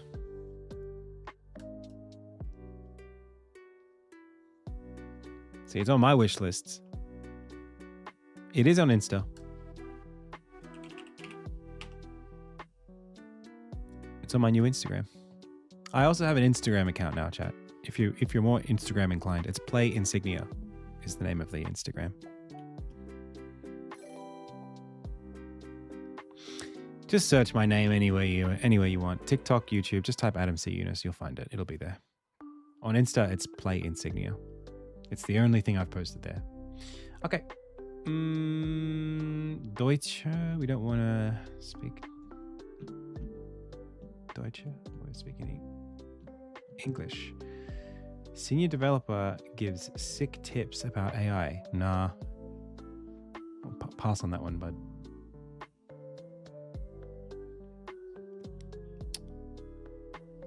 Bit slice of life. I want to see someone make something cool. All right, Kirani, you're up. Thanks, everybody. I had a lot of fun. I hope you did too. I will see you all literally on Monday. Well, you'll see me. I won't see you, but someone will see someone. Thanks, everybody. I will see you. Have a great weekend. As always, I've been Adam. You've been the Pixel Pals. This has been the Indie Tales Game Dev live stream. Until next time.